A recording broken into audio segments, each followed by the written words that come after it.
Hey guys, I just found an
A woman never belongs to you. It's just your turn. You lost your edge, she lost attraction for you. That's how it works. What'd you think she was gonna do? Tell you she cheated? Men cannot afford to get complacent in relationships. Get your fat ass off the couch, start lifting weights, and learn game. You're welcome. And now your man, Donovan Sharp. What's up, guys? It's your man, Donovan Sharp, and welcome to the 1162nd edition of TSR Live, your daily dose of toxic masculinity, misogyny, and small dick energy. It is Wednesday, May the 28th of 2025. It is good to have you guys in today. So, we are doing something a little different. Today, obviously. We are live streaming. Rather, I'm live streaming to my backup channel. And you know, the interesting thing is what a lot of people don't realize is that my main channel used to be my backup channel. What I used to stream, and those of you who have been around for a while, you guys remember when that was. When my backup channel was my main channel. And so over the years, I've grown my backup channel into what you guys see here. Yeah, Charlie, you're gonna have to turn up your volume because I'm at 20 decibels and I'm maxed out over here. So I don't know. Maybe it's something. Maybe it's something on your end, but let me make sure it's not on mine. Either way, I don't want to be. I do not want to scream. I do not want to scream. I don't want to yell. Is anybody else having trouble hearing me? Let me know if you guys are having trouble hearing me. I know I'm not. I mean, I'm looking at the bar and it looks like it's yellow to red. So.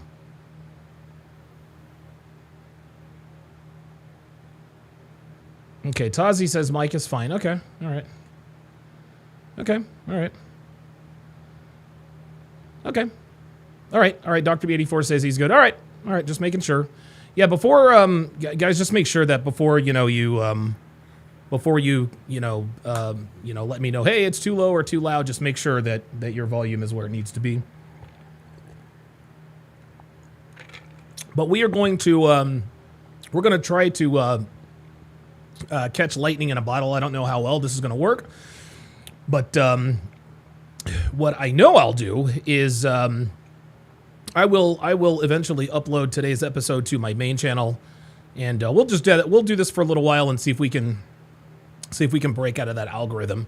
All right, let's not waste any time. Let's go ahead and get right into it. So Pearl had Andrew Wilson on, and I didn't realize that Andrew Wilson and Pearl had gotten into a debate. And so I've never seen Andrew Wilson lose a debate. I'm sure he's I remember one time he admitted that he lost one, and I'm sure that's probably prehistoric. That's probably prehistoric news at this point. But he made an appearance with Pearl, and The video is entitled Andrew Wilson Returns to Pearl Daily. Amaranth's husband calls in. That'll be very interesting. By the way, guys, I've been hearing a lot of Nick Kerr. Who the hell is Nick Kerr? I've seen that name. I saw that name a lot in my comments yesterday, and I don't know who Nick Kerr is. Maybe I'm behind the times. I've tried to be on Twitter. I've tried to be a little more present on Twitter and on Instagram. I have no idea who Nick Kerr is. So if somebody could clue me in on that, if somebody could clue me in as to who Nick Kerr is, I would greatly appreciate that. Luke Perry says hard R. I'm not really sure. Yeah, neither have I. I've seen the name a lot.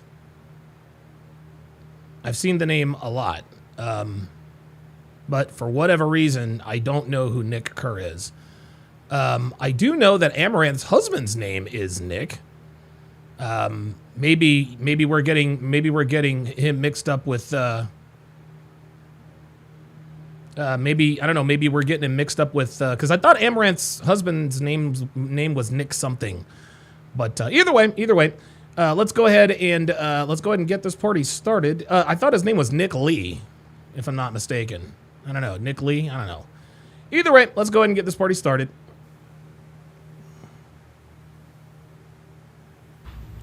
What up, guys? Welcome to another episode of Pearl Daily here on the Audacity Network. So today we're having a special guest on the show. We're bringing back Andrew Wilson. Yay! So as you guys know, me and Andrew Wilson did debate last week.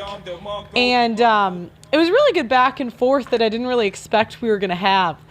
And so we decided to Oh, wow. So Nick Kerr is basically the hard R. Yeah, I've heard that before. Like Nicker. continue the conversation today. But before you guys remember I'm black. I can say the word and I'm good. Before we get into that, I do have a couple announcements for you. So the first thing is we are launching Audacity Academy. Sorry, it's actually called Pearl Academy on Wednesday. So if you guys sign up for the Audacity Network now, you're going to be automatically entered into this. It's going to be a community on school.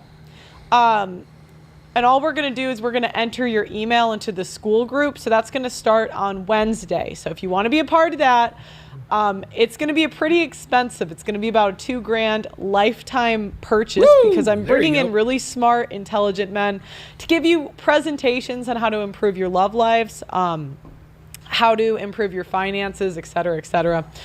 And these are people that have taken me years to get in contact with. So it's really going to be worth your money. And you can get it for $10 a month, $100 a year if you buy it now.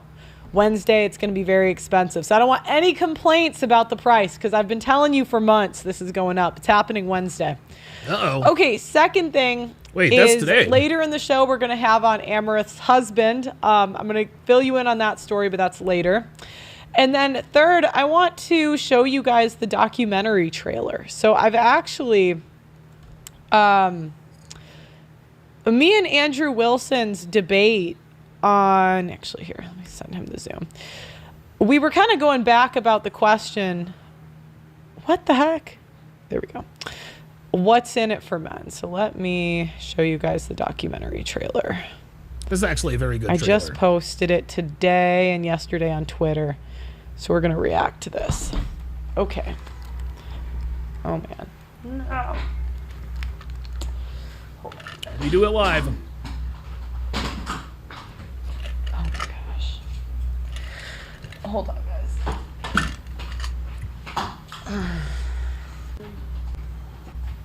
Sorry. All right. Now let's watch the trailer together. We've already seen the trailer. Enough, there must be. What I mean by good or bad. Talks with some people to distribute through other platforms, but right now we're just going to do it on our app, the Audacity Network. We're open to other opportunities, that's fine, but a lot of people that have asked me have been asking about distribution. But yeah, if we want to get it done, that's really what it's going to cost. I think maybe for 100 to like 200, we could like, because we need to get a full-time person on this, and a lot of the good Yeah. people are just expensive. Yep. Yeah, so that's really what we're doing with the documentary. I think right now we're at like 15,000, and we had a decent donation. Someone donated directly. So anyways, Oh, that's the link cool. to that's in the description if you want to Good. donate. All right. Now we're going to talk to Andrew Wilson, the 304 All right. Destroyer. Yes. How's it going, Andrew? Good. Can you hear me okay? I can hear you perfect. How are you? Good. I'm doing really well. Thanks for having me back. I wanted to revisit the conversation we'd had Sure. when I went out there in person. I thought we had kind of a bit of a spirited back and forth. I know that we... You know, it's interesting. I remember the one where he was actually in studio. I did not react to that one. So I guess I'm reacting to the right one, we'll say. agree on a lot of descriptors, but some of the prescriptors I thought we could get into again Okay. after I was thinking about some of your points especially. So Sure. moving back, I wanted to start with this. Do you agree with me that promiscuity in women is generally bad? Of course. Sure. You don't think that that's a good thing? I don't really want to go down that rabbit hole because good and Okay. bad doesn't matter. I'm in the business of predicting. Okay. So well, if I had from to a- predict where Well, the thing is this, listen, is female promiscuity good or bad? Listen, in the grand pantheon of things, guys, there isn't, when we talk about morality, we talk about the difference between right and wrong, right? Is it right for unmarried persons to have sex? I don't know. Is it wrong? I don't know. Here's what I do know.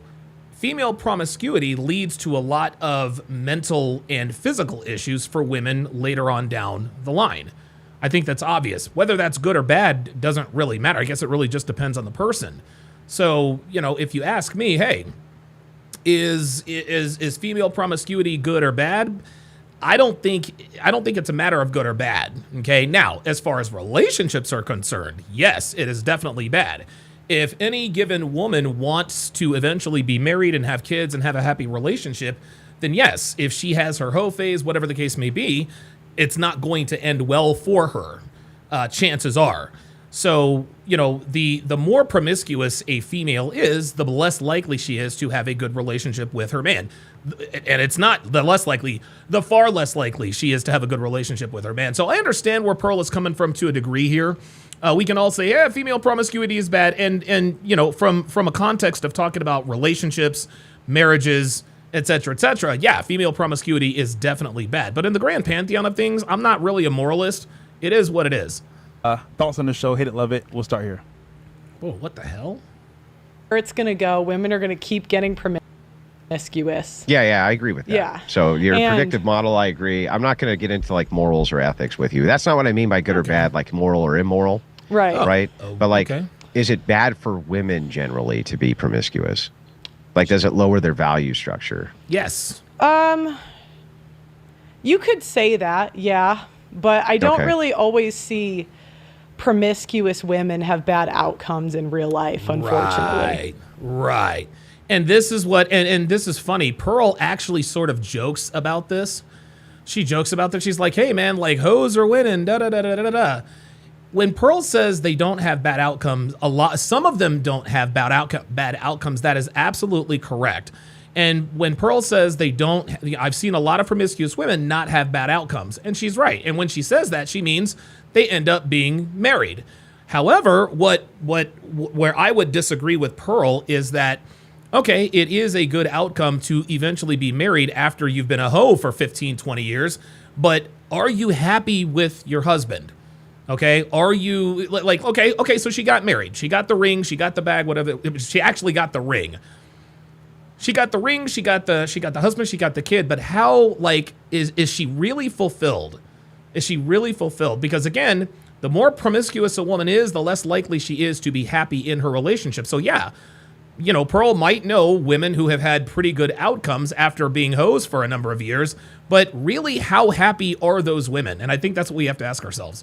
Yeah, well, the thing is like, because if it is the case that you think that men are going to check out of society. They're going to check out and become promiscuous because marriage is a raw deal, right? Then you're actually assigning. Some men don't care enough to even like some men are just going to check out. They're not even going to try to get sex. Yeah, I agree. Right. I agree with that. And listen, but wouldn't you be and some men can't even get sex. A lot of men check out because they can't have sex. assigning these promiscuous women value then? Wouldn't they actually be a valuable asset to society if it is the case that if men can't get married and can just play the field and have sex with tons of women, wouldn't they actually be very valuable to men then? Yes, I agree. And I say this a lot. Sex workers are valuable to society. Any man who can't get laid, just using organic type game, can always just go out and buy sex. Because if a man can't buy sex, he's either going to turn to pornography or he's going to be doing other things, like taking out his frustrations out on the world. And we certainly don't need that happening. Why would they be valuable to men? Well, because obviously men want to fuck them, right? And if they're loose and willing to, men need sex, right? Yeah, that is a need then, for a guy. Jay Hancock says, "Damn, YouTube is really throttling Don today." No. I'm on my backup channel, Jay. This is my backup channel. And just real quick, the reason why I'm doing this on my backup channel today is because on my main channel over the last 30 days, my main channel has lost 7 subscribers while this channel has gained 86 subscribers. So I'm like, okay, if this channel has a little bit of momentum, why not do it here? So let's do it. So then these women would be valuable, right? Well, I think if they were valuable, they'd marry them, wouldn't they? No, not in the see, and Pearl is misunderstanding Andrew here. What Pearl is talking about, the valuable that Pearl thinks Andrew is talking about, is valuable to a man, right? Valuable to a man. So a man of value looking at this promiscuous woman. No, that's not the value that Andrew is talking about. When he says valuable, that means valuable to society, not valuable to high status men. Question though, if you're not going to marry, that's the whole point. If you're not going to marry them and you're just going to have sex with them, then the value's in the sex itself. Yeah, I mean, men do want to have sex. Yeah. Yeah, so then that would be what would make women valuable, is that they were essentially that they were hoes. Essentially, would make them valuable. I mean, they bring more value than the wives that are married and they don't sleep with their husbands. That's exactly right. You think hoes bring more value than wives? Than ones that... Guys, I say it all the time. Girlfriends are better than wives. Girlfriends are better than wives. The reason why girlfriends are better than wives is because wives are incentivized to leave. They're not incentivized to have sex with you, whereas girlfriends are. If you're with a girl and you guys are just boyfriend and girlfriend, you can just up and leave without any collateral damage. There's no court involved. There's no state involved. It's just, hey, it's been fun. Toodaloo, thank you very much. Obviously, granted, if there's no children involved, then you get out scot-free, whereas in a marriage, there's paperwork. But don't sleep. Yeah, Dre Raven, this is actually a very good term. He says maybe useful is a better term, and I would probably agree. I'd agree with that. Sleep with their husbands, which is really common. Yeah, well, I went through and pulled a bunch of the stats, right? Mm-hmm.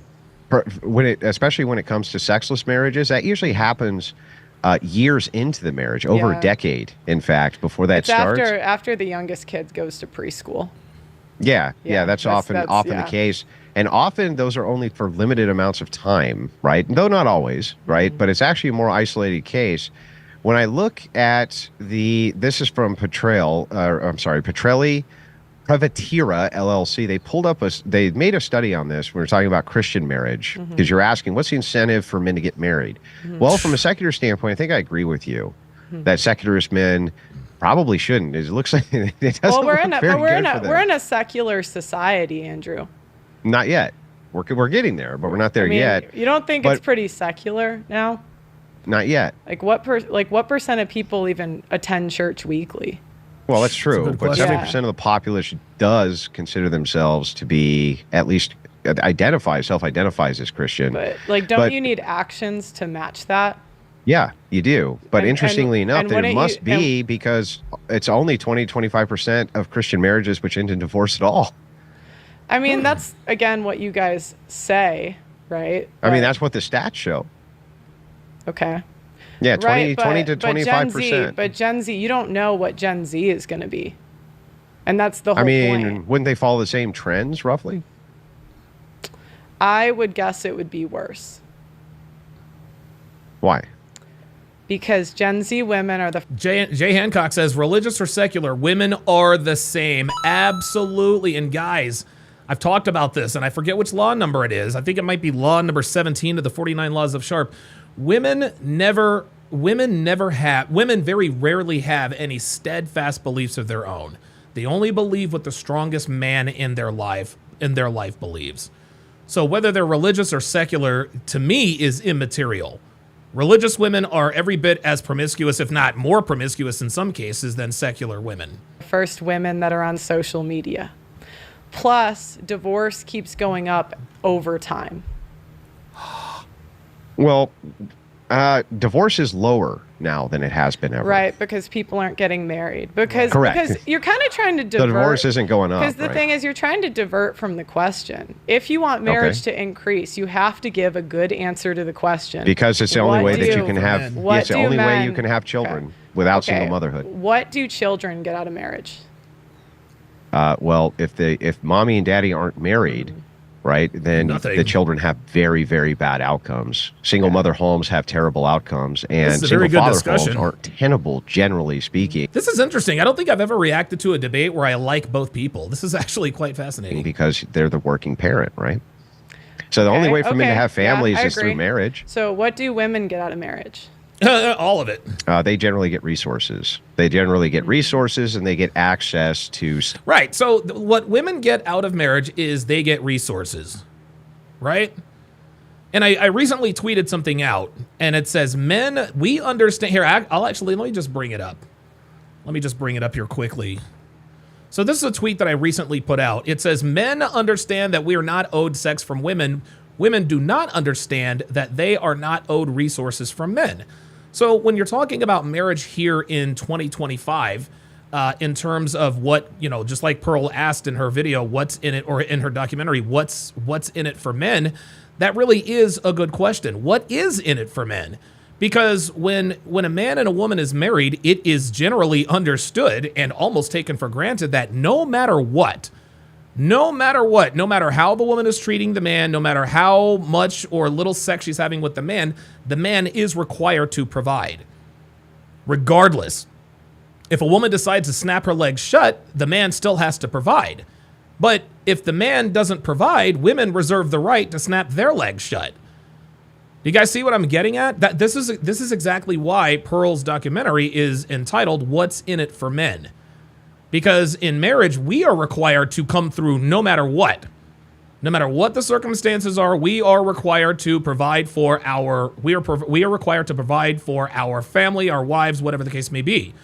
But women, for whatever reason, are not required to have sex with their husbands. As a matter of fact, I think, I forgot who said it, might have been yesterday. Somebody said that they were going back and forth with somebody on Twitter about why having sex with your husband is basically indentured servitude or akin to slavery or something like that.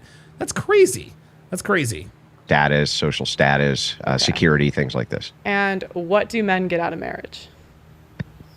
They get children out of marriage. Okay. And what do they get out of marriage that they couldn't get from just a live-in girlfriend? Children. Mothers. Oh. So here's, an intact family, in other words. Okay, so they can't, here's the thing. If the woman lives with him, what's the difference? The thing is when we look at hang on. Well, let me respond to it. Okay, go ahead. If we look at the social data for what you're talking about, this happens all the time. That's called a single mom, right?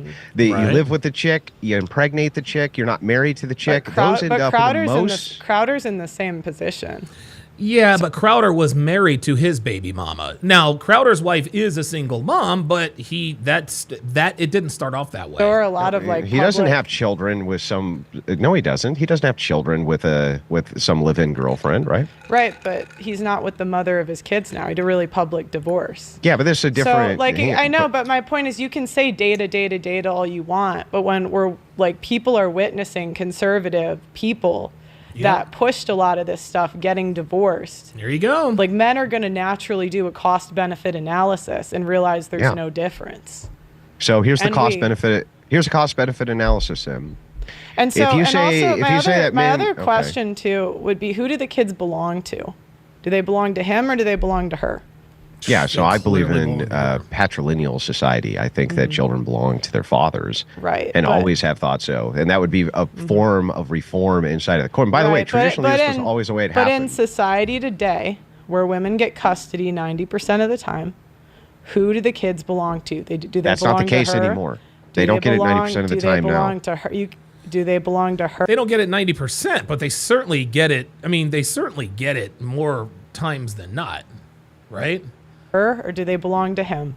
Well, they belong to the court system. They're the Okay, ones who make the okay. allocation. And where are the majority of the time who gets custody? Yeah, that's E. Jones says she's being difficult and obtrusive with her argument. No, she's not. She's actually making good points. Andrew's contention is that, so Pearl's question was, who do the kids belong to? And I think what she should have said is, okay, which parent gets custody most of the time? Maybe it's not 90% of the time anymore, because clearly people are starting to wake up. But what she is getting at is exactly why she made the document. She said it herself. Men, we do a cost benefit analysis. Men have decided, especially Gen Z, they've seen what has happened to baby boomers, Gen Xers, and millennials. They've seen these guys get dragged through the divorce mill. They've seen these guys lose their children and their life savings trying to get them back in divorce and family court. And so what Pearl is trying to get at is, she's trying to say, okay, look, Andrew, I understand what you're saying, but we have a lot of conservative, I don't know what conservative men other than Steven Crowder, but what she's trying to say is that conservative, Christian or not, women are still going to be women. That's what she is saying. generally speaking women. I agree. Okay, so what Generally speaking, women. And Pearl is asking the right questions. do men get out of marriage? If Yeah, the so I'm gonna- majority of the I'll- time, yeah. the kids belong to her and not him. Okay, but here's the thing. You got to let me actually answer. Okay. So I'll try to answer this question, but it's comprehensive. So the step one, Oh, okay. E. Jones says my last comment was meant for earlier in the discussion. Oh, okay. you have to reform the system, the court system. Men have to move. Absolutely. That is step one. Honestly, that's the only step. Guys. If you reform the court system, then men might start to come back and get married again and have children again. Towards the reformation of the court system. Is that challenging? Yes, but prenuptial agreements, as cited, I went and looked at the data again. They are mostly enforced. That is the case. Right, When but it comes to when they're contested, hang on, Pearl, let me finish, Pearl. No, Pearl is right, though. Pearl is right, dude. The thing is this, and I understand what Andrew is saying. Is like, okay, there are safeguards for men of means. There are prenuptial agreements. But prenuptial agreements a lot of times are certainly not worth the paper that they're written on. They're just not. they're contested, because when they're contested, because you're still I'm not allowed to make a point. Only you're allowed to make points. You're still gonna get dragged to court. That's the problem. So a lot of guys, if the prenup is contested, you're not going to get dragged to court. This is the issue, right? Okay, Like okay. this is a performative contradiction. Here's how. Okay. Because you say that women are reliant upon these men for resources. That's what women are getting out of it. So why is it if you had a prenup, they're not going to get resources? Why would they drag them to court? Why? Because they're spiteful. Yes. Why did crap? There you go. And see, and this is the thing, Andrew. And I think what we're seeing is we are seeing the difference between a realist and an ideologue. And guys, it should come to you as no surprise. We as men, we are the true romantics. Okay, we romanticize things. We're the true romantics. Women are the realists. Women are listen. When it comes to relationships, women are far more pragmatic than men on average. Now, in order for a man to eventually become pragmatic, he's got to be dragged through the mill, divorce court, or have a bunch of negative experiences with women like guys like me, right? But I think Andrew is and this is through no fault of his own. It's the human condition. He's holding out hope. He's holding out hope that, hey, you know what? People are good. He asked the question, why would she drag him to court? And he's asking that question from a place of, okay, she got what she wanted out of the divorce. Why would she drag him to court? And that is the idealistic question, and the realistic answer is because women are spiteful, and Pearl is right. Pearl's right. Crowder's But wife. they would be. Why did Crowder's wife? She got why a bunch of fucking money. I know, but why did Crowder's wife leak footage to the press? She didn't have to do that. No, she did probably Because she was thought it would help spiteful. her case for resources. That is spiteful. That is being spiteful. Right, but the problem is in the court of public opinion. Women are spiteful. It's not always about money. Ashley St. Clair was offered a ton of money just to shut up, right? She didn't shut up. Yeah, but here's the thing, right? Ashley St. Clair is going to get the money either way, right? She has the Right, but she continued not to shut up because she is spiteful. This is what, and again, I understand Andrew wants to see the best in women. And shout out to him. He's been married to his wife for 20-something years. You know what I mean? But, you know, for guys out here, like, we know how spiteful women can be. kid in the arrangement. That was not a marriage. Inside of a marriage, if Crowder had signed a prenup, I bet you things would have been completely different across the board. Same thing with most men who are wealthy who sign prenuptial agreements. Yeah, like Travis Hunter. They end up, women want the resources. That's the whole gain, right? I want the resources. If they can't get the Right. resources, it's an incentive for the behavior. Not only that, but here's the other thing. If you promote against marriage, against the idea of marriage, and I'm not saying that you, like this idea that I'm Michael Knowles or something, I'm telling men, just take the plunge and take the risks. No, Yeah, we're that's both doing crazy. risk mitigation. Okay, Girls that makes doing risk sense. mitigation. Okay, I'm glad Andrew clarified that, because I was actually thinking to myself, wait a minute, is Andrew Wilson is he one of these Christian conservatives that's like, hey man, you know, just leave it to God, blah blah blah blah blah, take the risk? I'm glad he's not. I'm doing risk mitigation.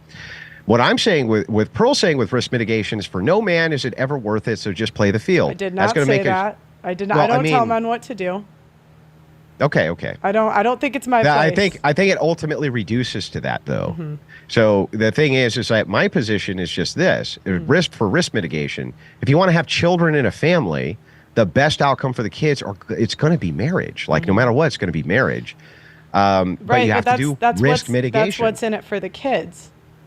And for the man. Not for the man, because when you get married, you're just adding on another layer Of what? of now she can go for alimony.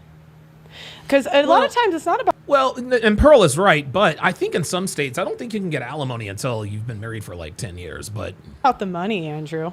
I mean, yeah, like sometimes it is the money, but it's like men want. for women, it's about both. For women, it is about both. She's right. It's not all about the money. But when women want to hit a man where it hurts, where does she hit him? She hits him in the wallet. So, yeah, women can be spiteful, and it can be about the money. Two things can be true. Women can be spiteful in that they can go after a man's money. To stop dealing with crazy women. Like the amount of money men will pay to get a wife to stop nagging him. Oh my God. And now she can contest. She can, if she chooses, contest the prenup and drag him to court. There you go. He could agree with the terms that she like asks for or whatever just to get it over with. And then she'll come back and demand more because she is spiteful and or broke. But it's like the spitefulness of women. It's not necessarily Okay. always the money. And so again, you're going back to, well, it's best for the kids, right? But you don't answer the question, what's best for him? What does Having a he, family is what's best for him. By right? every single conceivable metric, having a family is what's best for men. Right. And Andrew is right. Having a family is what's best for men, and women know this. And this is how and why they take advantage of men. They know women take advantage of a man's women take advantage of male nature all the time. They take advantage of a man's nature to protect women. They take advantage of a man's natural predisposition to not only protecting them but providing for them. This is where we have there's no such thing as Captain Save-A-Bum, right? There are not a bunch of women out here running around trying to save bums. No, this is why we call it Captain Save-A-Hoe. It's men who want to be the providers and the protectors, not the women. It's men who want to pass on their lineage. It's men who want to pass on their legacy. It's men who want to have who want to have progeny, so that there's some sign that he existed in some in some way, shape, or form. Women know this, and so this is why women play the good girl. I'll cook and clean and this and that and the third. And what ends up happening is it's all smoke and mirrors. It's a bait and switch. It's like they do what needs to be done to get the ring, but once they get the ring, they snap their legs shut, and now the dishes are piling up and nobody's washing the clothes. That's what Pearl's talking about. It lowers the rates of STDs. It earns the earning income goes I up. agree. Their general I agree. welfare and happiness in a happy marriage goes way up. We can tell because we can look at the suicidality of men who've Yeah. gone through terrific divorces or who stay single, right? And their depression rates are sky high. All of these things Why are do you think? sky high. Why do you think they make more money in marriage? Well, that would be the incentive for their kids. Well, right. To keep up with kids are cheap. It's women's spending habits that are Whoa, expensive. whoa, whoa, whoa, whoa, whoa, whoa, whoa. Nope, Pearl's wrong on that one. Pearl is wrong on that one. Listen, I'm not a father. I'm not a father. I don't have any kids that I know of, but kids are absolutely, positively not cheap. Kids are not cheap. Dude, I remember there was this one time I was outside smoking a cigarette when I worked at this call center, and I remember our supervisor Dale came out. He's like, man, he's talking about like his daughter's got to have something for this play or whatever. He's like, man, he's like, if I didn't have kids, I'd be loaded. And then my other supervisor Eli was like, man, tell me about it. So no, kids are absolutely not cheap. Dude, I'm not even a parent, and I know that. Right, No, the kids are- Botox, the clothes. Yeah, I mean, some we had women your do wife on. this, We yes. had your wife on, and she was going through the costs of kids. It's not as expensive, seemingly, as what people say, according to. Yeah, so I just Hey, Luke, Red Pill Perry with the $20 super chat. Luke R.P. Perry has just been the very first to super chat the channel. Let's everyone at Luke Perry. Let's everyone at Luke Perry for super chatting, for sending in the very first super chat of the Donovan Sharp etc. channel. just She real did- quick she though, did like a- 90% is up to 90%. The vast overwhelming majority of prenuptial agreements are not successfully contested in court. It seems like a massive incentive for women if they want to hold their resources, even Kyle 2020 says Andrew is feeling the pain. I can feel it. I watch Andrew more than Fresh and Fit these days, but this topic is clearly personal to him. Yeah, absolutely. Because Andrew, see, here's the thing. Andrew Wilson is a family man. Okay, he's a family man, and his life is enriched, and he's fulfilled, and he wants other men to feel what he is feeling. Right, and so that is why this issue is personal to him, because he's like, hey guys, look, I am living proof that this is the way, and I agree, I totally agree. And guys, look, man, I'm in a traditional, non-traditional relationship myself.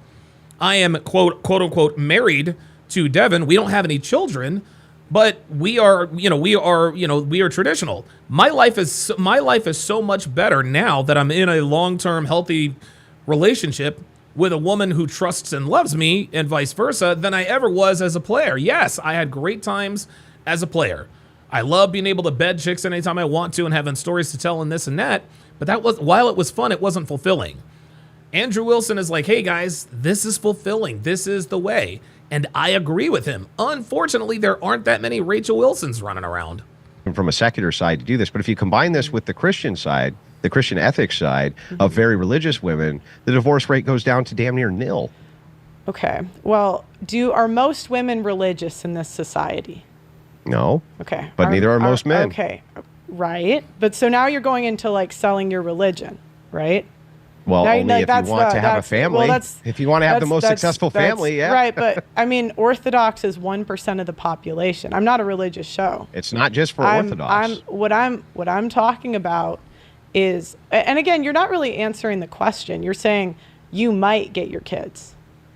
No, what I'm saying is that by every single conceivable metric which is available for men, what is considered the loneliness epidemic, or the number one reported mental health issue for men, is that they're lonely.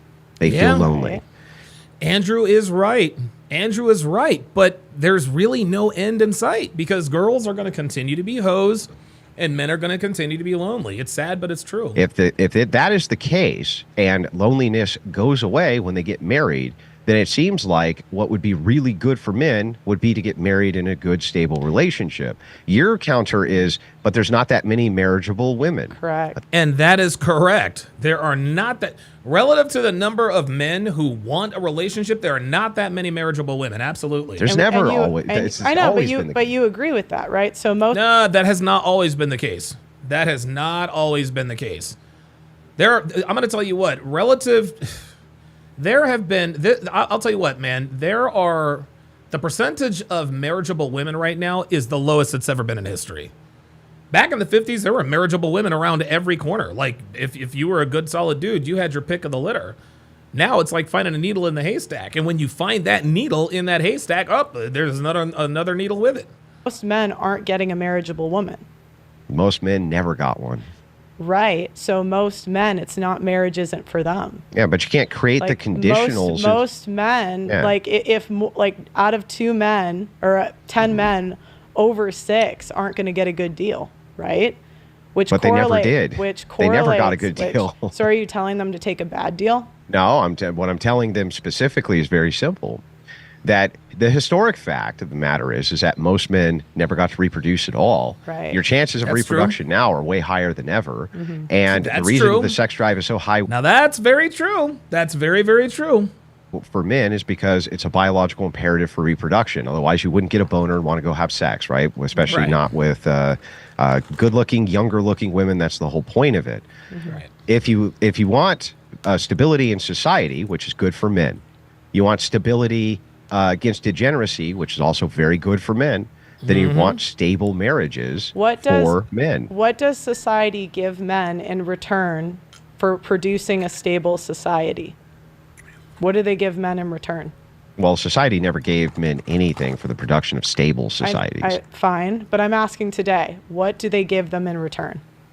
Yeah, I mean, do they treat them well? What men get in exchange for having a stable society is they get a stable society. That's the exchange. That's always been the exchange. It's its own reward. It's its own reward. It's almost like giving gifts. Giving to someone is its own reward. You know, like a while back, my brother really, really needed some help. He really needed some help. He came out of a bad situation. He's like, hey, look, Alex, can you let me borrow some money? Can you let me borrow some money for a down payment on a car? I'll pay you back, blah, blah, blah, blah, blah. I asked him, okay, how much is the car that you want to buy? He said $7,000. I said, okay, how much down do you need? He's like, if I can get $1,500, I'll pay you back and blah, blah, blah, blah, blah. I sent him $7,000 and wished him a happy birthday. Guys, you have no idea how good that made me feel. And so what Andrew is saying is along those same lines. What is in it for men for building society? Well, it's a stable society, right? Building a stable society is its own reward. And I'll even go as far as to say this. We enjoy building society. We enjoy the process. We enjoy the progress, right? We enjoy the act that comes with, making our world a better place. I was actually just at Home Depot before I came on live. And I'm going to tell you what, man, I absolutely love buying flowers. I bought a bunch of them today. But the act of gardening, the act of interacting with the earth, that to me is its own reward, right? Okay, the oohs and the ahs from the neighbors. Hey, I like your yard. You have nice grass, nice flowers. Yeah, that's great. But I like to see it for myself. To me, it's its own reward. Adoboy, Abdiraman says men get disrespect for making a stable society. Yeah, they do today. They do today. Mm-hmm. Like historically, men have always been fodder. They've always been war fodder. They've always been basically treated poorly. But the idea here that that doesn't make it right. Well, if we have to make perfect conditionals for marriage absent any risk or mitigating risk is silly. That's impossible no matter what. He is absolutely right. However, I would argue with Andrew that there is far more risk in getting married than there ever has been. So while I agree, and listen, I've actually made this argument on Andrew's side before. A lot of guys like to say, well, if you do X, Y, Z, you're still paying. Guys, women don't come for free. Women don't come for free. A lot of guys think they can cheat the game and get sexual access to a woman, exclusive sexual access to a woman for nothing. Okay? There is a cost. Women do not come for free. You know who's finding that out? Shannon Sharp. A lot of people are calling Shannon Sharp a simp. No, Shannon, a simp is someone who gives a woman. A simp is a man who gives an undeserving woman access to his time, his energy, his attention, and his resources. Okay? Shannon Sharp didn't give the OnlyFans bitch any of that stuff. All he did was give her a stiff dick and maybe some cheap cocktails. The reason why he's getting hemmed up is because he tried to cheat the game. He thought that he could have sex with a sex worker for nothing. Shannon Sharp forgot that she was a sex worker, and sex workers don't give up their sexual access for nothing. She is going to get something out of that deal, and if you don't give it to her, she's going to take it, and that's exactly what she is going to do now, right? So while I understand what Andrew is saying, risk mitigation. This is what I teach in the space, is risk mitigation. Okay, is there a chance that Devin could divorce me and take everything I have? I don't really see a world where that could happen. Listen, nothing comes without risk. Even though I've safeguarded myself in this and that and the third, there are still risks that comes with me being with Devin. I get that. However, it's about risk mitigation. If the risk is way too high, most guys just aren't going to take the plunge. And here's the thing, guys. Most men, we are risk tolerant. Women are the ones that are risk averse. We're risk tolerant, right? Women are risk averse. They don't like taking risks. Men, we're risk tolerant. We're men. We're masculine. Hey, let's fucking do it. Nothing ventured, nothing gained. Scared money don't make money.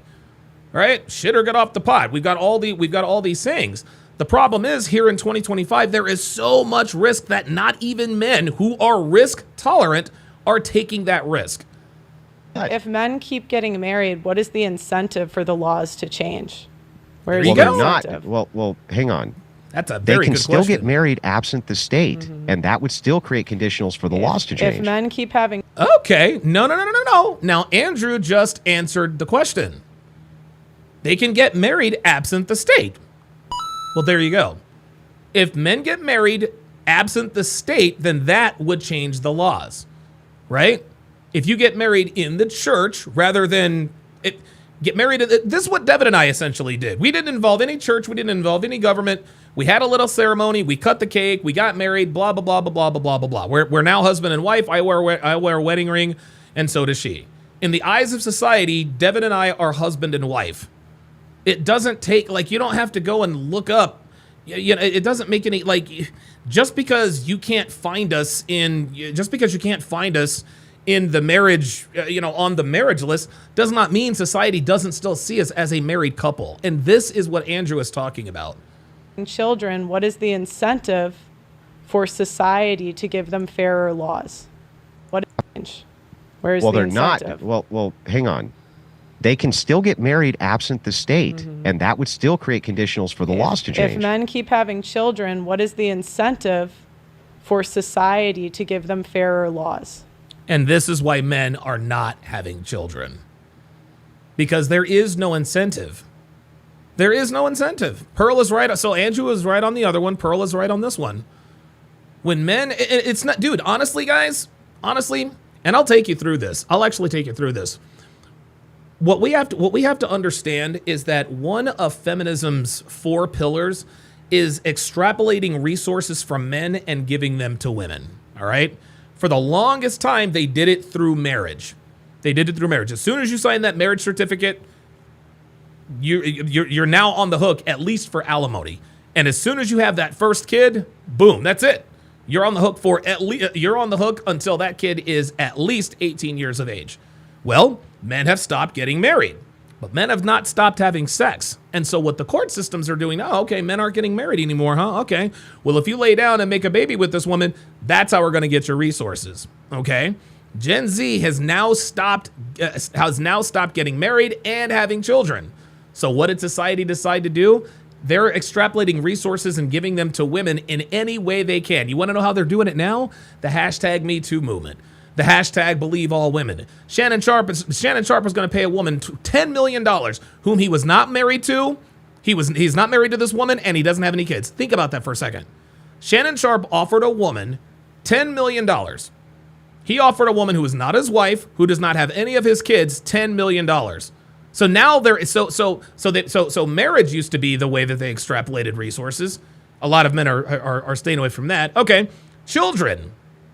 is the way that they started extrapolating resources. Okay, well, men are getting vasectomies and freezing their sperm and all this other kind of stuff. Okay, so what's left to do?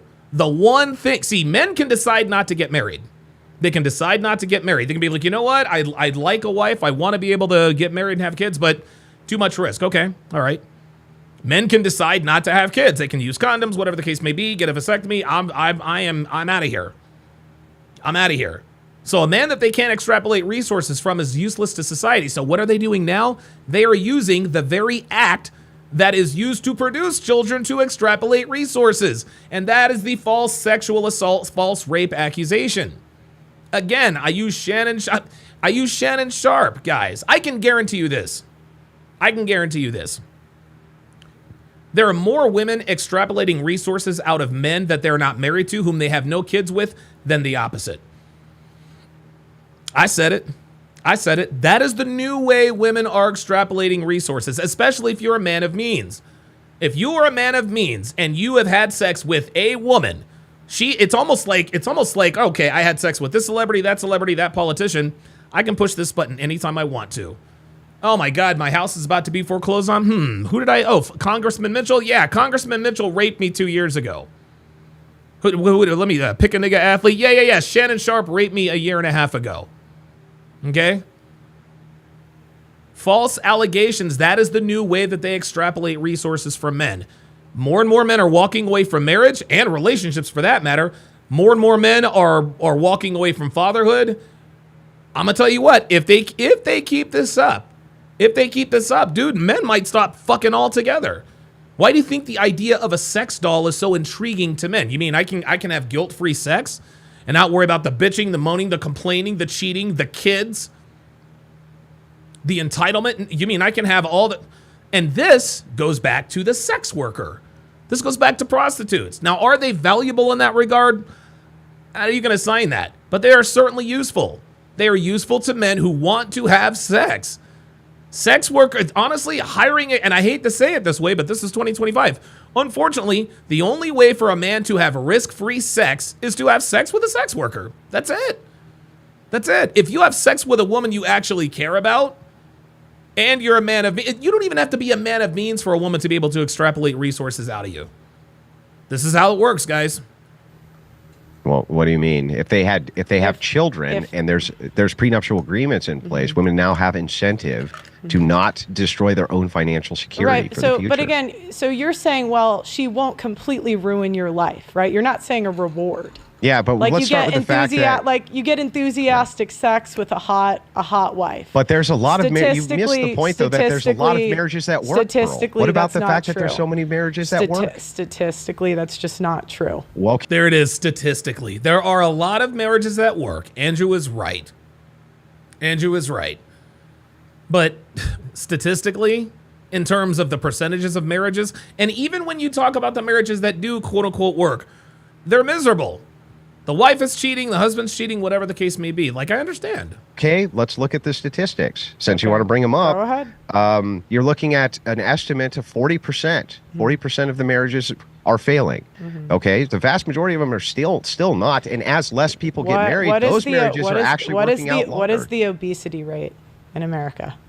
Oh, it's overwhelming for men and women. Okay. Are most men ecstatic to take on this enormous risk and responsibility for a fat wife? No. Okay.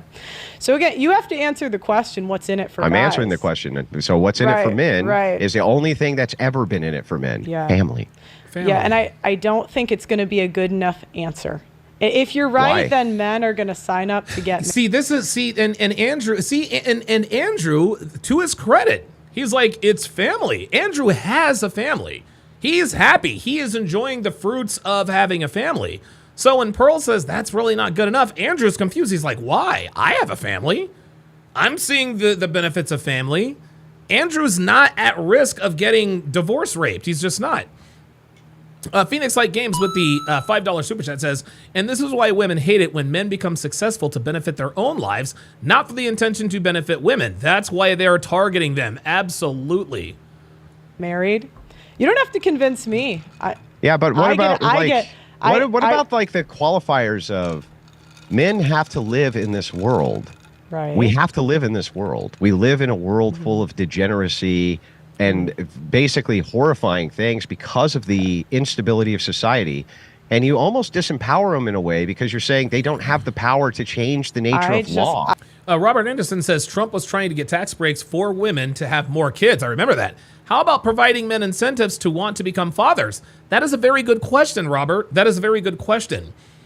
This is the thing. The reason why and this is interesting, the reason why Trump can offer tax incentives for women to have children, and the reason why women are now trying to have children is because not only do they get the tax benefit, they get the child support benefit. You want to know what the incentive is for men wanting to become fathers, Robert Anderson? Is what Andrew said. It's got to be reform. It has to be family court reform. That is going to... The thing is this, like I said, having a family is its own reward. Procreating is its own reward. Building society is its own reward, right? So Pearl asks, what's in it for men? Andrew says family. And Pearl is right. That's not good enough. Because men know that women can just decide to destroy the family at any time they want to. We don't need incentives to want to build families. We just need there to be less risk. That's what that is. We don't need an incentive. Hey, if you go out and have a family, we'll send you $5,000. No, we don't care about that. Or, I don't know. I mean, I guess guys like me, but okay, send me the money. But what we really need is we really need some sort of safeguard in place so that if my wife or if my wife or the mother of my children decides to just blow up our marriage for any reason or no reason at all, I want to know that I'm going to be okay. I'm going to want to know that I'm going to get to see my kids. If you can reform family court and divorce court, then yeah, that would be the incentive for men. Men don't need incentive. We just need there to be less risk. I just want them to make an informed decision. Yeah, that's it. But I mean, the informed decision towards what? Their happiness? Whatever they want to do. It's not my place to tell well, men. Do you think they want to be happy? It's not my place to tell men how to live. Well, do you think they want to be happy, though? Well, I think that happiness is a feeling that comes and goes. So I don't really... So you don't want them to be happy? I think you just want to do what they want? No, I didn't say that. I said it's a feeling that comes and goes. Yeah, so I agree. I don't think studies I would think ultimately you would want men... Happiness is a feeling that comes and goes. And I think what the word that Andrew is looking for is not happiness, it's fulfillment. It's fulfillment, right? Like, take the average, let's just say the average father in this country. He's got a wife, he's got a few kids. Is he always happy? Assuming his relationship is where it needs to be, is he always happy? No, of course not. He's got a teenage daughter who's dating a guy who might be in college. You know, his son is flunking out of school. He might have ADD. His other son is making trouble in school. Okay, so there are some days that he's not happy. But in the end, when he gets those kids off into the world, he is fulfilled. He is fulfilled by doing that. So yes, Pearl is correct. Happiness is a feeling that is fleeting. But the word that Andrew is looking for is fulfillment. Phoenix Light Games, another $5 super. It says, I understand the value of family, but no man wants an embarrassing legacy. The last thing I want is to dishonor my father's name by marrying a hoe. Right. That's exactly right. And happy, right? I want them to do what they want to do. Okay, well, do you think that most men want to be happy? I'm not a preacher channel, right? I'm not here to tell you how to live. I'm not saying that you're a preacher. I'm not preaching. Right now, I'm just talking about the facts. Mm-hmm. The facts of the matter are, don't you think men want to be happy? Well, if marriage makes them happy, then I'm sure they'll sign up. I'm sure the marriage rates will go up. Yeah, that's not an answer to the question I asked. Sure. But the question I asked specifically is, do you think men want to be happy? Everybody wants to be happy. Yeah. Yeah. Okay. So if you think that men want to be happy, and if we look at all of the data that we can possibly find on male promiscuity and happiness, it doesn't look very good for them. Okay. So even if it were the case that you advocate against marriage, which is fair, especially secular marriage, I don't advocate against marriage. I see it. I see it disappearing from the middle class completely. Mm-hmm. Yep. I see it just becoming something that the rich do. Yep. Marriage has become something that extremely rich people and extremely poor people do. Marriage is really going to become an institution for the rich. That's it. And I see the birth rates continuing to decline, and I see marriage going away because people like you can't give men good answers on why they get married. Should accumulate that risk. What You're did saying, men you're ever saying, you're get? saying, What- you're yeah, go saying ahead. risk 40% of your income for 18 years. If you have 2+ children, the woman can take you to court and take 40% of your income. It's not that every woman will. It's that every woman can. As soon as you enter into a marriage contract, she has the Now leverage. answer my question. What did men ever get out of marriage? What did men ever get out of marriage? I don't really care about They got family. They got family out of marriage, which is what Andrew is talking about. what they got in the Answer past. my question. What did they ever But get I out don't of care marriage? because I'm talking about Well, the facts I don't care today. if you don't care. Answer the question. What did men ever get out of marriage? I don't care. Well, It's if you're about saying like because the we have to disincentive for operate. marriage- we have to the disincentive operate. for marriage Like what is that does it's what not a does a good enough guy reason. what does a guy care about what happened 100 years ago? He cares about the decisions he has to make today. Yeah, I know, but And you're he just has to- he avoiding- has to use You're the like facts a question today. avoiding machine. No, So you I'll want try me this to again. you want me to do what you do, which is prescribe. I don't prescribe. I'm not even asking for prescriptions. I'm No, Andrew does not. Andrew definitely does not prescribe because I asked him for advice and he wouldn't give it to me. asking right now for a description. What did men ever get out of marriage? What? Yeah, well, I can think it's a stupid question. So like, I don't think it. I don't think it matters. What did they ever get out of it? Ever? Well, and keep in mind, guys, that Pearl's documentary is What's in It for Men. And Andrew's asking, what did men ever get out of marriage? And I think the epitaph to his question is aside from family. Men, again, we don't want anything out of marriage, okay? We just want to be married. What men get out of marriage is marriage. The wife, the children, the whole bit. That's what, and I think Andrew's contention is, look, the marriage is the reward. The family is the reward, right?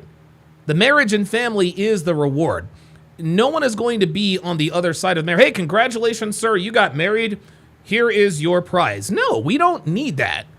We get married, we have kids, that fulfills us. That's what makes us quote unquote happy. I don't know. Tell me. You don't know. No, go You don't ahead. know what No, they ever tell got me. out of Tell it. me. They got the same thing It's I'm like- prescribing, which Okay. is a family. That's the There you what else go. would the There you go. incentive Right. ever be? And again, and if that's so great, then men will sign up.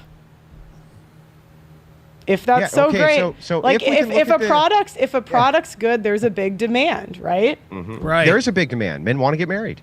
Sure. Right, but there is a very low supply of marriageable women, which is why men want to get married, but they're not getting married because the demand is high, but the supply is low. Then Yeah, but if what they we wanted what to, they would, right? Where we talk past each other is like if you can if you describe all the issues, that's fair, Yeah. right? But the description of the issue is supposed to be for the purpose of what men do best, which is solving the issue. I don't mind you giving all the descriptors. I think that's great. But Okay. the idea of like, Andrew, what do men get right now? That's not a good enough reason. But what did men ever get out of it? It's the same reason. It must be Family. Well, the then- best reason. Then run for office. Run. I mean, I would much rather Run. fund NGOs so that I could get people in key positions to change law. But the same principle. Go do But it. what I'm saying to you is like, from a do it. descriptive standpoint, But that's I am the point. doing Like it. it's, I have been doing it. Okay. Then I'm sure there'll be great change in the next 10 years. Well, we're gonna Oh, try, right? come on. Okay. All right. Now Pearl is getting a little out of pocket here. She's getting a little out of pocket here because now at this point she's being a little bit disrespectful to Andrew. So I can listen. Pearl is one of my dude. Me and Devin and I, we love Pearl, but Pearl right now is getting into her feelings. She's getting into her feelings, and I think she's saying things now just to antagonize Andrew because she knows that he's antagonized. Completely wrong. Yeah, but I mean, the trends can continue to nosedive. But let's assume for a second that like it all nosedives. Yeah, Robert Anderson says Andrew's one of those guys who's been out of the game too long for good reason. Yeah, no, I get it. It's just like David West. I remember I was talking to David West. We're going back and forth, and Kevin Samuels was in the chat. And I remember David says, okay, so you want me to listen to Kevin Samuels, who's been twice divorced, over my preacher who's been married for 40 years. Yeah. Yes, David. Because your pastor who has been married for 40 years has been out of the game too long. Your pastor who's been married for 40 years, he didn't deal with women like you married. The single mother that you married when you were a virgin. The first woman he ever had sex with was Cassie, I think her name is. Cassie, whatever her name is. The first woman he married, the first woman he ever had sex with was a single mother. And that was Cassie, and that is who his preacher advised him to go and get. If I were that kid's preacher, I'd have been like, David, what are you doing? I know she's attractive, but she is a single mom. Man, you were always going to have to deal with the baby daddy. What does the future look like? Ty Lee says, I respect both. I still fully don't trust Pearl, and Andrew is out of touch. Why don't you trust Pearl? Like That's that. a little weird. Well, I don't think there'll be change until my prediction is we'll only see change when society crumbles enough for women to face the consequences of their decisions. There you go. And what happens then? Then there might be change. That's what I Okay, would but predict. what- but I I would mean, say what happens? I would predict that things go down until things are falling apart enough, and then maybe there'll be a policy change. Maybe. Meaning that we can probably fix. not. Probably not. Meaning we can but, fix the problems, right? Not anytime soon. No, but when we reach this like plateau, Sure.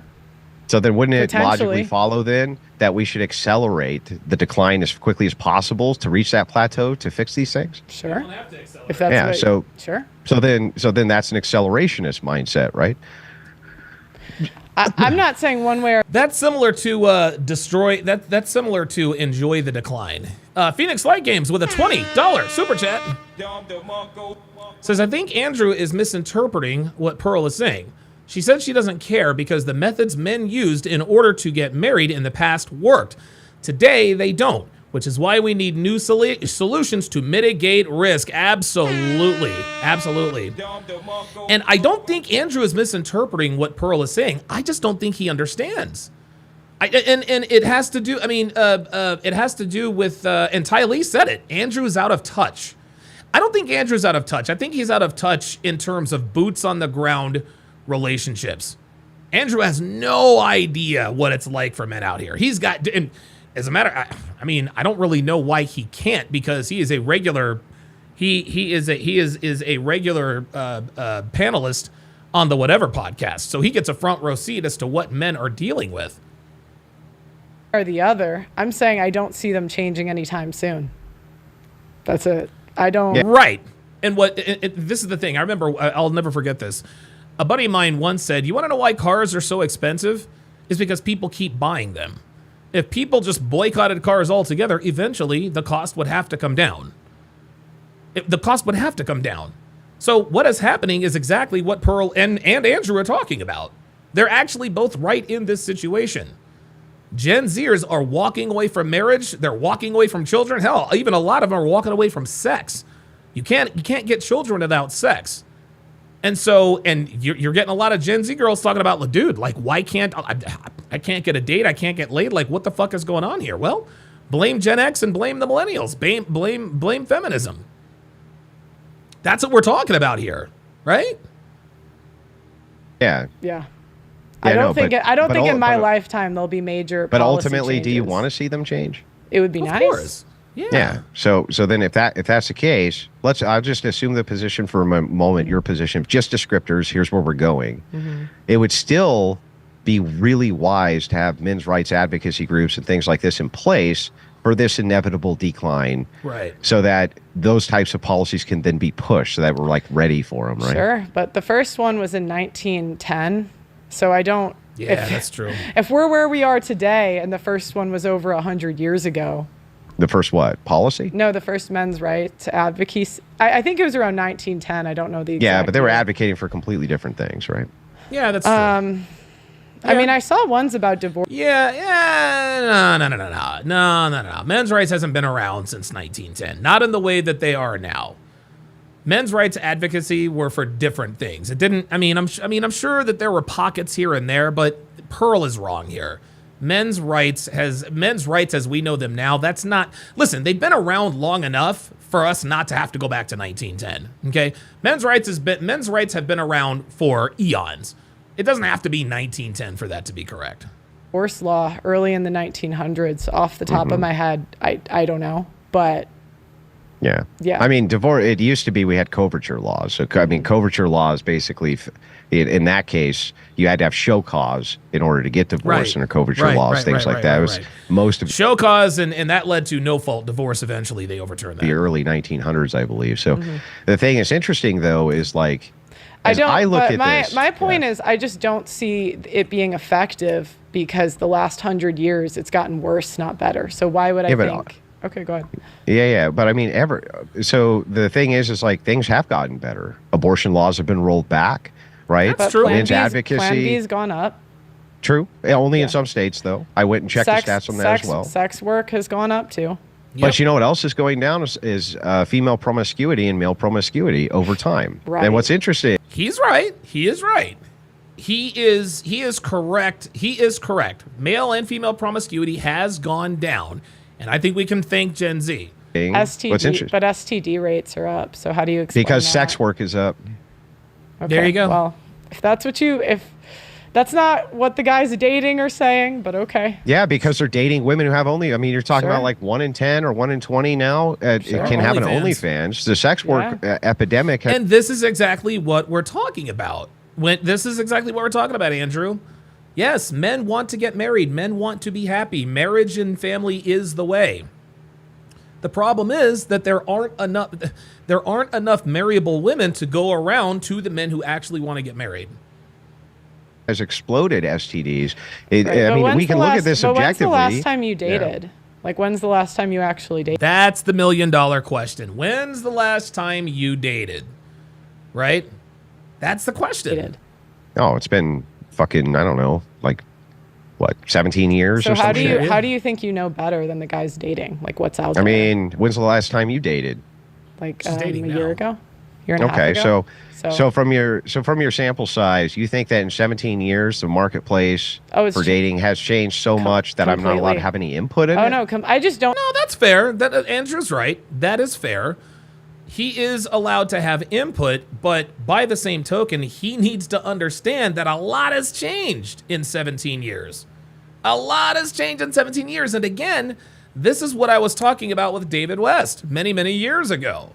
He said, well, wait a minute, Kevin, am I supposed to listen to you who's been divorced twice? Or my pastor who's been married for 40 years? That's what we're talking about here. Okay? Pearl is Kevin Samuels, and Andrew is David's pastor. I don't think you really know what's on the ground if you haven't done it. There it is. I even said it. Boots on, and listen, if Andrew is being genuine, he'll concede this. Hey, okay, listen, maybe I'm a little bit out of touch in terms of boots on the ground dating. In 17 years, because the advent of social media has changed the dating marketplace Everything. a lot, Yes. like a lot. Yeah, why do you think, wait a second, back up. Yeah, I don't understand why you think that you couldn't have input and research the stat. I'm using the same stats you're using. Mm-hmm. Like it's not, and I have the same conversations with thousands of people you have, men and women both.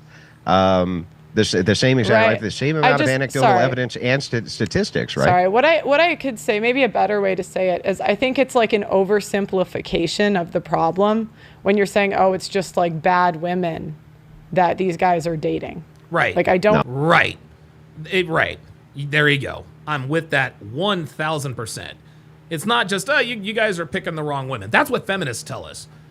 That's what feminists tell us. When we come out and say, well, I've had this experience and that experience, and she cheated on me, and she lied to me, and she did this and that and the third. Well, you're dating the wrong women. Dating the wrong women? Like, I've been in the dating market for 10 years. You mean for 10? Dude, guys, look, man. For a guy like me, guys, oh, Jesus Christ. I have more stories about women than I care to admit. More than I can count.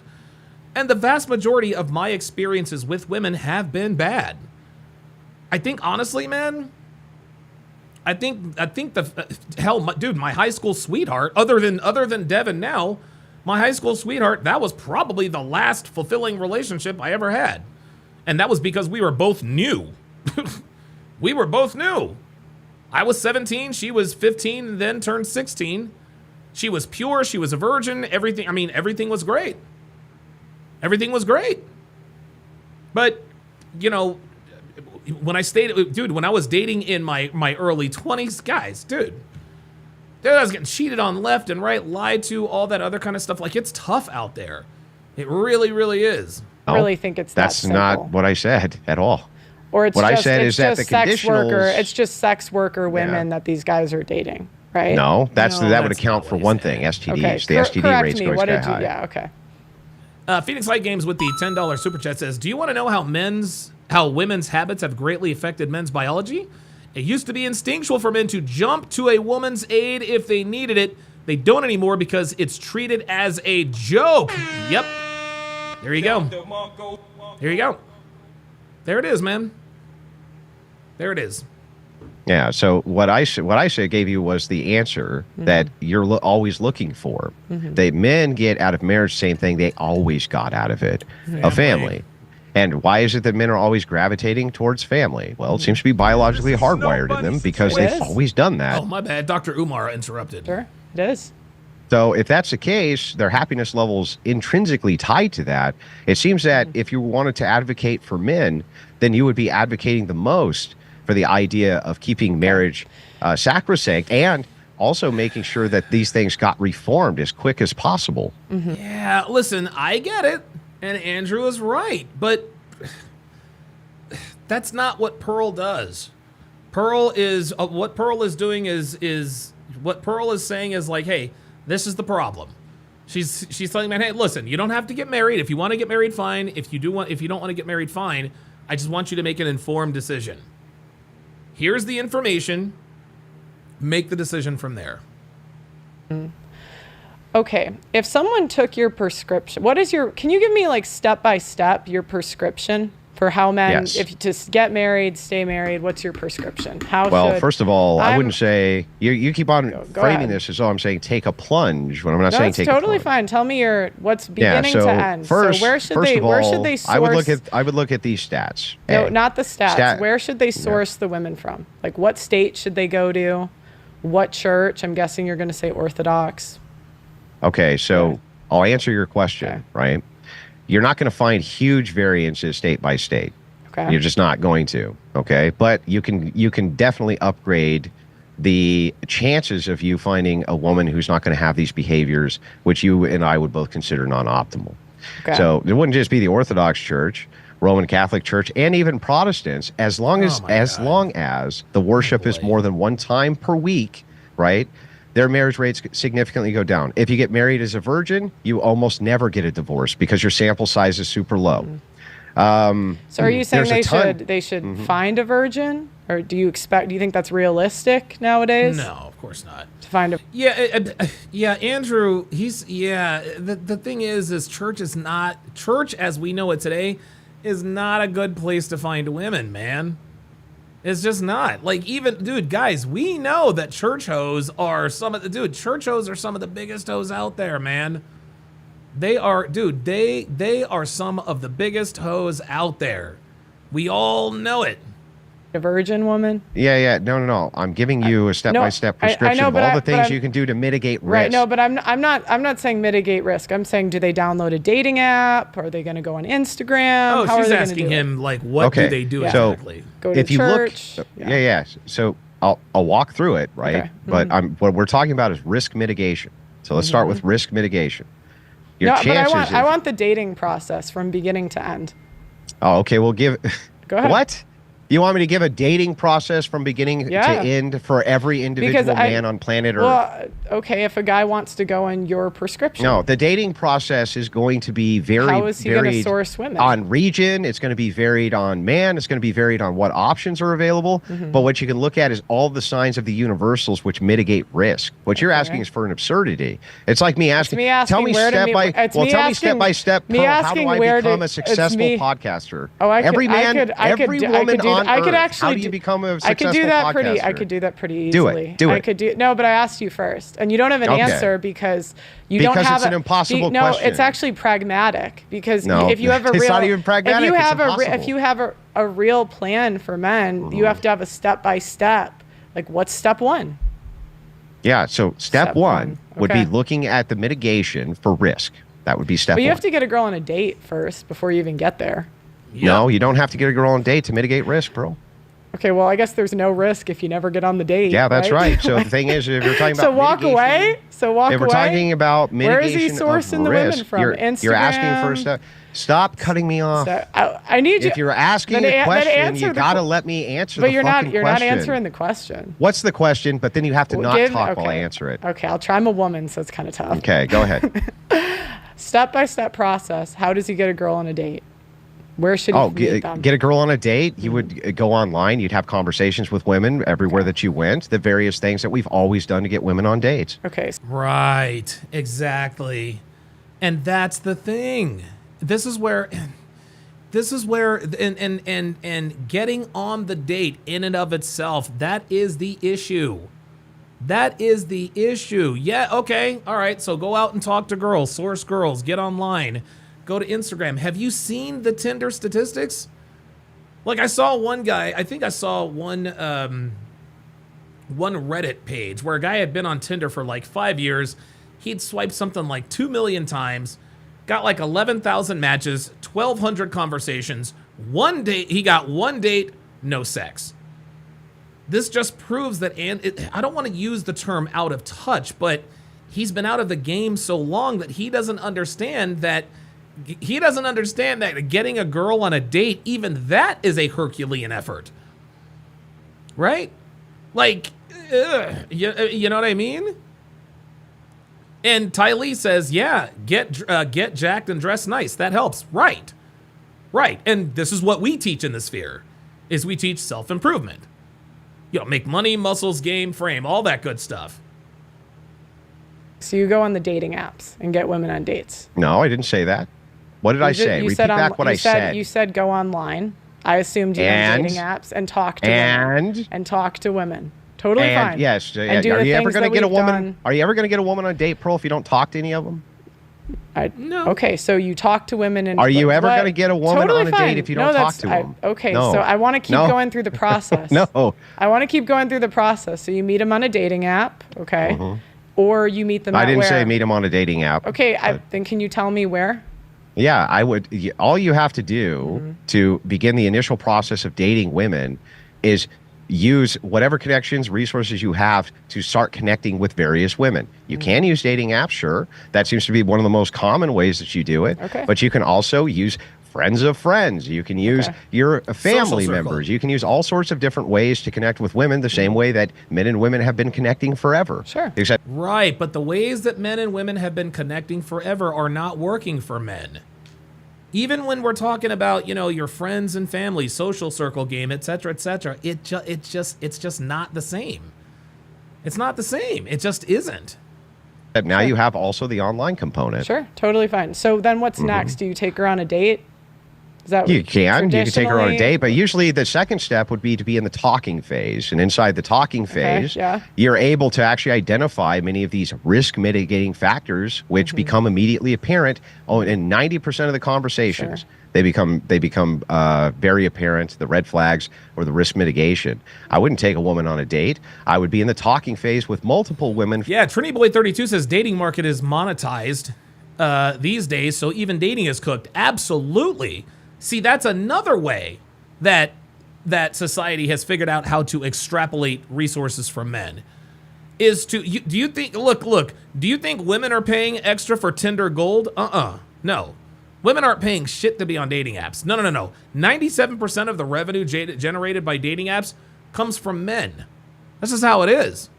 Kyle 2020 with the $5 super chat says the average woman would have been deemed a lot in the 1980s and fire at the stake in the 1680s. Okay, yeah, that makes sense. Gotcha. Okay. For an elongated period of time before I ever took one out on a date. Okay, fine. So how long should they talk before they get to the date? Well, it's going to vary from person to person. Okay, but what would you suggest?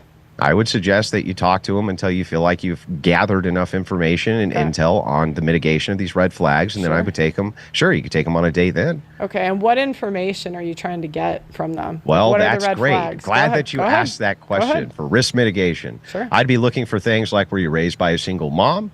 Right? There you go. What are your goals? What are the structure in life that you're after? Now, this is a productive conversation. Whether or not it is the case that you have a present father in your life, how many tattoos do you have? That would be another good one. Your promiscuity level. I do a little intel maybe around their Facebook, things like this. See how many male friends they have. There's tons and tons. Okay. The same. Phoenix Light Games with the $5 super chat says, yes, exactly. That's what Pearl was saying. Women are picky because they think they have vast relationship options. It's sexual options, and they don't know the difference, which is bad because it adds to their hubris. Yes, this is what we were talking about on Fresh and Fit last night. None of those bitches had a ring, but every single one of them, well, I got this guy and I got that guy. Sweetheart, bragging about all the high-value men who want to fuck you is not a flex, okay? It's easy when you get the ring. That's the real trick. Things you know that women do. Yeah, totally fine. So now you get her on the date. Are you trying to sleep with her? Are you waiting till you're suggesting they wait till marriage? Is that what you're? Well, yeah, only if they want the best outcomes. Yeah, Okay. and they don't want to So- create single moms that they have Okay. to take care of their children. Yeah, Sure. that seems So like a good idea. if she's not a virgin, are you telling them they should still wait till marriage? Yeah, I still would. Yeah. Okay, so if you're interested in a woman who's not a virgin, right? well, that's my that's assumption is the man's not going to be a virgin 95, either. 95%, There you go. right? Yeah, and most of the men aren't Okay. going to be virgins or taking those women out either. Okay. That's Yes, but there's a big difference between a male virgin and a female virgin. You see, even women, guys, even women that aren't virgins want, even virginal women don't want virginal men. Virginal women don't want virginal men. Even they want men with experience.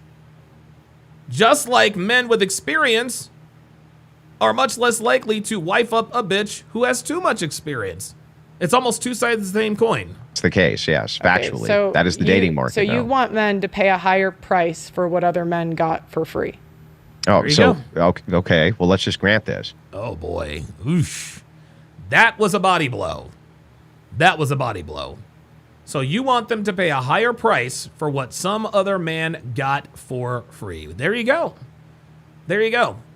And again, Andrew's heart is in the right place. I understand what he is saying. You get a girl, you talk to a girl, you take her out on a date, blah, blah, blah, blah, blah. If she's not a virgin, why would you wait to get married? And guys, this is why dating and relationships are cooked. You're literally damned if you do and damned if you don't. There you go. You're damned if you do and damned if you don't, man. Because and here's the thing: if you don't, this is how fucked up girls are these days. If you don't try to fuck them on the first date, then what ends up happening is they lose respect for you, right? That's just the way, dude. Guys, this is the way girls are. So it's almost like you have to try to fuck them in order to get any respect. Okay, give me a second, guys. I'm going to restart my soundboard. Hang on.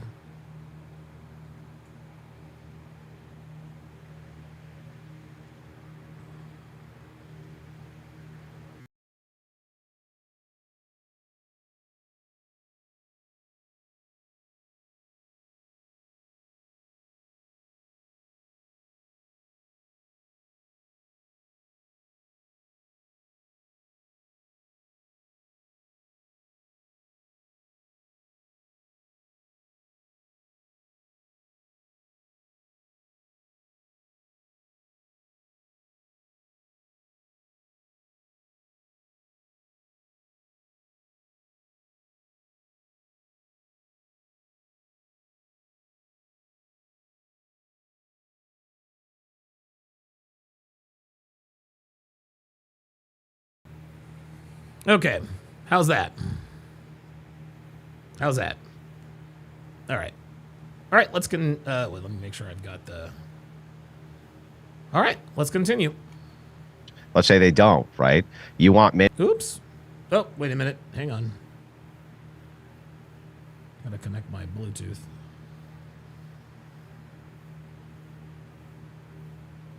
There we are. To sleep with a woman on the first date? Can you answer my question? I'll answer I did. yours. Okay, So, so the answer's yes. in the answer. I'll explain it. No. So do you the want thing men is, to it's pay a like, high? You don't like the answer to the question. You don't have to sleep with this woman to get to know her if you think that she's worth the risk and you think that she's worth it to. Right. But again, Pearl is asking Andrew a very good question. So you're asking men to pay a higher price for something that other men got relatively cheaply or freely. And that is the paradox. That's the paradox. It's almost if you want to date a woman, it's almost like you have to sleep with her. Because if you don't try to sleep with her, like I said, she'll lose respect for you. To, stick around to sleep with later or to, date long term, sure. The problem that you have here is So that what if if- we what if- operate, no, my turn. If we operate off of your logic, right? If a woman has ever slept with a man ever, should no man ever wait to sleep with that woman? I think Or that's should it be that's a- Right. And I understand Andrew's question. But we're not talking about, but here's the thing. Most women have, how can I put this? Okay, this guy. Yeah, get out of here. I'm sure you are. Most women have slept with far more than just one guy. Okay? So now what Andrew is attempting to do is he's attempting to shrink. He's attempting to shrink the magnitude. If a woman has ever had sex with a man ever, listen, are there women out there? Guys, I'll tell you a quick story. There was one girl, I'll never forget this girl in college. Her name was Summer, okay? She was, my freshman year, we had this like St. Elmo's fire crew. And everybody had somebody in this, this, that, and the third. Well, there was one girl in the group named Summer, and she was a virgin, like bona fide virgin. And one of our friends, Greg, got with her and fucked her and then decided to leave her. She was absolutely crushed and devastated. She was crushed. She was absolutely crushed because she thought they were going to be together forever. She didn't sleep with anyone ever again until she met her husband, David. And I think they live in Key Largo now. That's where they were. That's where they originally were from, right? So now they live in Key Largo. David got a good deal. David got himself a good deal, okay? Summer had slept with one guy one time. I'll give her that. She wasn't the virgin bride, but she damn near was. But most women are not like Summer. And the girls that are like Summer are already taken. And I don't think Andrew realizes this. a tough sell. What's that? You can sell that. It's a tough sell. So then you think that the woman, if you've ever had sex as a woman, you should just give it up? Okay, so you want guys to marry... answer the question. I will answer that question. No, you're not answering the question. I will answer that question. If a woman's ever had sex, every man she dates, should she fuck him? I will. No, I don't think so. No. Okay. I don't so then think you're saying that she should make him wait. I don't. I think there's certain men you can treat special though, and I think most men want to be treated special and not like other men. So is every man you've ever gone on a date with, have you slept with him immediately? No. How about you?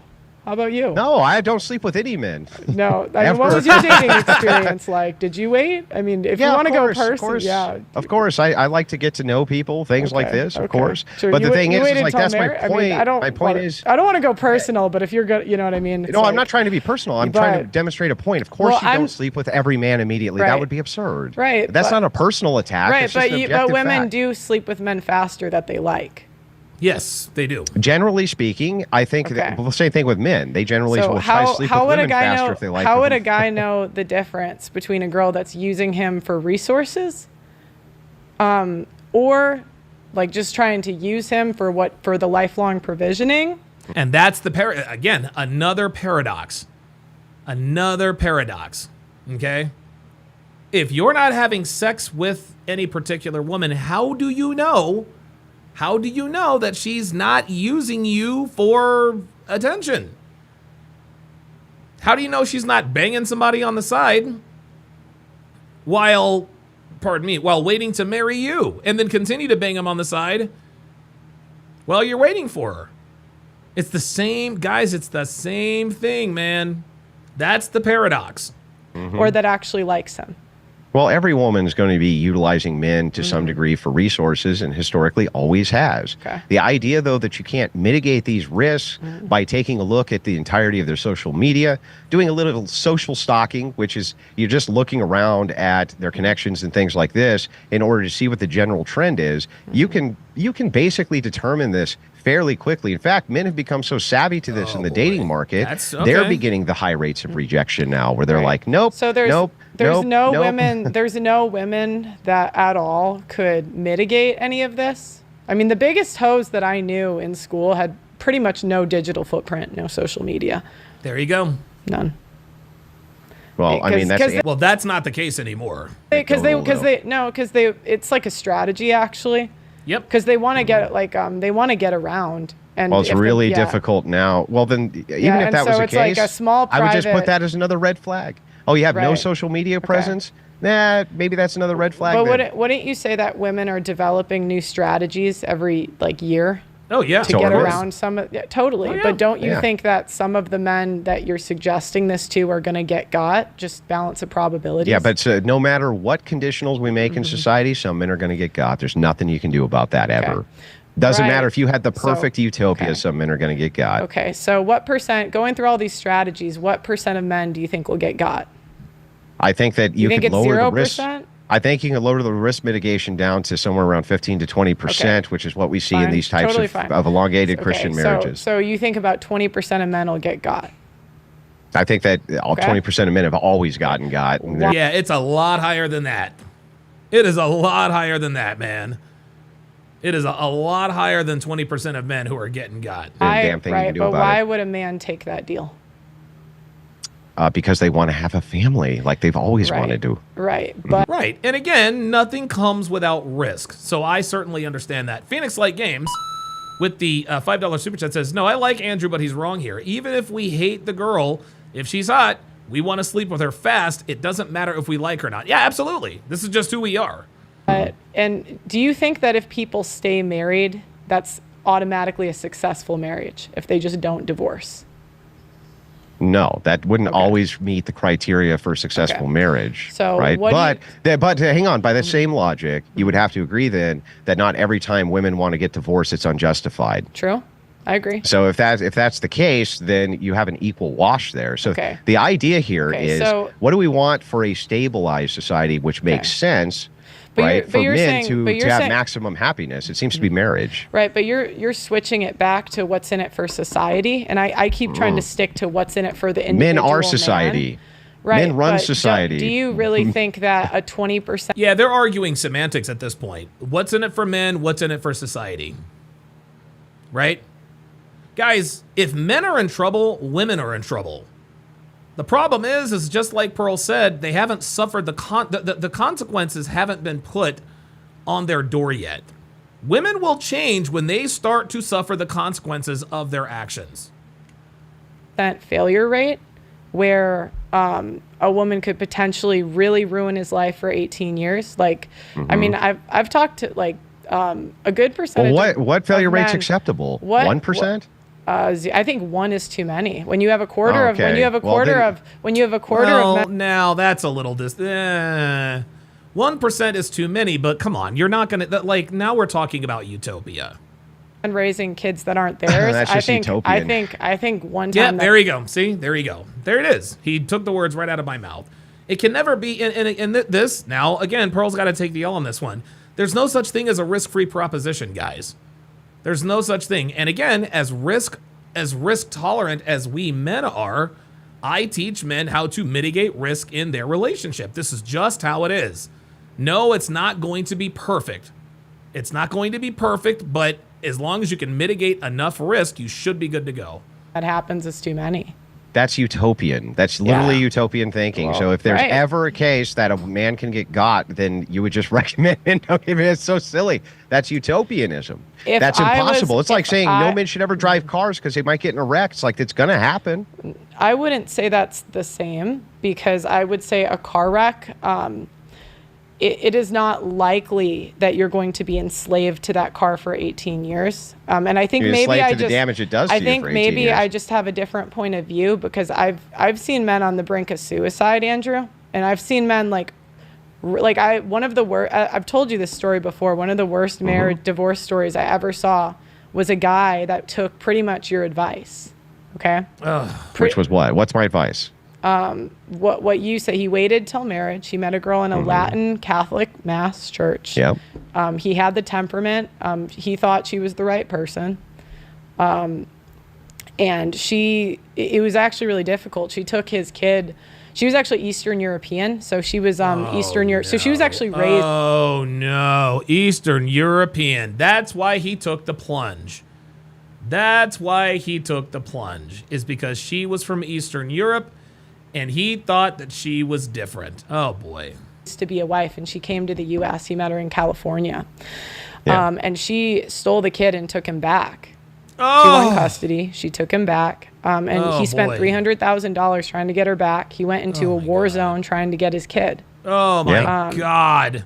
Phoenix Light Games with the $5 super chat says, and also, that's why women can't do what we do. It damages a woman's psyche to force itself to have indifferent sex. It's unhealthy for women to do it. Absolutely. That's one of the main reasons. It's one of the main reasons we say, hey, don't sleep around if you're a woman. Now the kid is like 6. He hasn't seen him in years. The kid doesn't recognize him, and he speaks Russian.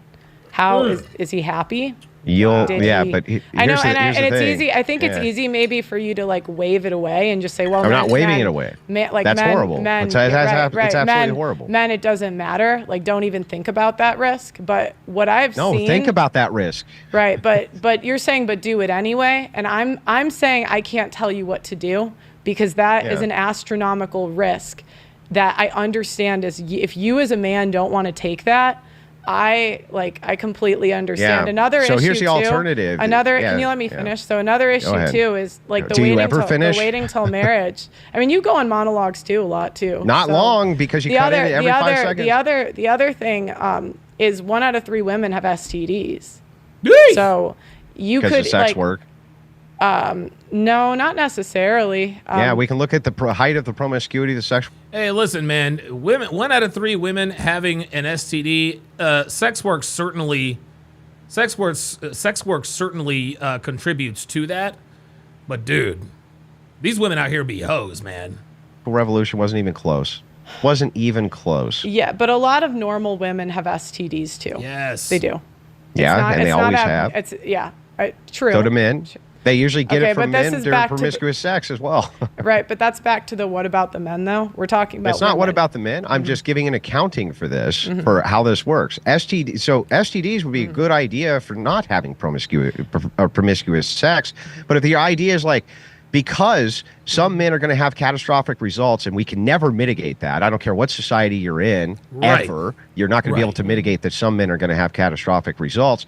That instead they should use women, basically, and women them for purely sexual hedonistic needs. If that's the case, then the very ideology of like, look at all these STDs, that explodes under that same ideology. That's like silly. It's counterproductive. Well, under your strategy, they could marry a woman with herpes. Like Yeah, under your literally marry strategy, they're one. going to get herpes anyway. Not I mean, really, the because if explosive- you wear a condom, it's less than 1% of men that then why are they exploding? they're exploding because men and women aren't wearing condoms. But if you wear a condom, it's not the likelihood of you getting something, Yeah, most sex that is had is unprotected, guys. I think that's obvious. especially as a guy, is pretty low. So men are just stupid, don't know how to wear condoms, or No, it's not that. It's just that we can be stupid. I mean, some men, they really should. Yes. yeah? No, I don't think so. I think that To be what's honest, happened is- I mean, a lot of guys, they don't. what happened? Dude, listen to Brittany Renner, man. Listen to Brittany Renner. She knows.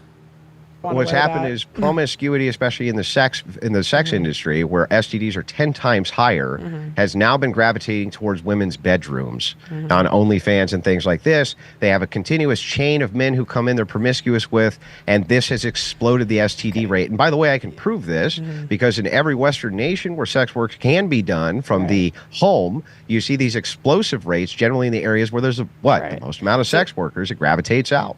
You think it's all sex work? It's not the women in college? No, there's always been STDs, of course, that have been in the general public. I'm not talking about the accounting for the explosion in them. Right, but you don't think it's common on, say, college campuses for STDs to go around? Of course, but that's Okay. always been the case on college campuses. Right. But saying that's always, I'm trying to operate in today, not the past, right? Yeah, but There it is. That's it, right there. I'm trying to operate in today and not the past. I think if Andrew were privy to what is really going on, I think his positions might change a little. I think they might change. I'm trying to give you a prism so that, because you're acting like this stuff is new, or that that risk mitigation is somehow new. This has always been the case that men had to mitigate risk when it came. Not as much. Not as much, though. Okay? Not as much. Yes, men have always had to mitigate risk, but dude, not as much as we have now. Into marriage, you're only talking about the selection of, well, you could get really fucked by the courts, which is true, and that the courts are biased towards women, which is true. I'm giving prescriptors for how we begin the process of changing those things. Whereas what you do is you act as though these are brand new societal issues when they're actually not brand new societal issues. No, I operate in today, so I try to focus on what's going on now. Yeah, but can't you look to the past for prescriptors? Right, but why? No. You cannot look to the past. You can't look to the past for prescriptions. Because yesterday's prescriptions don't work on today's women. It's just not, it doesn't work that way. Not if it doesn't matter. It matters. Okay, well. Or we can't get it's not, see, she used the wrong word. It's not that it doesn't matter. It's just that it's ineffective. Like, dude, why do you think we all found the red pill in the first place? Because what we were taught as kids ain't working. Get prescriptors. We can't get prescriptors of the future unless we look at societies which worked. Right, but societies that don't exist today, that are different than today. I have to operate in I have to operate. I'm not a lawmaker, so I have to operate in the society we have today. Yeah, you're not a lawmaker, you're an influencer. So you to influence people into lawmaking, or influence people towards laws, or you to influence them towards better behaviors, or things like this. I think influencers that think they have that kind of sway and power are just as delusional as the women that think that they're going to get a man. Totally agree. Totally agree. And I don't think Andrew thinks that Pearl thinks that she has that kind of influence, right? But people only use influence or public figure, pardon me, when they want to use it against you. Makes like $5 million a year. That's my belief. Yeah. So you may you may think different. That's just what I think. Go ahead. Yeah. So, well, I mean, the Democratic Party and the Republican Party seem to disagree as they're buying up influencers left and right all over the country. Yep. And it seems to be swaying a lot of localized elections. So I think influencers must have some kind of, I don't know, influence. Right? Otherwise, why is it that the political arms of the various parties are doing everything they can to get them under their wigs? So ultimately, I think when we're talking about your kind of descriptive world, again, I don't even disagree with a lot of these descriptions, but if we apply Pearl Davis's descriptions, which do sound more prescriptive, why should men do X, right? Well, it's like, okay, well, here's why. And then you say, but here's the risk for that. Okay, I agree there's the risk for that. Well, now what? I don't know. Is that it? Just like, I don't know? If a product is good, then people are lining up to buy it. And so what you're doing is you're saying, there it is. No, there's no risk. Men are lining up to buy this, but the stats just don't say that. They don't. So if you're and it's not only the stats, it's boots on the ground, man. People are letting other people know, hey, it ain't like this anymore. Right. Then well, first of all, I reject your scripts. If you're right, then the marriage rate will go up, and traditionalism will return. I hope you're right. Yeah, but don't you understand that the positive of your framing is completely rejected by me? I'm not one of these guys who's making these crazy advocations for, hey, bro, just take the plunge, bro, and hopefully things will work out, bro. That's the Con Inc. guys who are saying, oh, this is all men's fault, this and that. I'm talking about prescriptive mitigations to try to fix the issues in marriage, the very thing men are And I agree with Andrew. I agree with Andrew. But in the meantime, what do we do? Screaming that they want more than anything, and you just say, well, kind of just do what you want. Here's the information. Good luck. It's like, okay, you can do that, but then at what account can you ever criticize any of those guys in the Con Inc. party who give prescriptions? How can you ever do that if you don't give a counter prescription? Well, if their prescriptions are leading men to their death and men are 9 times more likely to commit suicide because they don't warn them, I can criticize them. Then what should they do instead, Pearl? Then what should they do instead, Pearl? I think they should make an informed decision. Phoenix Light Game says religion is no longer an institution that women fear anymore, specifically the shame and isolation and ostracism of women when they commit an act that hurts their virtuous desire from them. Yeah. Like, this is why we always say bring back shaming. Bring back shaming. Bring back the scarlet letter. There is no more scarlet letter. There isn't. Oh, I same just thing think, I think. I think they should Okay. make an informed decision. Why is a man immoral if he doesn't choose to get married? That's not immoral. Okay, so then why are you arguing with me? Yeah, well, the argument here is about men's happiness and what they get, right? Not about whether or not it's moral if they get married or not. I'm not saying it's immoral for men to not get married. I could be, okay, then what's the disagreement? Then why do you care? The disagreement is on the prescription of why it is But that I didn't give a prescription. Marriage, well, here's the disagreement. I'm trying to explain it to you. I'm not saying that it's immoral for men to not get married. I am interested in the happiness and longevity of men and their overall wellness, well-being, and health in the society I have to live in, because I count on them to provide the security. I count on them to provide all luxury. I count on them to build all infrastructure. And so if men aren't doing well, none of us are doing well. There you go. There it is. Totally agree. Totally agree. Andrew is right. If men aren't doing well, then nobody's doing well. I said it earlier. If men are in trouble, women are in trouble. Phoenix Light Games with the $5 super chat says, yes, Andrew, but the problem is that most influencers side on the left. Most are liberals because it's, quote, cooler to be liberal rather than conservative. Absolutely. Kyle 2020 with the $5 super chat says, how can hundreds of men screwing individual OF models make the STD rates for women higher than men? That would have destroyed Andrew's argument. Yeah, you're probably right. Who associate these problems, and Con Inc. says, well, just take the plunge because society continues to go, and Pearl Davis says men can just do whatever the fuck they want, then it's like, well, then how do you criticize anything prescriptively? How do we get anywhere prescriptively? It makes no sense to me. Do you think men should do what you want?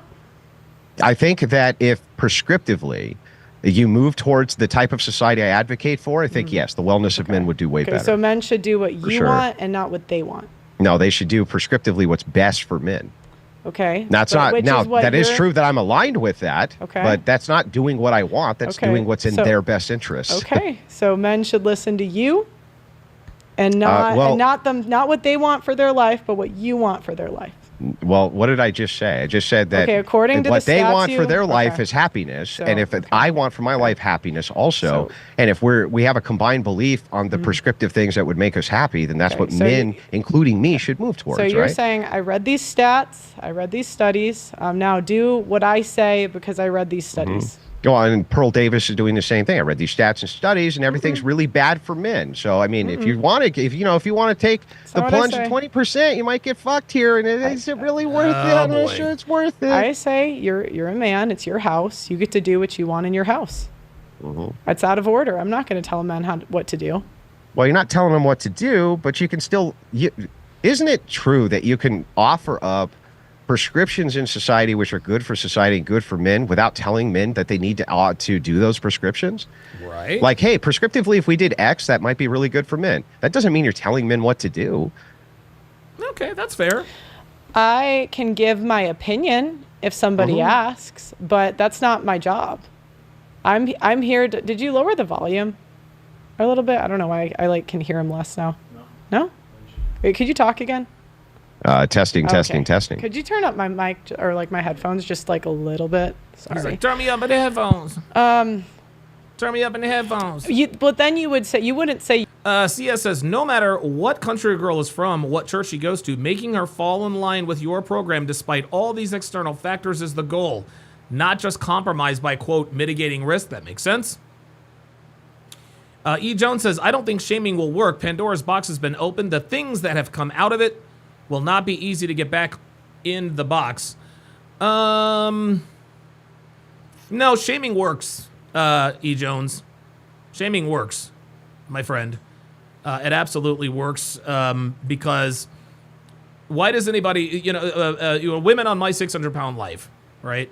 The reason why they get thin is because they are ashamed of it. When people shame them, listen, people fight against, we shouldn't shame people, but shaming works. Shaming works. You should do it. You would say you could. But once Well, you get into no, should, no, then you're I saying would this say, is what you should I do. would say any prescription Oh, that's which is that's going to be better. good That's for the better. overall health of men, they should be moving towards that. Yes. Right. And so if it was moving towards the overall health of men, it would be an easy sell and men would do it.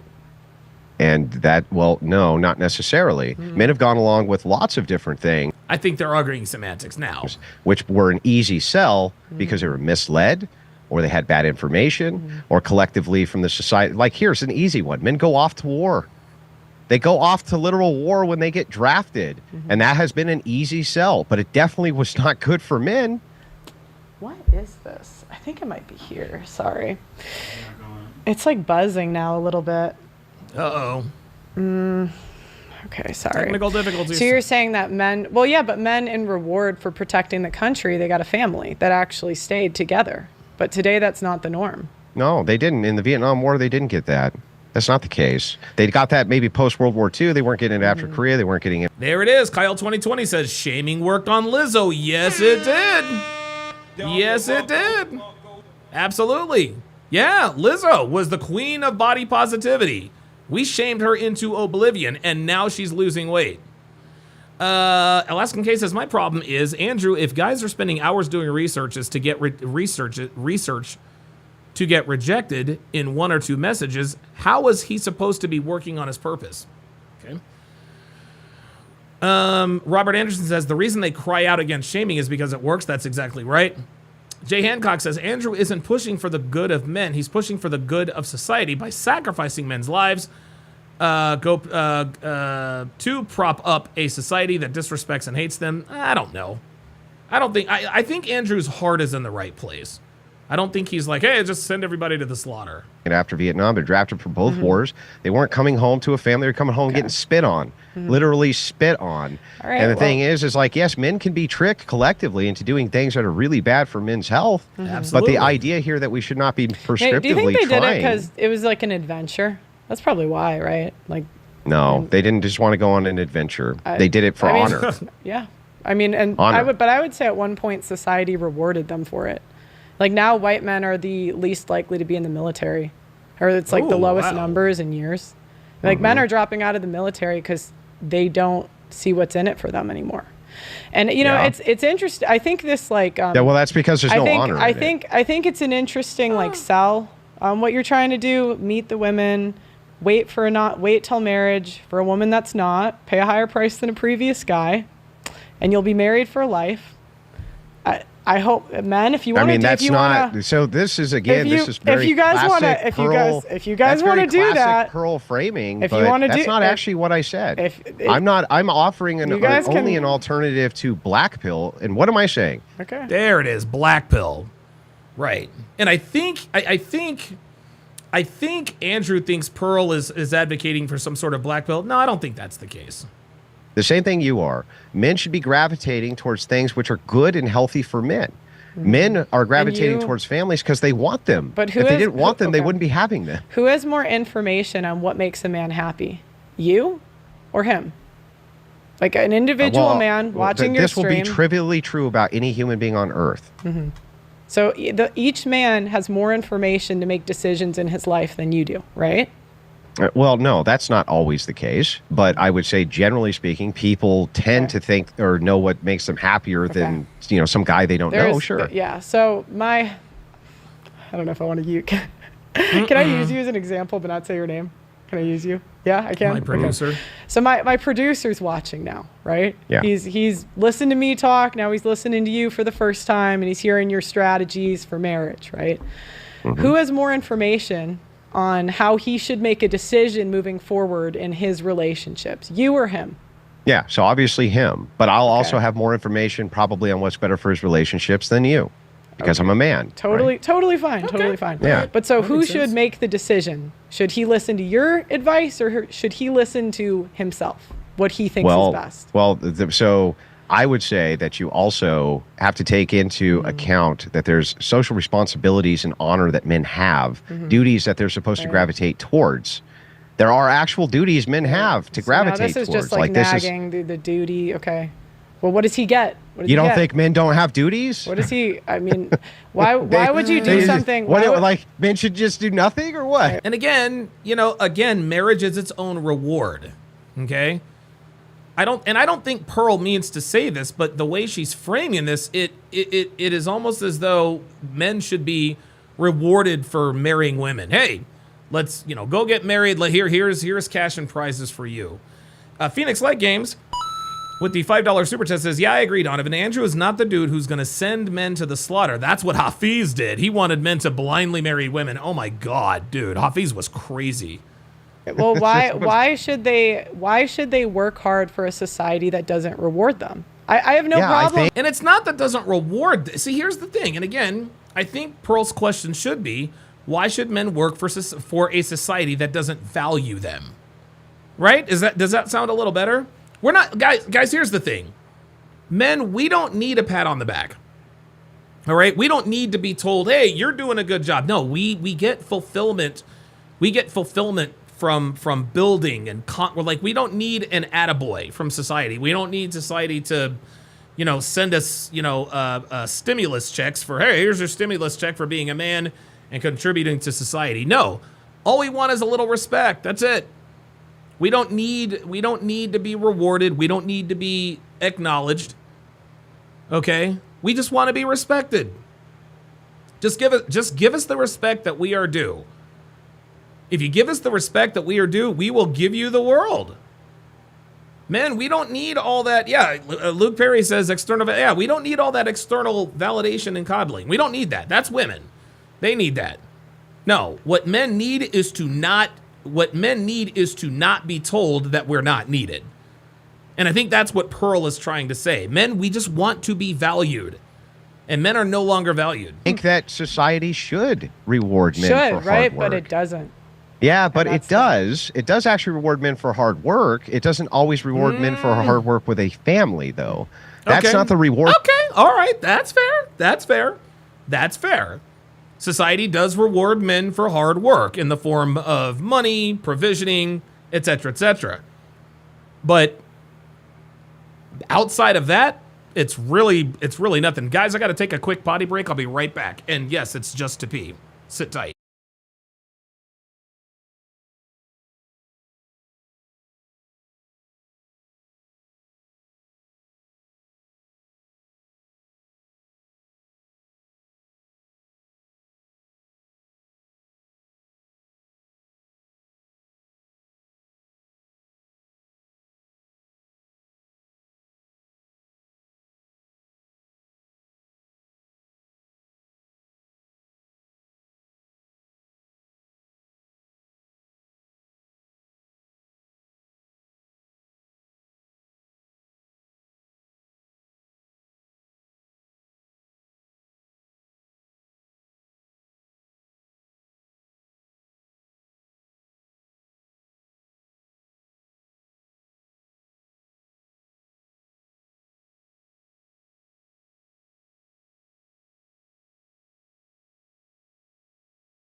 All right, guys, my apologies.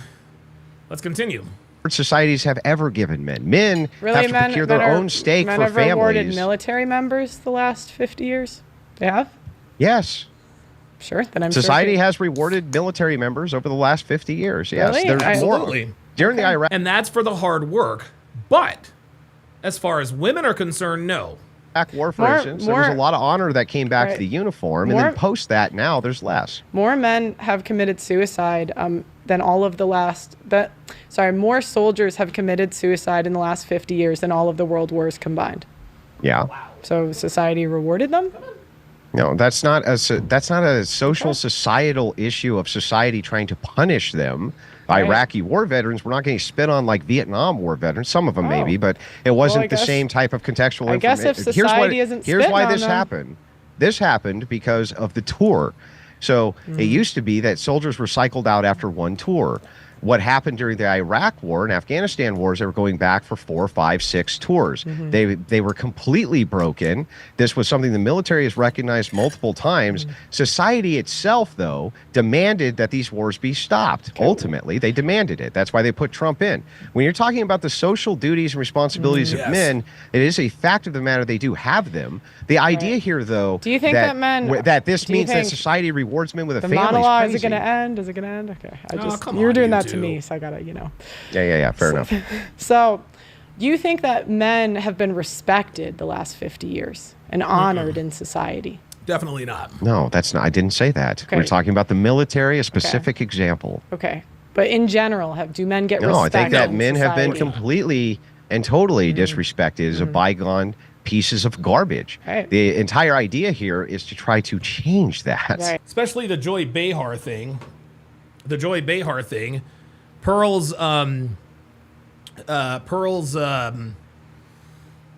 her trailer for her documentary, Joy Behar. Who here thinks we need men? We don't need men. Right.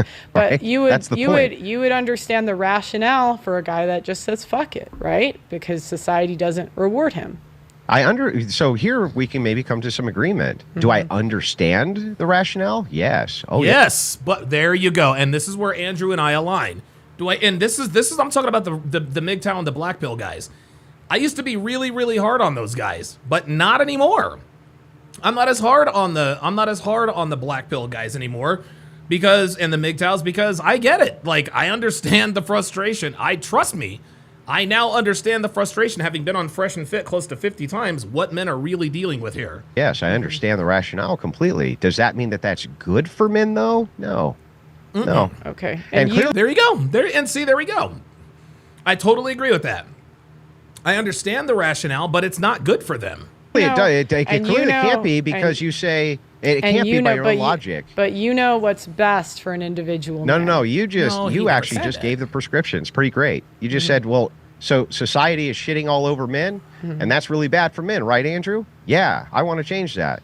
And you go, but wait a second. So you think you know what's best for men? It's like, well, if we both agree that society shitting on men is bad, then it appears we both think we know what's best for men. That society shouldn't shit on them. They wouldn't Well, like that, well, right? right, but I don't But they're talking about what society is supposed to do, not what they're... predict it'll stop. I wouldn't predict that it would change. Well, I can predict it'll never stop if we don't try to do anything about it. Well, I can then make run a for- 100% then- prediction right, it'll then- never stop then- if we don't try to do anything about then it. run for office, right? Go ahead. Well, you don't just need to run for office. What you need to do is influence people who are in office. That's the main thing. People Yes. forget. See, NGOs and it's the lobbyists who ultimately are going to be able to make these So influences for change. All right, in the next year, what changes can I expect policy-wise? Probably not much. That'll affect. Okay. So my But in the next producer, two- my 2 producer has to years- make a decision in the next year. What's he going to do? Yeah. So He has to make. CS says that's why Red Pill emphasizes on descriptive. However, men use the info is entirely up to individuals. Right. And it's funny because our critics and detractors like to say, well, this guy did this because the Red Pill did that. Years ago, Lisa Faye called in, what are you going to do if somebody pews up a building and says Donovan Sharp told me to do it? I had to cut her off because I've never advocated for that. That's crazy.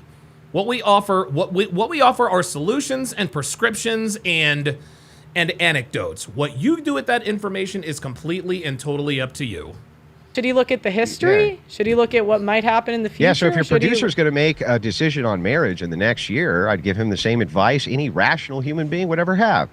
Great. You want to get married? Make sure all of your risks are as mitigated as you can possibly make There you them go. so that you can move towards family like men have always historically done and are now getting much better at. And then on top of that, Mr. Producer, you can expect within the next few years. Tylee says, MGTOW was my introduction to all this red pill stuff. I think that's why it stuck. I knew how to hook up. I just realized that most women aren't worth it, and I enjoy my free time and money and mental energy. Yeah, you got that right. That you're going to start seeing even more changes in the marriage court, and here's my proof. The number of kids living with their fathers has quadrupled from 68 to 2020 due to men's rights advocacy groups. Oh, that now that I seems to be didn't know. good for men. They can get access to their kids. Quadrupled, Pearl. Yeah, Darius M is MGTOW. Dude, I love Darius M. I love Darius. That's my guy, man. What do you think's gonna affect my producer or someone similar to him more? Do you think you saying like these stats, or do you think what he's seen in real life is gonna affect his decision making and what he thinks more? People generally, Good I question. think, intuitively go off of experience Right, first, right. and then they mitigate. But they often mitigate experience when they start looking for answers for why things they've experienced have sucked. Right. So like, bad thing happens, and I hate it, and so intuitively I don't want anything to do with this again. But then you start looking for answers for why bad thing happened. You listing Okay. stats and shaming men is not going No, I'm to doing it. make. You're shaming men. Is not. I'm not. Is Yeah, that's a shaming tactic, I'm telling you. And is not going to make men want to get married, and it's not going to make them not believe what they have seen. How? That makes perfect sense. Pearl is right. I don't think Andrew's shaming men. I think what Andrew is saying is, hey guys, this isn't the way, right? Like completely and totally giving up. That's not the thing to do. That's not the thing to do. I get it. How is it shaming men to tell men I care a lot about men's health more than anything else and would really like to see influencers start moving towards prescriptions so that they live happier lives? How in the fucking world could you ever say in a million years that that's a shaming tactic? Okay, sure, you're not. Sure. I mean, how? Like, how do you make that step? men are- Now, I would say, on the other hand, I disagree with Pearl there. I don't think what he did, I don't think that was a shaming tactic. I just think he's like, hey guy, and don't get me wrong. I'm not saying that he is Hafiz or anything, but by the same token, we have to understand what's really going on here. Oh, sorry about that. You're shaming men. guys. You shame men for sleeping around. It's impossible, You shame guys. men- You're way too fucking you shame stupid men, to you understand shame- the system. You shame men for not living the way that you want them to live.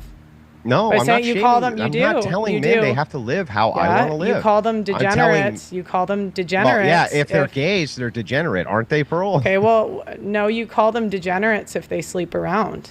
Yeah, if they're highly promiscuous, I consider that to Okay. be degeneracy. Okay, but so I what still, about- even for those degenerate men, Okay. want the best Right, for right, health and resources for those men So too. what about men that just want to live with a woman for 10 years and have sex first? Are they Terrible idea. Oh, Horrible they're idea degenerate? by every single metric. But, Yeah, totally. okay, but- totally degenerate. And it's a terrible Okay, idea. Sure.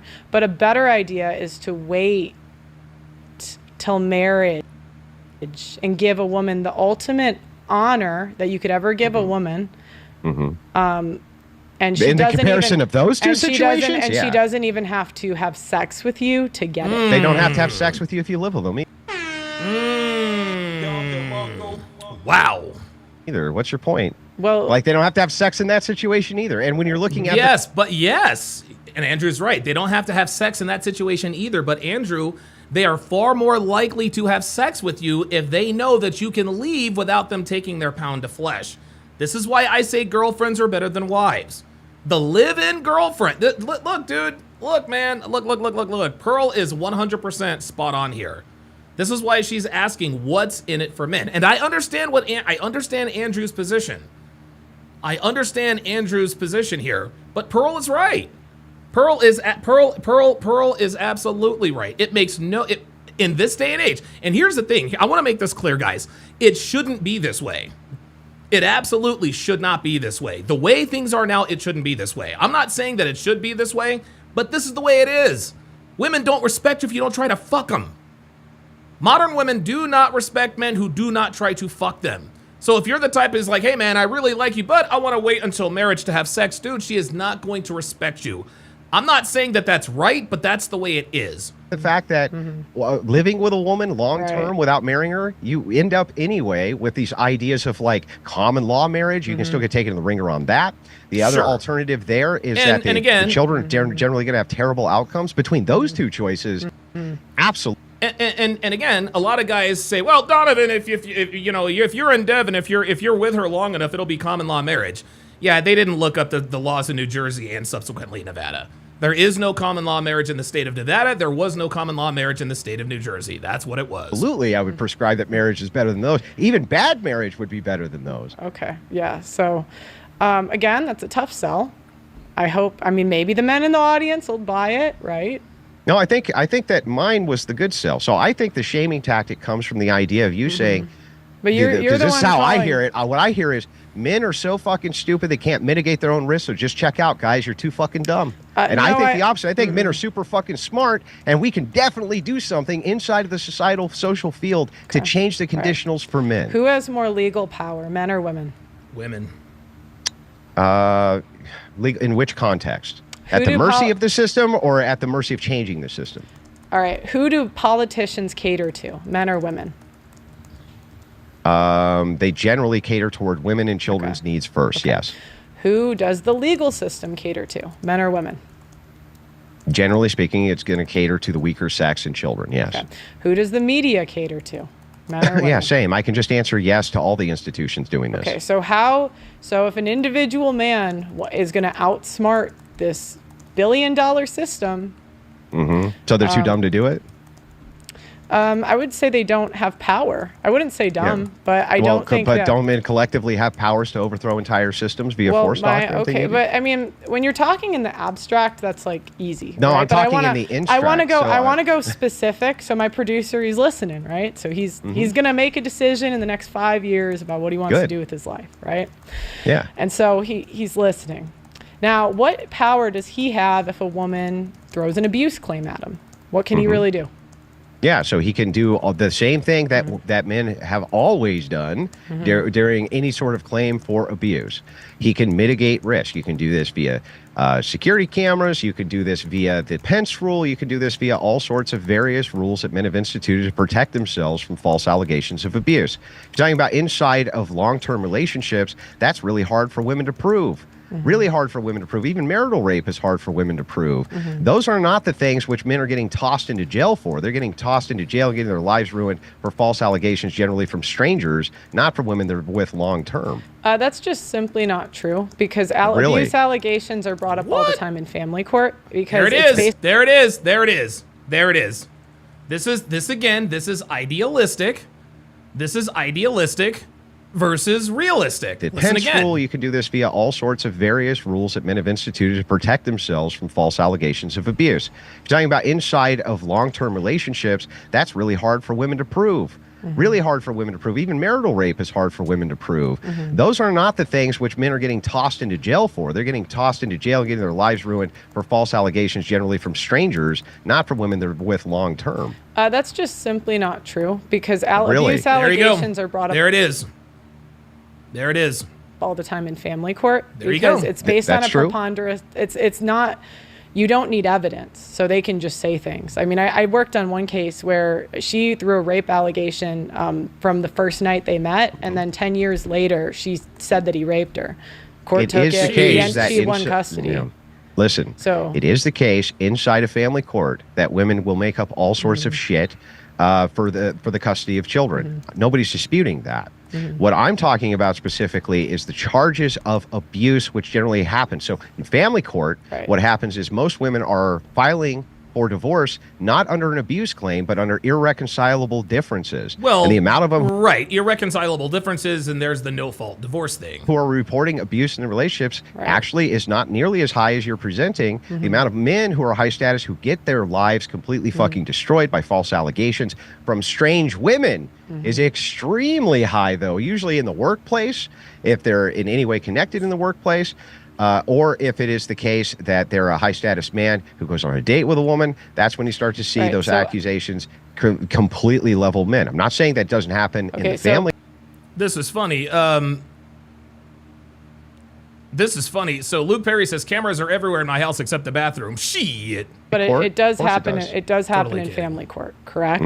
Yeah. So and you women can- can throw and what can he do if he gets a very feminist judge? Yeah, Oh he's my going God, to get he's fucked. screwed. Yeah, I agree. Yeah, he's screwed. Yeah, so there you go. do you think he makes him stupid if he gets fucked? Like he's No, automatically stupid? I think that but what's the prescription? What's the prescription would be to begin the process of changing family courts Okay. so that you don't have the feminist judges that still operate under the Right. And see, they're both right here.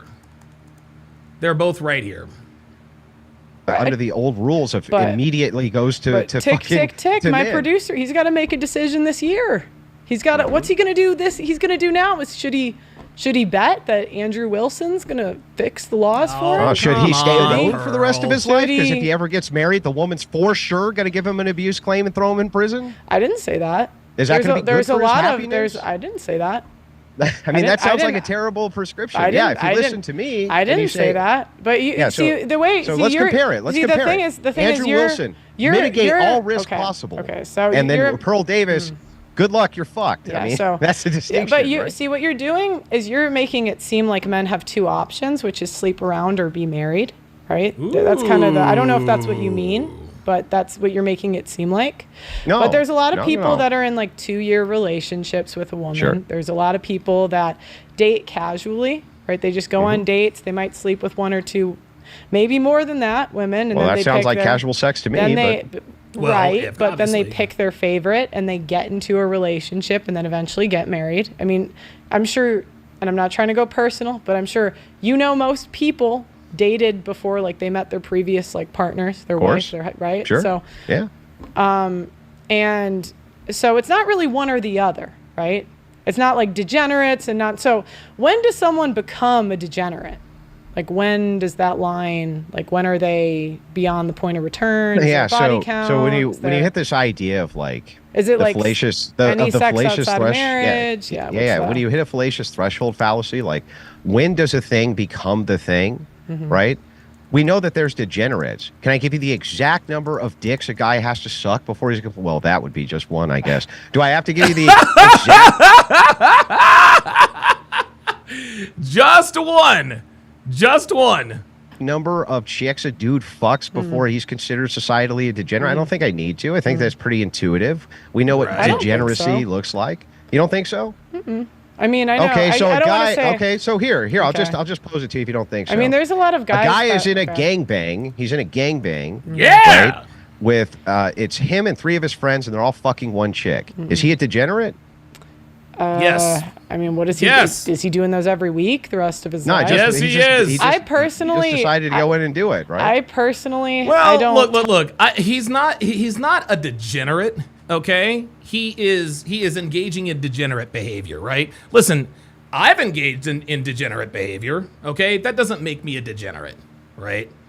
Like if a woman acts bitchy one time, that doesn't make her a bitch. So I understand. I understand the counter to that. Tell men what to do in the bedroom. I think I prefer the don't ask, don't tell. Like I just don't. You can do what you. There you go. That is a woman right there. I prefer the don't ask, don't tell. Don't ask, don't tell. There it is. That is the way women should be. This is the way women should be, guys. Okay? This is the way women should be. Don't ask, don't tell. Don't try to police anybody's dick, whatever. Totally understand that. This is the way women should be. want. Yeah, well, I mean, I prefer not to have STDs floating out in society because people are getting in gangbangs in their Right, privacy but- of their home. Come on, Andrew. Phoenix Light Games with the $10 super chat says, yes, and that's the problem.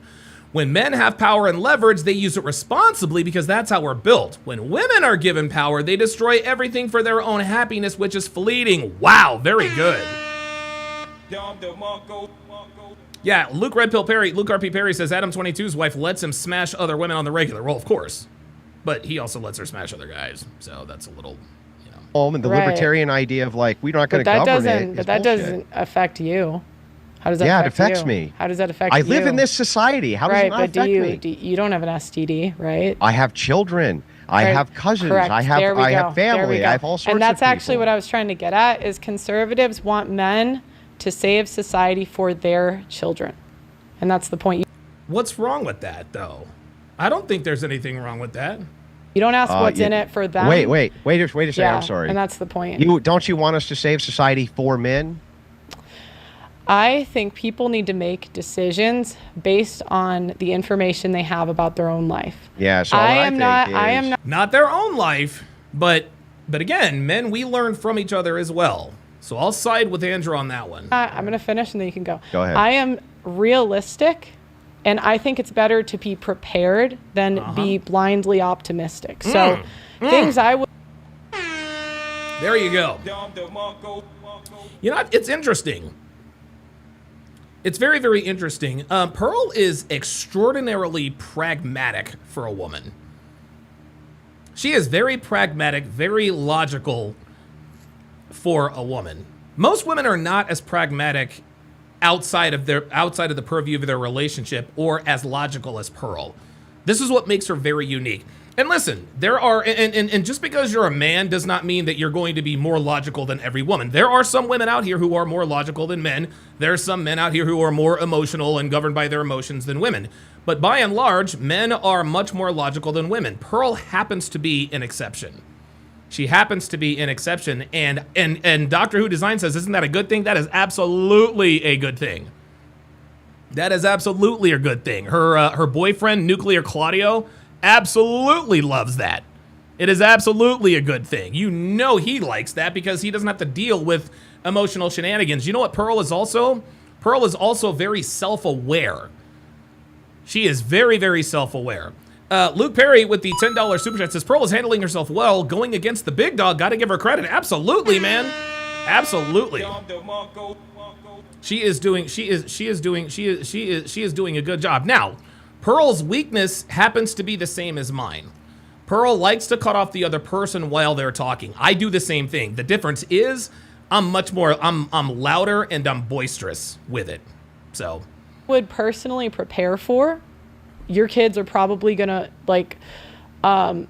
your kids will probably go to school with women that do OnlyFans. That is probably going to happen. wow. Yep. And it's I better agree. to prepare and have a plan than it Than is to try to stop it. There you go. There it is. I don't think it's effective to stop it. Oh, I don't okay. think it's well, I think effective. it is effective to stop. Not only that, again, the framing is Because incorrect. It's effective to stop it, but what are we going to do to try to stop it?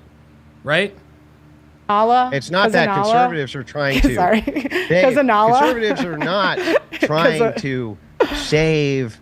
Maybe the TPUSA conservatives are trying to save a society for the sake of their children. But even if that was the case, good, that's good. But that aside, no. What I'm trying to do is save men in society. Men. I think men, the patriarchy, is the most necessary component to society's functioning. And so if you want to have men who are in a patriarchal role, who are governing society, then you're going to have to prescriptively move men towards that. That's the only Right. way to do it. Can a man- So ultimately, it's like, hang on. Okay, Hang go on. ahead, go My ahead. turn now. So ultimately, from your social bastardization of this whole thing, your framing continuously goes back to, well, conservative men want to save society for their children. Yeah. Right. And Yeah, exactly. That's what I was saying. That's what I was saying. Yeah. There's nothing wrong with that. Right, good. but what Yes, what good. does the average man get out of that? And that's the point. they get a society to live in. Right. So I just want to know when these changes are going to happen. Do you think men live in bubbles in a forest, or do you think that they live in societies which are governed by social relationships? Okay, so when are these changes going to happen? Like when Yeah, can but my answer my question producer- first. Do you think that men I live don't in think- isolated bubbles, or they live in a social dynamic society filled with interpersonal Well, the relationships? average man doesn't have many friends. He's like 3 or less. But that's not a bubble, and that's not answering the question. I think Yeah, but they have so. friends and they have family members, and they still have to engage in society. You have to go buy a fucking cheeseburger, right? They got to go buy a cheeseburger and not get pickles on it because right, the but fucker doesn't speak every English. stat shows that men are actually checking out of society. So Yeah, that's bad though, right? That's not good. Like we want to change that, right? right, That's the but whole point. I would say it's pragmatic because they're Yeah, realizing there's pragmatism's bad. okay, well, I hope isn't a strategy, and what I think you're kind There you go. Hope is not a strategy. There you go. of trying to do is sell hope. No, and I think no, it's the better to. pragmatic I think argument it's that you're still- making right now is like, guess what? No men would ever be in pain ever again if they all shot themselves in the head either, would they, Pearl? I don't that would really be the think, I don't- ultimate I form don't- of pragmatism. I don't really think that's the same, but hey, No, I that's just don't- I pragmatism don't- taken so, to its okay. logical conclusion. So if you I want to said- stop all I suffering said- of men, Okay. they all go bye-bye. They're all Okay. dead. Now there's no more suffering So of men. That's I just said, silly, I right? said, men, look at the facts and make a decision, and you Yeah, there we go. Look at the facts and make a decision. There you go. can make a decision for yourself. I'm here to report the facts, and that's the same as shoot yourself. Okay, I mean, No, that's not. No. You're making totally a conflation. fine. I mean, hey. You're, Oh, come on, Pearl. He didn't really mean that. Come on. You now. just Wait did for was the make a born again conflation. virgin, guys. That's You totally said going to get you. That's Nobody that's made the that best way prescription. for. That's what you said You're just earlier. lying now. It's just No, that's not what he said, Pearl. Stop it. reframing. That is what reframing and okay. total bullshit. Never Okay, said, guys, okay. wait for the born again virgin. In Okay. fact, I'm the one wrecking those fucking broads. What are you Okay, talking about? okay. The thing, I've never made Didn't- any such prescription. It's always reframing. Can I edit it here? Because where the thing you, is, can is I like edit it where I ultimately- asked you? Or, I'm going to edit it earlier because you Yeah. did say that the way you would suggest men dated was to wait till marriage, even if the woman wasn't a virgin. You Oh, okay. Now that is what Andrew said. Andrew did not say wait on a virgin. did say that. Yeah, has nothing to do with born again virgins. It's just that's your Yeah, there we go. pragmatism No. of See, they're both right. Andrew never said wait for a virgin. He said wait until marriage to have sex, even if she's not a virgin. Phoenix Light Games with the $5 super chat says, I think the reason why men and women don't like Pearl is because they disingenuously mistake her pragmatism in place of pessimism. Pearl is a realist, absolutely, as most women are. social mitigation for bad thing happening. That's it. It's all a matter of mitigation of risk. The idea that I said that you need to wait for a born again virgin is fucking absurd. Never said it. The reason you have to reframe this is because How should I? I'm What should I for call men's- them? Okay. I'm advocating. Hang on. all right. I'm advocating Wait for a woman men's- that gave it to other I'm men advocating for free. for men's happiness, men's rights, Okay. men's health. And the only thing you can think of to do is to consistently attempt to reframe it into somehow, I'm telling men to take some plunge with some fucking skank born again virgin. Fuck that. I'm talking about the mass mitigation Okay. of risk and the change to a All right. system. All right, guys. I know she slept with your ex-boyfriend. Okay. Or I know she slept with her ex-boyfriend. Here comes the straw man I that know. I would never I know prescribe she. ever. Okay. Should men wait till marriage? You said yes, right? Yeah, generally Okay. yes. Even if They the have the best woman, outcomes, even if yes. the woman isn't a virgin.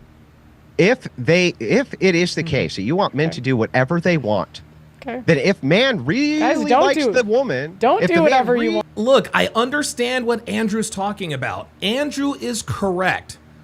He's correct. But if you are dealing with women in 2025 and you do not try to fuck her, if you're not actively trying to have sex with her, she's not going to respect you. And if she's not going to respect you, then she can never love you. A woman cannot love a man she does not respect. It's a circle. Do what Andrew says. Alaskan K says Pearl needs to work on that attitude. Well, she is a woman. I mean, she is more pragmatic and more reasonable and more logical than most women, but at the end of the day, she is still a woman. Yeah, so no. if it is the Luke Perry says waits for marriage. It's a no for me, dog. case, My that the producer, man he's taking notes now. really He's gonna likes- follow your plan. Yeah. So if the man really likes the woman, Okay. and men should do whatever it is that they want, right? Then under your feasible system, a man should just fuck a chick because he feels like it, right? It's like that's untenable. One and two. Yes, is it okay for a man to hold his own integrity intact and still be in love with a woman who Right. slept with a man before Right. and have good outcomes? a man. And there we go. So we talk about how rare virgins are, right, guys? We talk about how rare virgins are. Okay, a man. A man. So right here, Andrew is qualifying his answers with a man. If a woman has slept with one guy, how many women out there? We know there aren't many virgins. How many women are out here? Let's just go ahead and do a. How many women are out here with just one body count? How many with 2? How many with 3? How many with 4? How many with 5? Right? How many with 6? Okay? There are not many women out here who have only slept with one guy. There are not many women out here who have only slept with 2, only slept with 3, 4, 5, 6, 7. There are not many women who have slept with just 3 guys. There aren't. Name me find me a 21-year-old who has only slept with one guy. And if you can, she is more than likely already spoken for. Luke Perry says only Shirley Temple. Yeah, that bitch was so full of shit.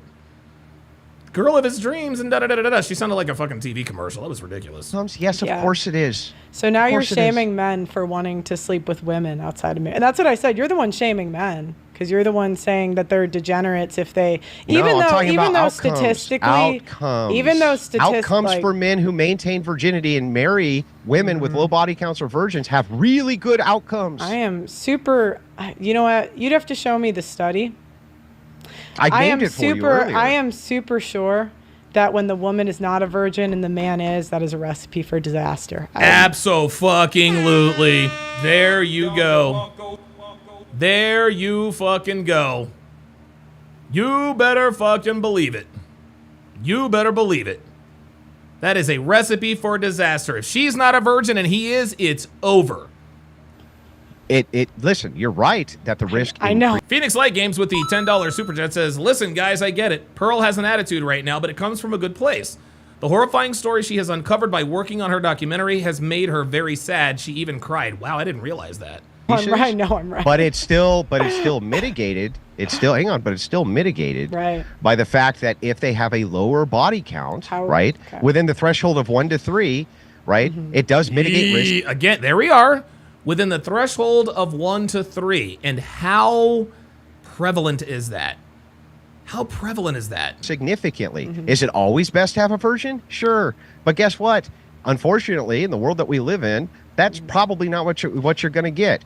You're probably not going to get a virgin who's a man either. So but you can still mitigate all kinds of risk. What does he get? Why do you think what does he get? Risk? What does he get? He gets family, Pearl. See, again, Pearl keeps, what does he get? What does he get? What does he get? He gets family. Again, we don't need a pat on the back for starting and maintaining families. We don't need that. What does he get? He gets... So, one more time, I'll explain what men get out of this. Even though you keep asking the question, I answer it. They get what they've always You have such gotten. bad answers. Okay. You're like, here's a bad deal, guys. Yeah. You got a bad deal before. Yeah, here's another you're giving them a bad deal. Not only that, here, let me ask you this. What have men ever gotten? Men, you've always got... One thing men have ever gotten. Pearl is right. Pearl's wrong here. Pearl is wrong here. Andrew is right. The one thing that men have ever gotten from marriage is a family. Again, men, we don't need a pat on the back. We don't need a check. We don't need an attaboy. All we want is a little respect. You've always gotten it bad, so you should continue to accept the question, it bad. Pearl. Don't dodge, Pearl. What have men ever gotten, Men, Pearl? translation, men. You're not answering. No, notice, audience, she's not answering. Notice, audience, he won't. Notice he's not answering either. I did answer. I answered 15 times. Now, here's my question to you after I gave you the answer. Okay. What have men ever gotten? Okay, 100 years ago, average 6 to 8 children. I believe this is off the top of my head. Okay. So you only care about caring about children, not about men. Wait, I'm not done. That's caring about children, not about men, Pearl. He got well, children do benefit men. Men want children, so yeah. Finished. Okay, he got a virgin wife who had been with nobody else, who stayed with him for a lifetime.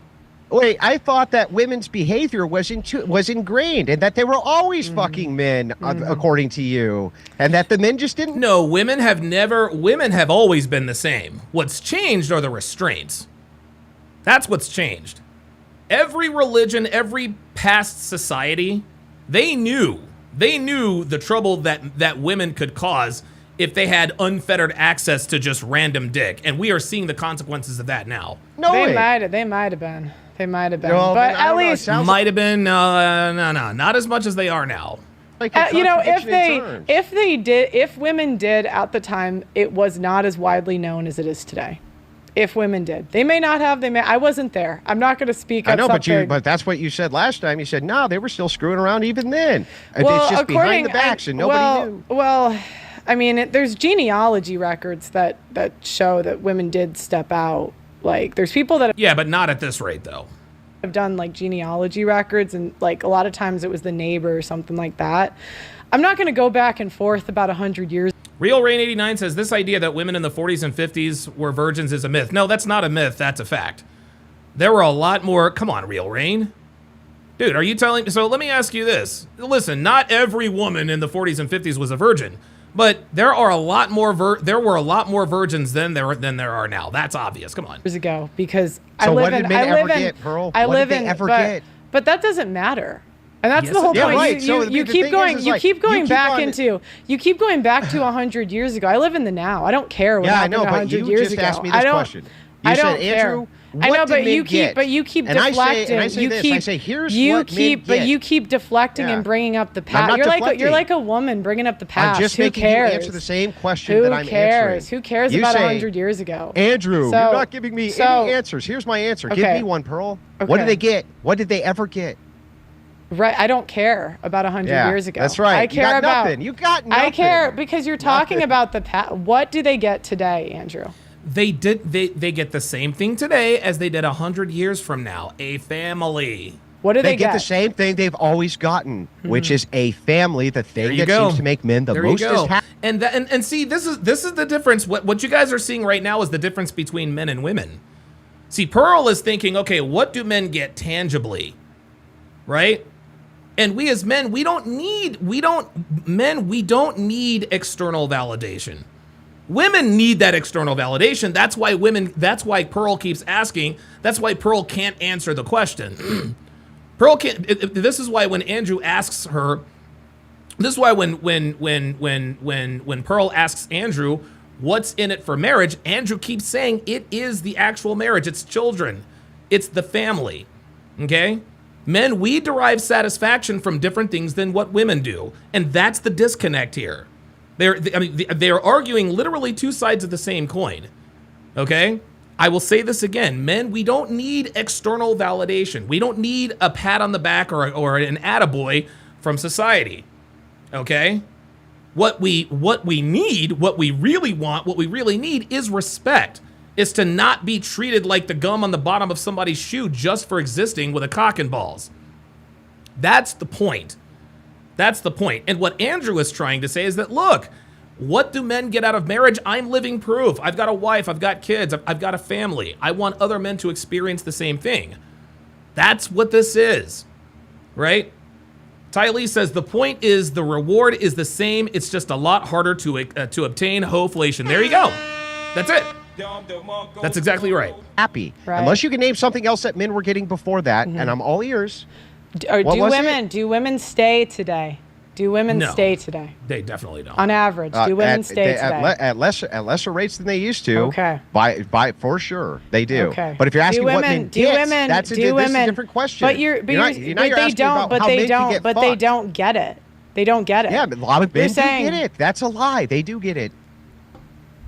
No, they don't. A lot of men do. Yeah, I just gave you the stats. And by the way, if And see, Andrew is using himself. He's like, a lot of men do. Well, what he really means is him.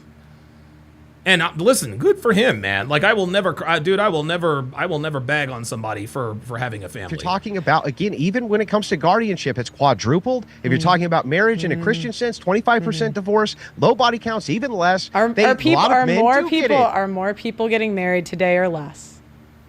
Less. I'm Okay. glad. Less secularists are getting married. Good. Fuck them. Okay. Fuck them. I don't care if they Okay. get married or not. Fucking Right, but bastards. this isn't a religious channel, right? You're trying I'm to not saying peddle. it's a religious you're channel. trying I'm to just talking peddle about you're outcomes. trying to peddle your religion, right? And that's No, I'm kind of trying what to you're. peddle outcomes. Why do I Right. care if secularist men who are hedonistic want to get married or not? It's irrelevant. The Right. future belongs to those who reproduce, Right. and it's not going to be those who don't get married because they go, well, the thing is that I don't feel like What? I'm getting anything that men haven't always gotten for this. And the one thing you could name, same thing I could name, they get children. When I said it, you said, well, who did Andrew, the that's kids, you who did the kids, promoting, who did the kids promoting belong good for to? kids. Who did the kids Yeah, belong stop, to? Pearl, my turn. Who did the kids belong What you do? to? Yeah, Who my did turn. the kids Anyway. belong? You don't like so the it's my answer. turn. Who It's did my the kids? turn. Who did the kids you won't even belong let me to? answer. So who did the here's- kids belong to? It's you're a just one-word reframing. answer. Stop It's a reframing. Let me one-word finish. answer. Let me finish the point. It's a Let me finish one-word the point. answer. Who did the Waiting kids for- belong to? I wasn't Who did done the kids? talking Who did before I you don't, interjected with your who dumb did the kids? opinion. Who did the kids belong Oh to? boy. Yeah, Pearl, one more time. Can you So I'm answer? gonna- Can you do Yeah. it? Can you do it? Yeah. Okay, It goes go to ahead. the state. Right now, the children belong to the state. Yeah, that's terrible. That sucks. But what Okay, it meant, so what by did the way, men get out the of it? children belong to the state This is before like they a belong to the spurg. king. It's like They a belong spurg. to the king. Mm-hmm. Yeah, you say it's What a spurg do- because you cut me off every 5 seconds. What? Yeah, because you don't have a good answer. They don't get Yeah, anything out of I it. gave you the same answer you gave me, Right. which is hilarious. Right. By but, the way, but same answer. They don't get a family because women divorce. Pearl, can you answer my question? Don't spurg. What's your question? Okay. Can what you not have men bring up- ever can got? you not Men- bring up Pearl, history? can you answer my question? Don't spurg, Pearl. Stop spurging. Stop spurging. I'm just going to answer the question. Let me ask it before you start spurging. What have men ever gotten, Pearl? I don't care. Ever. I don't care Yeah. about history. Yeah. I don't care. What have men ever gotten?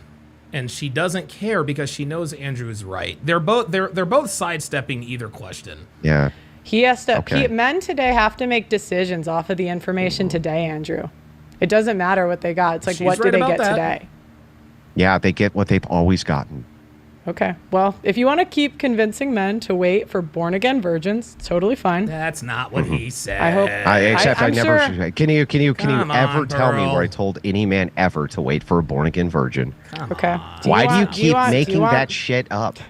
Like why? Just 'cause You what do don't you even want? have What to do you want to? What do you want to? Okay, man. you want men to wait for non-virgin women, correct? No.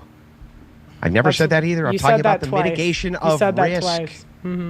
You said that twice. Yeah, and Okay, so now at this point Pearl is out of line. Because she's not, what she is doing now is it appears that she's just trying to it appears that she's just trying to aggravate Andrew.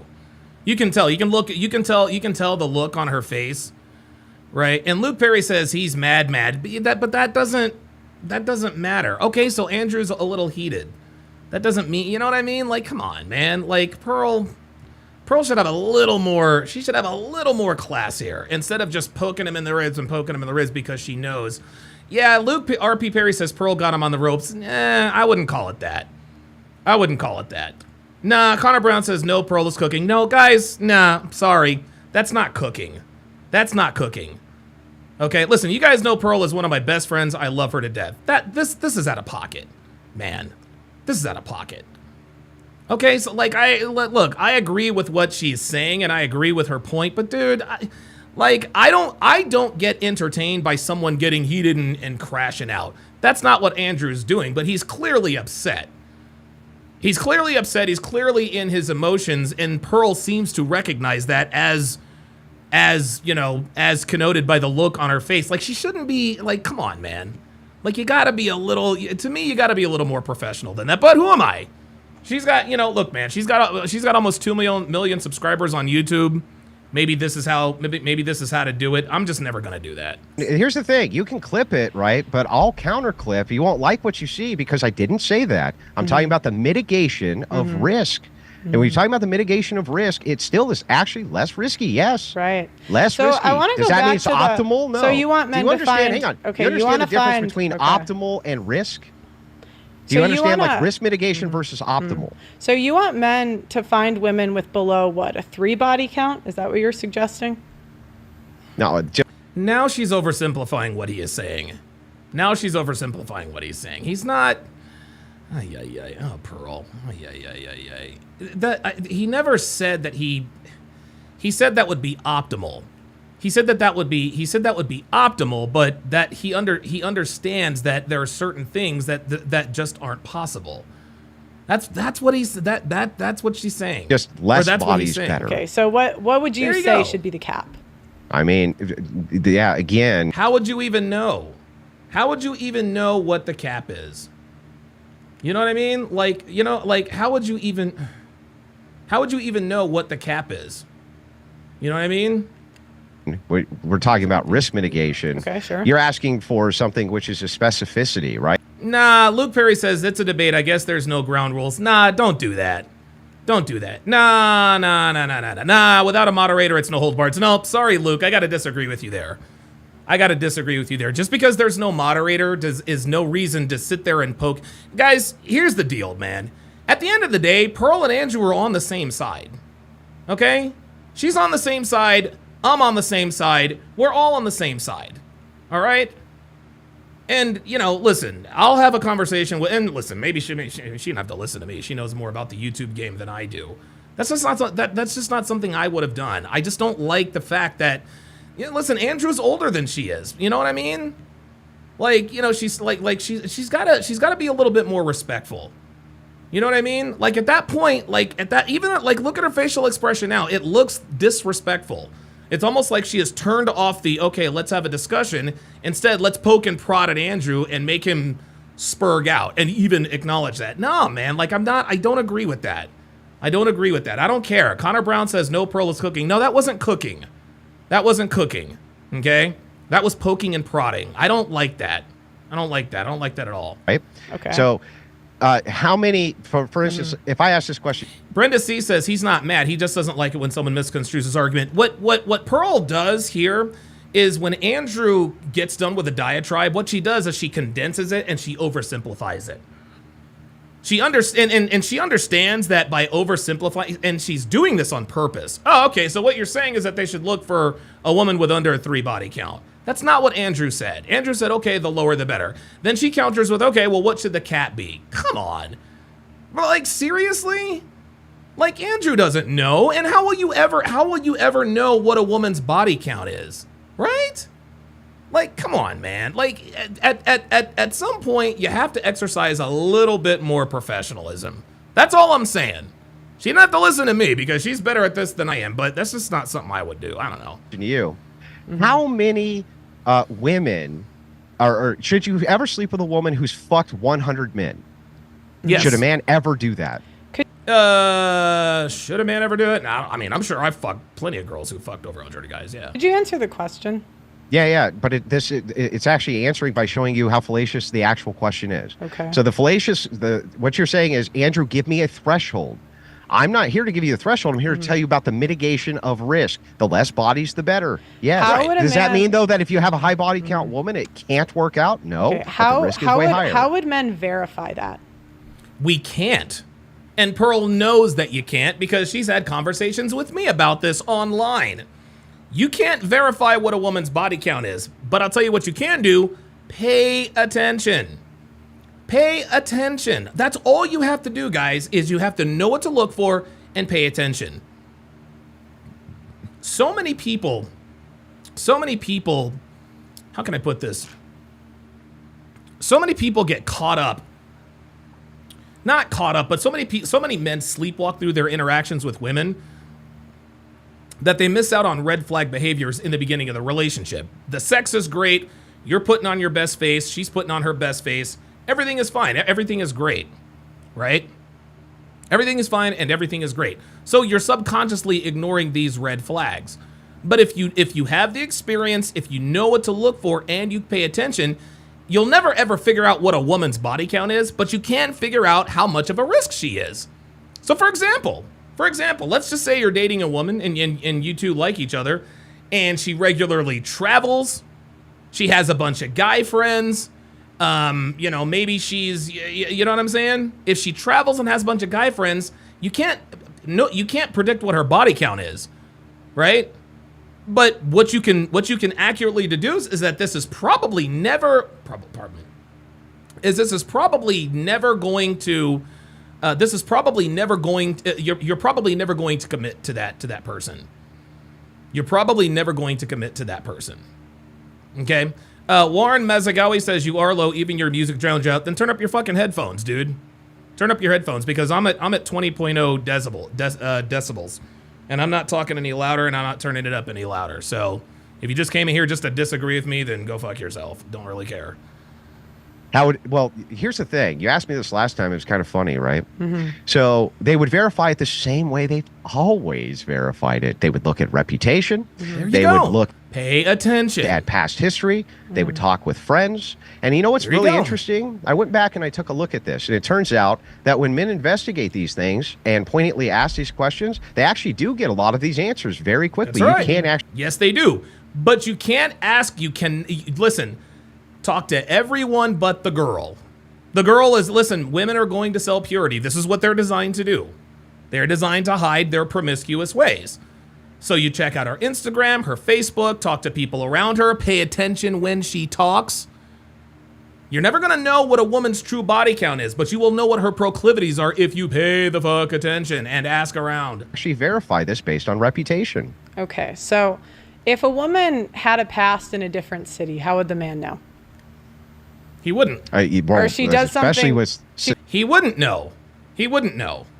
He wouldn't know. What Pearl is doing here is she is asking for like an ironclad guarantee, and that's just not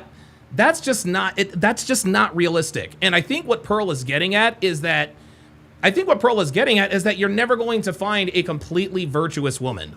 If a woman had a bad past in another city, you would never know. This is why you pay attention to the way she acts. And get this, let's just say a woman was a super slut back in the day. If you can't pick up any discernible red flags, then guess what? Maybe she has changed. Right? Guys, I don't know what Devin's body count is, but I'm sure it's pretty fucking high. I don't want to know what that is, but I'll tell you this. She did her level best to hide her proclivities when we first met. And the habits and traits and characteristics that did sort of peek out, I tamped those down immediately. And now it gets to the point Devin doesn't even talk to waiters anymore. Okay? And this is where Alex from Playing with Fire got me. I told, hey, don't wife up hoes. He's like, okay. But you agree that most women are hoes, right? Yes, okay. You even said your own woman was being a hoe when you met her. Yes, she was. Okay, so wouldn't it be fair to say don't wife up women who act like hoes? I was like, you know what, Alex? You got me. So I think what Pearl is doing here is, I think she's just, I don't know, maybe it's just me, because she doesn't normally use these facial expressions when she's talking to people, okay? But I think what she's asking for is something that's impossible. You're never going to find the golden girl. She does so it'd be something social, on, she does social some, media, families, big mouth sisters, big mouth friends, all the other ways that you would always But verify if she these things. downloads a dating app, how would the guy know? She Yeah, I looks know, up but the guy off a you can dating app. endlessly reduce Right. this hypothetical to the point Right. where you can just continuously add variables. Like, you what go. if a woman was in a forest and her plane went down? She was on a desert island for 3 days, and Right. the news never broadcast it. Could she have slept with a man then? Yeah. But I'm saying that, again, when it comes to risk and mitigation, you can do investigation the same way women do with men, by the way, to There you go. find out their body count. And you can, in fact, suss out fairly... See, I don't like the fact that, this is more disrespect, man. I do not like the fact that, see how Pearl is being, I don't like this part. I don't like the way Pearl is being dismissive of Andrew while he's talking. You see how she looks? She's kind of rolling her eyes, not paying attention, not that engaging. again, when Watch. it comes to risk and mitigation, you can do investigation the same way women do with men, by Watch, the way, just to watch. find out their body Look, count. And you can, Yeah. in fact, suss out fairly quickly if they have a high one or not. Does that mean always? Right. No. So you But think it's all most about risk men, you mitigation. think See, it's almost as though she's not even listening at this point. And I know she's listening because Pearl's a very good listener, but I don't know, man. most men can figure it out pretty easy, how many people she slept with? Not how many precisely, but whether or not she slept with more than he's comfortable with, or There you go. There you go. That's the answer. Pay attention, guys. And I'll tell you something too. A woman who has fucked 77 guys, she's gonna move a lot differently than a woman who's only fucked 7 guys. You guys understand what I'm saying? Right now, the woman who's fucked 77 guys, is the answer 77? I don't know. But I know that this woman appears to have fucked less guys than that, right? Robert Anderson says she might be getting into her feelings. Yeah, and see, Pearl is not a demonstrative person. She's not a ga. So at this point, maybe they're both kind of in their feelings and they're showing it in a different way. Andrew is much more demonstrative. Pearl is a little bit more passive aggressive, which is fine because she is a woman. But I don't. This is a bad. It's a bad look.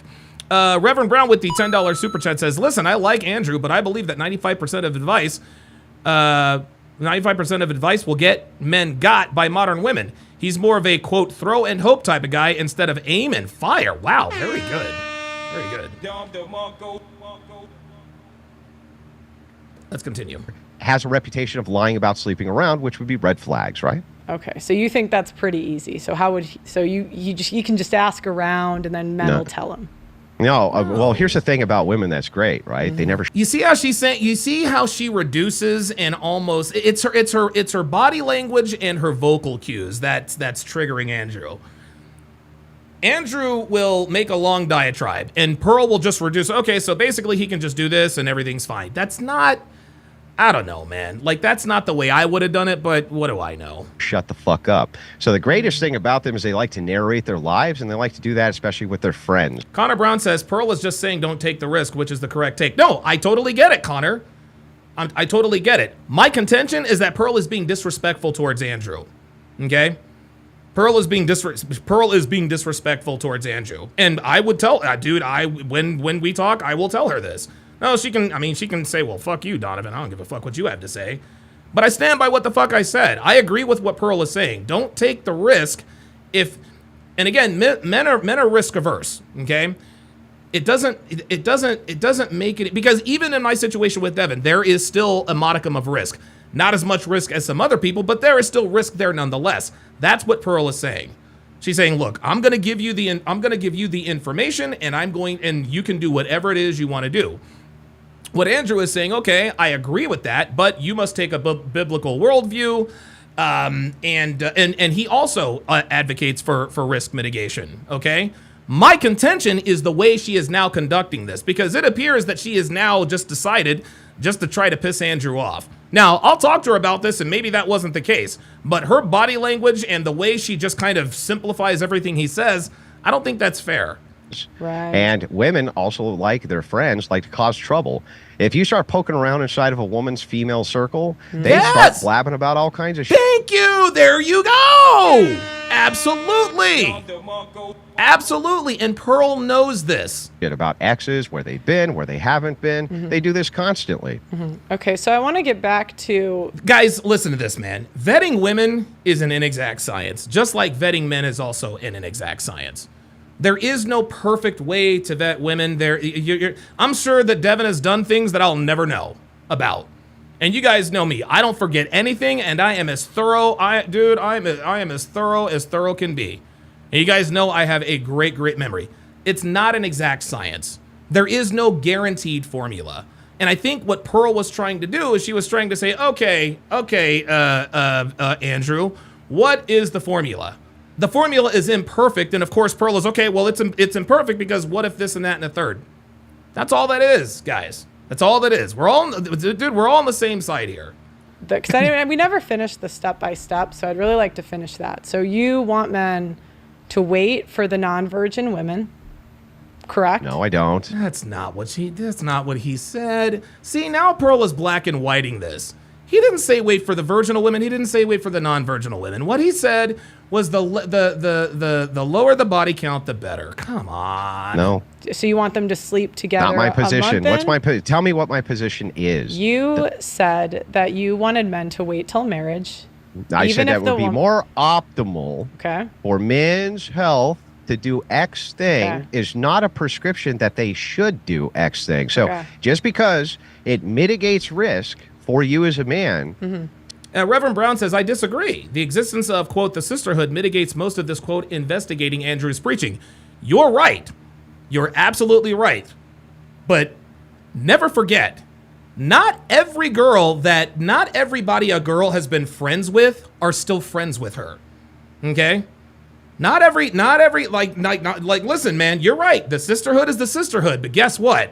What's the first thing women do when they get upset with each other? They call them a bitch, a slut, or a hoe. Any scathing information I have ever gotten about a woman was either from a dude she fucked, a dude she knew, or a woman she used to be friends with. So yeah, the sisterhood is real. Okay? You might not be able to get information from her friends, but I promise you will be able to get information from her ex-friends and her ex-boyfriends. So yeah, the sisterhood is intact, but we all know good and goddamn well women will betray each other at the drop of a hat. And you guys know this too. Women are not really friends with each other. They just tolerate each other between fights. So if you happen to catch one of her quote friends / frenemies on sort of a break, dude, she will tell you everything you need to know.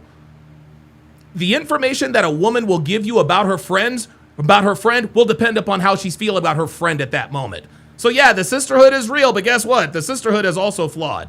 If you fall in love with a woman, right, for her to have a low body count, that still mitigates your risk. Is not me prescribing that you go find a woman who's not a virgin and marry her. That's absurd. Yeah, Kingsley Messidor says, yeah, she's playing with him in a disrespectful way. Yep, I agree. We're talking about the outcomes here, the pragmatic approach. Okay, yeah. but practically, what percent of women do you think are marriageable? What percent? Oh my God, that is a very good question. I don't know what the percentage is of women that are marriageable. This is a very good question by Pearl. It's not very high. It's not very high, and that's the answer. It's not very high. That's hard to say. I don't know. I mean, as a practicality, this whole debate, and you didn't even think about this question at all. Come on, Pearl. Now see, come on, man. How the fuck is See, that's not. Come on, man. Come on, man.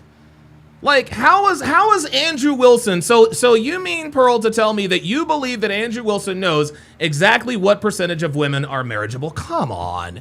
See, now at this point, now she really is sort of playing with him for sport. Come on, man. Oh. No, I thought about the question, but it's a very difficult question to notate. How many exactly? Like, how many women have red hair? I don't know. How many women, have red eye? I don't know the actual answer. You've to interviewed this. so but many. I still think. Come on, Pearl. He's interviewed a lot. That doesn't mean he knows what percentage of women are marriageable. That somewhere around at least 20-25% of eligible marriageable women within the element of marriageable men is a good distinct possibility they work out, because that's what the stats show me, that almost 60% of these marriages actually do work out long term if they're under the right conditionals. Well, if they're religious, right? No, that significantly increases it from 60%. Okay, so you want men to find these 20, so the majority of women are not going to work, right?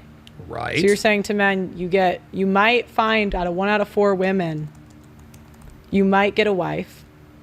No, I was talking about the totality. It's definitely not, dude. The number is much lower than 1 out of 4. It's much lower than 1 out of 4. Leave the population. Okay, fine. But if you insert risk mitigation for marriageable women, right, then your odds actually drastically increase. You think 1 out of 4 women have a body count under 10? No, I didn't say that either. Dude, but you said marriageable. But I mean, I think come on, now, Pearl. This is going sideways. This is going sideways. How the hell is Andrew supposed to know that? How she's asking Andrew questions that he couldn't possibly know the answer to. Come on, like, we got it, Pearl. You're right.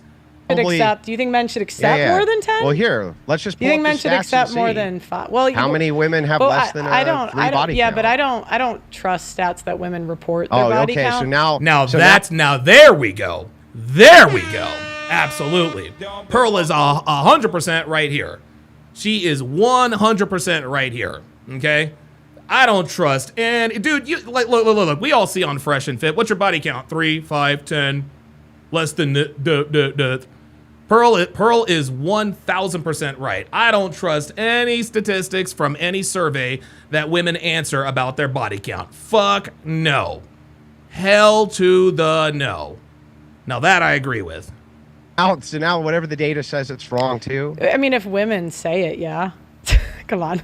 She's right. We're asking women about body count. Come on. Yeah, no. Pearl's right here. If we're asking women about body count, they always fucking lie, without a doubt. Andrew, you gotta be realistic here. She's right here. Yeah, it looks like it's somewhere, the average of it is about 50% of women by the time they're marriageable age have less than a 5 body count. Yes, that's what I'm looking at. You have been out of the dating market too long, yes, Andrew. There you go. There it is. Now Pearl is correct. There you go. Now Pearl's correct. If Andrew thinks for 1 second that women are telling the truth about their... Yeah, this is bad. Dude, I've known girls who have fucked 5 guys in a calendar week, man. Average of it is about 50% of women by the time they're marriageable age have less than a 5 body count. Yeah. Oh my God, 50% of women at a marriageable age have less than a 5 body count. That is simply not true. That is absolutely not true. That's not even close to true, dude. Yeah, That's what I'm looking at. You have been out of the dating market too long, Andrew. This is the stats I'm looking at. These statistics. No. These statistics are incorrect. Women lie. Women lie about their body count all the time. Even on surveys, when they know that nobody knows who they are. Yeah, Reverend Brown says Andrew is taking women at their word on this. That's the problem. That's exactly right. That's exactly right. Luke Perry says he's pulling stats out of his ass. No, I don't think he's pulling stats out of his ass. I just think, just like Reverend Brown says, he is taking what women say at face value. All right, guys. Yeah. And now we're looking at marriageable age, which is going to be between the age of 19 and 29, right? So we're looking at marriageable age for children. Now, is that the case? I don't know if that's the case. But ultimately, who cares? Let me ask you something, Connor. Do you think it's funny that Pearl is like outwardly disrespecting Andrew Wilson here? I just need to know. I just want to know. Because it sounds to me like you think it's funny that Pearl is being disrespectful to Andrew, who is a very respectable man. Look, man, you might not like Andrew Wilson, okay? You might not like some of his views. You might think he's leading guys to the slaughter with his advice. But he's on our side. He's on our side. And you guys know I love me some Pearl, but he deserves a lot more respect from Pearl than he is currently getting. Okay? Yes, Pearl appears to be winning this debate. But that doesn't mean she has to be disrespectful. And that doesn't mean that you got to be fucking laughing about it. Because I happen to like Andrew Wilson very much. I really, really do. And I don't like the way he's being treated right now. And if you think that's funny, then my friend, you might be in the wrong podcast. I don't like seeing men. I don't mind seeing people get cooked. But what I don't like is cannibalism. Pearl and Andrew are on the same side, okay? They're on the same side. And it appears that Pearl knows that he's a little bit flustered, and she seems to be sort of, prodding him and being super disrespectful while doing that. I just want to know, Connor, do you think... Connor says she's not attacking him, just his argument. Answer my question, Connor. Do you think it's funny that Pearl is being disrespectful to Andrew Wilson? And I'm gonna need you to answer that question within the next minute or so, because if you don't, I'm gonna fucking ban you. This is not funny, guys. It is not funny that and let's keep it real. Let's keep it real. Pearl is a guest in this. Listen, Pearl is doing her thing, but she's a guest in this in this space. She's done very good work, and she will do very good work in the future. But this is out of line. This is out of line, and this is out of pocket. I don't like the way she has treated Andrew for the last 10 or 15 minutes. I don't like it. And Connor says, I don't think it's disrespectful. Okay, well then you, my friend, are fucking gone. See ya. See ya. There it is. There it is. You don't think it's disrespectful. Then that is a fundamental difference, my friend, between you and me. I love Pearl. She's one of my best friends. I'll love her till the day I die. But but her treatment of him, this is disrespectful. I'm sorry, I'm going to call it out. And if you think it's funny, then guess what? Then you can be the fuck up out of here. If you don't think what she has done the last 10 or 15 minutes is not disrespectful, then that's a you problem, friend. That's a you problem. Ultimately, anyway, the truth of Who the matter cares is about that even body if it's count? damaged, Ooh, no. Who cares about body That's not count? what I said. Kyle 2020 says Andrew has no issue laughing in his opponent's face. I'm a big Andrew Wilson fan, but it's fair play here. No, disagree. I disagree. And Who cares anyway about the topic? I disagree. No. Nah. What you guys gotta forget, what you guys tend to forget is Pearl's a fucking woman. Okay? Pearl's a woman, y'all. Have we forgotten that? Yeah, listen, Andrew can taunt and laugh in his opponent's face because he's a fucking man. It's not the same when a woman does it, guys. It's the same difference between a man being in charge and a woman being bossy. That's what's happening here. It's funny when Andrew Wilson does it to women. It is not funny that Pearl is doing it to Andrew. So as far as I'm concerned, that is not fair game. I'm sorry. I am not enjoying this at all. I do not. I enjoy Andrew Wilson. I enjoy Andrew Wilson poking and prodding Wes Watson. Now that was funny. That was funny as fuck. But let's not forget, y'all, Pearl is a woman. Pearl is a woman, and she is a guest in this particular space. And I'm not trying to gatekeep, but Pearl is a woman, guys. And what she's doing right now, that is exhibiting masculine behavior. Say whatever you want about it. But she's a fucking woman, guys. And she should not be acting like a man is acting, and that's what she is doing.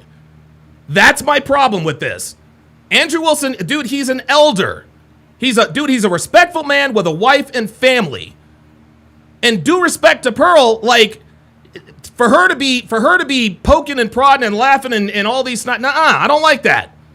I don't like that. Yeah, Kyle 2020 says fair. Women laughing in men's faces can cause trouble. Right. Like, I'm not, no. Like, I agree with you. It's funny when Andrew does it because he's a man. It's not so funny when women do it, especially when they're doing it to another man. So you can miss me with that. At the topic at hand, the case of the matter is that even if none of them right now were marriageable, and they were all fucking skanks, and they all had dozens of bodies, we would still be trying to move society towards a reform of such a system and not try to black pill and nihilism all. That would be stupid. Ultimately, when we look at men's happiness, she's not even listening. They want to get married. right? Okay, fine. I want to get back. See, she's not even. Yeah, this is getting out of hand. She's like, okay, fine. Back to the step by step. You're happy. See, this whole, just watch. She says, I want to get back. Okay, fine. Here's the thing. Dude, this is getting bad, y'all. This is getting bad. She wants to get back. She wants to get back to the step by step. Okay? She doesn't want to get back to the step by step. She wants to get back to disrespecting him.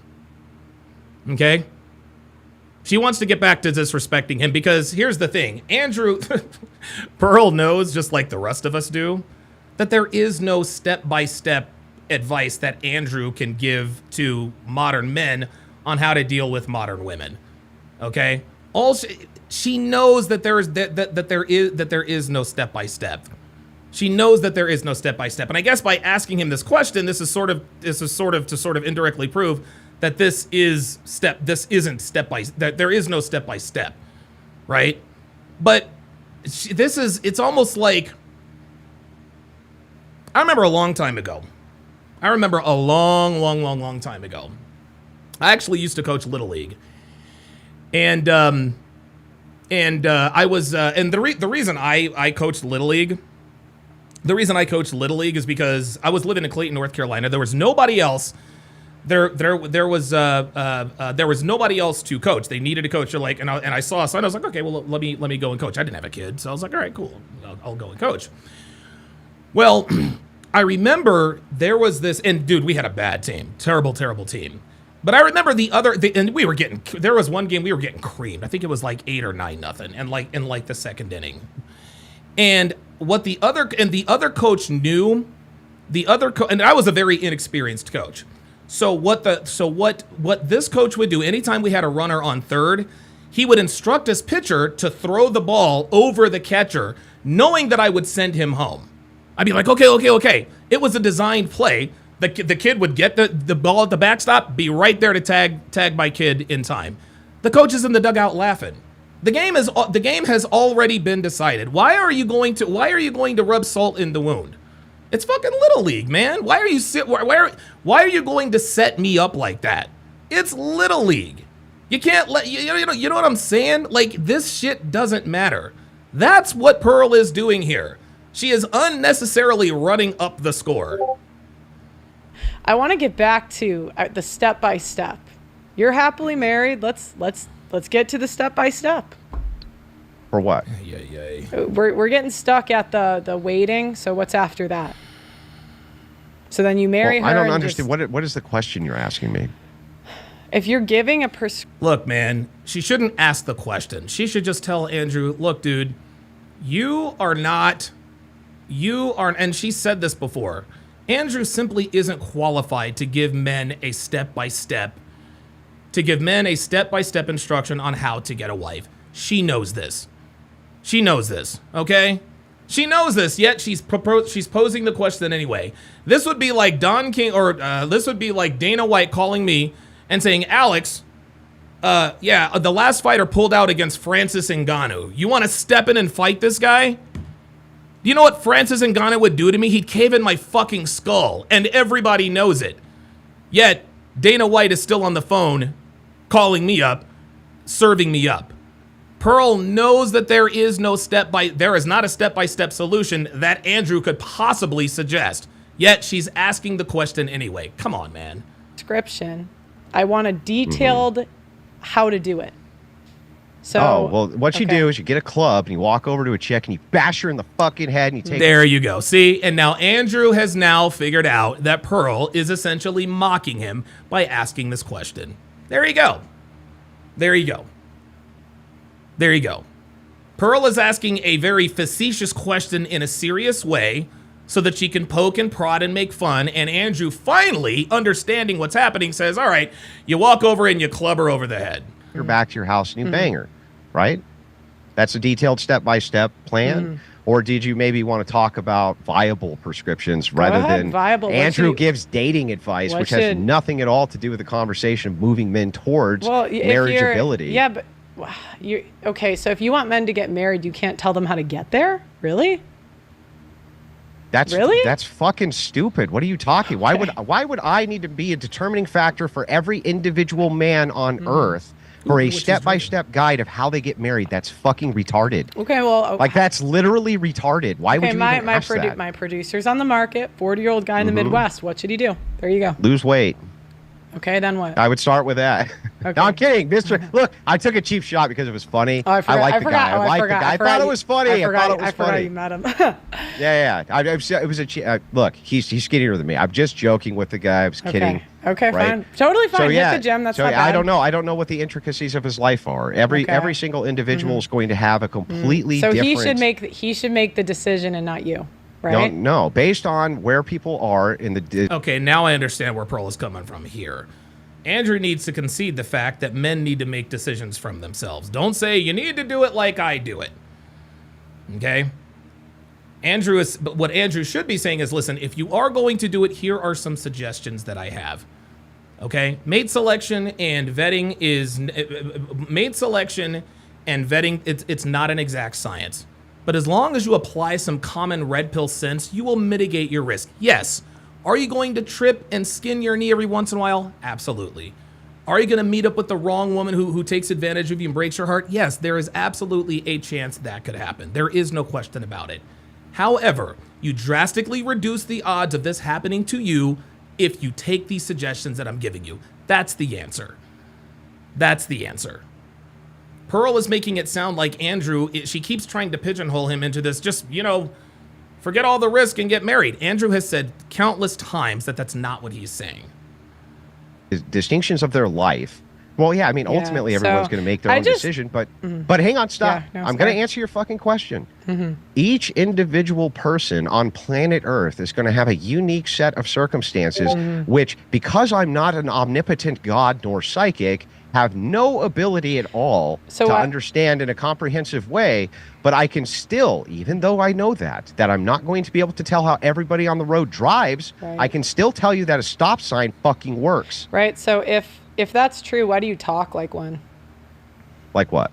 Like you talk like you're the god that knows like the best way for people to I've never done that one. Oh, no. Oh, Pearl's out of line here. Pearl is out of line here. He doesn't talk like he is the god of the... Ooh, boy. I'll tell you what, man. I think what this is... All right, Phoenix Light Games with the $2 super chat says send a voice message in Discord. Yeah, I'll get it to in a second. I think Pearl's disdain for TradCon is sort of seeping into this discussion with Andrew. I think I've just figured... Maybe it's taken me this long to figure it out. Right? Pearl absolutely hates TradCons, and for good reason. Right, we all know that TradCons are basically feminists that do the speed limit, etc., etc. But she is really, you guys remember when she absolutely destroyed Lauren Chen? That was awesome. That was awesome, right? Dude, she was taunting her, all this, who are you to tell a man what he should do in his own house? And we're like, oh shit, blah, blah, blah, blah, blah. But her redirecting that energy towards Andrew, to me, that's out of line. I could be wrong, but let me go to Discord.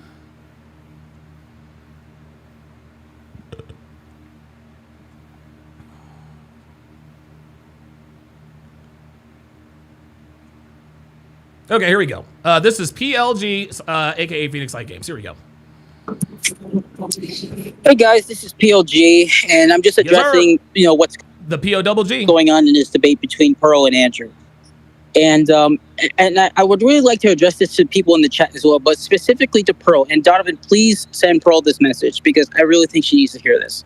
Pearl, love you. Pearl, thank you for all the value you provide. Truly, I'm truly grateful for everything you've done. But Pearl, how you conducted yourself later on in this debate with Andrew, it's not okay, man. Like, really, the laughing and the disingenuous arguments you were making in response to Andrew's statements. Come on, bro. Like, I know you're better than that. And here's the thing. I get it. You're probably going through a lot right now with the documentary and everything like that. All the stuff that you've heard, all the work you're putting into it.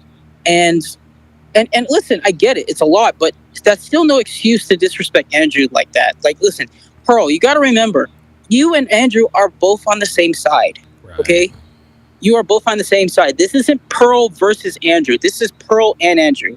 Thank you. This is supposed to be a discussion where you discuss your viewpoints on life and maybe come to some agreements. Again, even though you both are relatively in the RP space, you're not going to agree on everything 100%. And this is the problem with the red pill community, or rather the manosphere in general. We may have individual creators, but our alliances are very shaky and fragile. Guys, we have to remember we're on the same team. Right. Like, this is our problem. We may have good points. We may have strong views on life, but we have shaky alliances that are fleeting because we forget that we are part of one community. We forget that we're on the same side, and we may have different views, but we have the same foundations, and relatively, we want the same outcomes for each other. Like, remember, we're on the same team. And Pearl, listen to me. Again, Pearl, Andrew is not your enemy, okay? You may have different viewpoints than him. You maybe have different solutions in your head for when it comes to marriage with men and women. But Pearl, remember, you're both on the same side. He's not your enemy.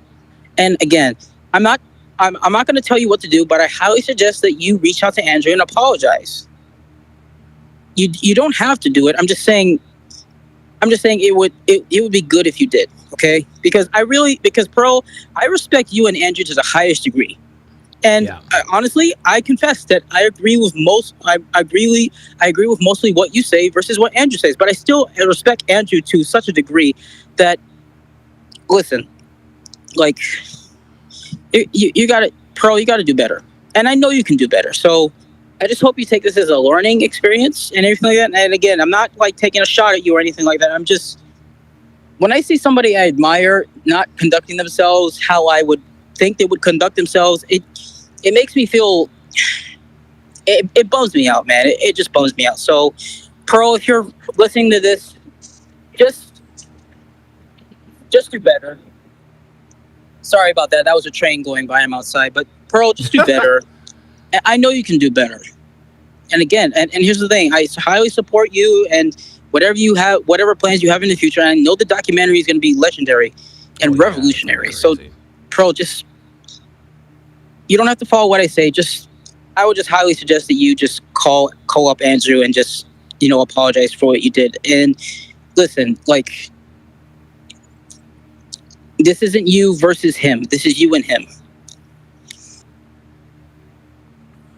Oh, okay. Don DeMarco. Yeah, I mean, I'm just, listen, man, look, dude, none of us are perfect. This is not a referendum on Pearl's overall character. Pearl is one of the best people I know. But I think what has happened here is that she has put Andrew into the TradCon bubble. And if you know anything about Pearl, she absolutely loathes TradCons. She hates TradCons with a passion. And I think she's probably channeling her disdain for TradCons to Andrew. You know that goes. Trinity Boy 32 says, I just hope there's no bad blood between them after this. Nah, I don't think so. Andrew's a man. He gets it. And I don't, and Pearl again. Say what you, I mean. She's pragmatic. She's pragmatic. She knows what's up. Well, in Yeah. fact, I just told you that I would not sit here and Google I mean, you out call prescriptions people for degenerates. dating. That you call people degenerates if they don't live exactly how you live. No, I'm not asking them to live exactly how I live. That's ridiculous. Yeah. Right. I mean, yes. If you're I just think engaged in people are tired. I homosexuality- just think people are tired of getting preached at, Andrew. Yeah, I mean, I think that people are tired of you enabling the degeneracy of homosexuality because you won't give a prescription, right? Like, What power do I have to stop them? you have the power of the vote, the power of influence, and not only that. Right. Here's the other thing that's so funny about this, right? It's like What power do I asking like, for, and when you ask for, hang on, real quick before we get to that, when you ask for these like detailed, give me a step-by-step guide. Pearl, you have a job, you're a podcaster, right? Give me a step-by-step guide for how everybody on planet Earth gets to work. as a podcaster? No, just as anything. Well, I don't know how to do anything. I know how to do podcasts. No, just how does every person on planet Earth get to work? Every one of them. As a I could tell you how to No, do a just podcaster. ever. Just ever. Anywhere, at any circumstance, I wouldn't at say any that's time. real. Leah's Gardell says Pearl is using the Kathy Newman gambit. So you're saying, yeah, what Pearl is doing is she'll take, Andrew will talk for a long time, and Pearl will take what he says. Pearl will take what he says. She will oversimplify it. She'll oversimplify and make it hyperbolic. And that's where Andrew gets upset, and then Pearl sits back and smirks and watches him spurg out. You know? King Life. Oh, King Life, by the way, I know that I'm on my alternate channel. This was on purpose. King Life says Pearl sees trads as undercover womanists, and Andrew can't stand womanists. Right, they're on the same team. They are on the same team. Really the same, but okay. It's the same. You're asking me Totally to fine. write a prescription for every single individualistic circumstance on Earth for every man. That's insane. Well, I know, but I gave you, like, what more information? You could ask more questions, and I could give you specific answers. I don't even have to Yeah. use my producer. I mean, why But would like, you- so first of all, so I'm if I not a was gonna, dating if I was, coach. I know, That's not but what if I'm I here was, to do. if I was gonna give a quote, like if I was gonna do the podcasting one, like I would have a set of questions that I could easily give you a step by step. Oh, for so what you wanna can't do. tell you can't just But- tell based on general circumstance, but Right. you need to have so then ask individual me, experiences right? So tailored ask to the me, person. ask me a few questions, and then I can give you an Yeah, example right, of a exactly. That's my guy. whole point. So when you ask me I for a can- prescription for I every know. man on Earth, I didn't would say need every to man on Earth. individually I didn't ask say each of every them a man- bunch of questions. I didn't say every man on earth, but we can do a Oh, okay, hypothetical. so then- we could do yes, a you did. hypothetical, You guy. did. Then why You don't did. we do a hypothetical? It should be easy. Ask me a few questions. Yeah. So here's the thing. okay, Again, give I'm not. Okay, so I'm trying to answer. I'm not a Okay. dating coach. I've never said that I was a dating coach. But the thing is, I don't build highways either. But I sure know when the highway's fucked up, Pearl. Okay. So you don't have any. No, I've answered every single question. You don't That's understand how disrespectful. fallacious even the arguments Okay. you're See, this is hella disrespectful. making are, but how absurd the questions become It's when they're absurd reduced. for me to, if you're giving a prescription, which I'm not, but Mm-hmm. you are. It's absurd for me to ask questions of how to get there. No, you can ask whatever question you want, but just understand that when I equate it to, you're trying to get me to give a prescription for every man on Earth, which is stated multiple times, and then you change it to, well, this one individual man, based on his unique set of circumstances, is going to change and vary from person to person to person to person. It's Did like you- asking me, what kind of car Yeah. should a man drive based on his unique set of circumstances? I don't fucking Did know. you? I mean, okay. So, did you meet my dad when you were here? Did you meet him? I don't know if you. I did. don't know. Okay. I don't. So my dad, know he's if it was worked him or in. not. Okay, you might have maybe didn't. He's worked in software for like 30 years. He's a really pragmatic guy, right? Yeah. And the equivalent of what you're saying is like, if you had an opinion on his software breaking, I mean, it's cool. And then you say, oh, well, this is what you should do with the software. And he would say, okay, well, how do I do it? And then you say, well, I can't give you an answer, and that like, he would just think you're an idiot. Oh, well, And really? it's the same. So it's like, the same. So like, if, it's the if same, a person was I'm- on YouTube and was like, I'm- "Hey, and I you should wouldn't. really I know. have a I know. live I know chat." it. I know what you're gonna like. Yeah, I know what you're gonna try to equate it. So, and that's kind of what you're doing. You're saying YouTube men, should have a and live you're chat. saying- Oh yeah. Do you know how to put one in? No. Well, then you shouldn't tell them that they should have a live I chat. just, That's I fucking just, stupid. in my opinion, That is and I'll literally just, stupid. my opinion is you've just kind of been out of the dating game too long. Maybe. And I think you would get eaten alive. Like, I think if you believe that half of women have 3 bodies, I don't know how you believe that for doing That's like not whatever. what I said.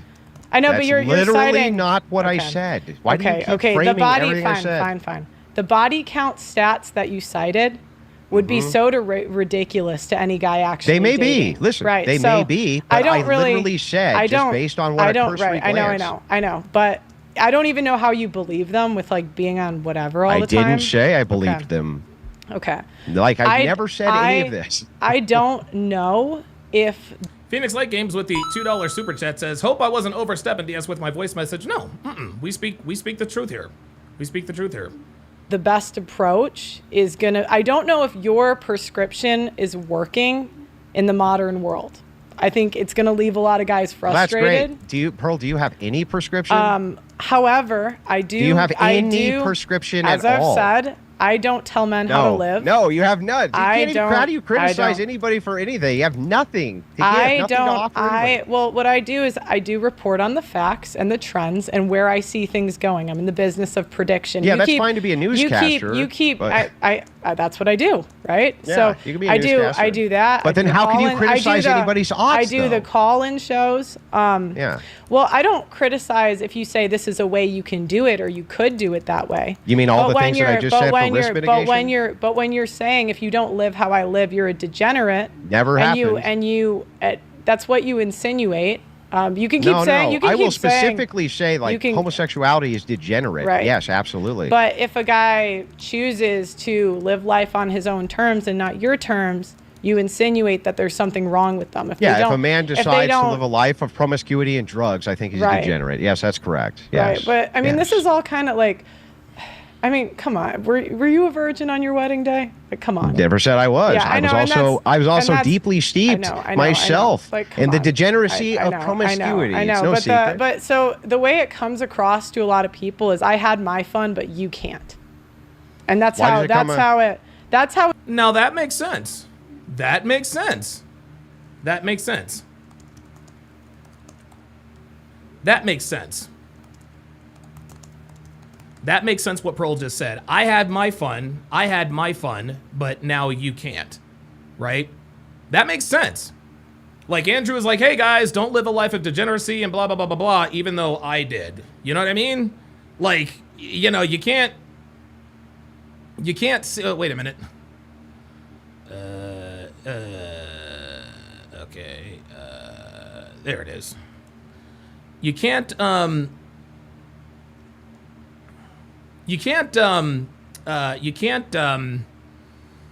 it's very, I'm not saying what Andrew can or can't do, but it's very, very difficult for men to say, well, you shouldn't get out here and live this debaucherous lifestyle, even though he did it. And I'm not saying that he can or can't do it, but it's very, very difficult, especially for something that is as enjoyable. And don't get me wrong, guys. Don't get me wrong. Oops. Don't get me wrong. Engaging in degenerate behavior is a lot of fun. It's not good for you, but it is good fun, and it can lead to some irreparable damage. There is no doubt about it. There's no doubt about it. Right? But by the same token, it's like, you can't tell guys, well, you shouldn't be doing X, Y, and Z when I'm doing A, B, and C.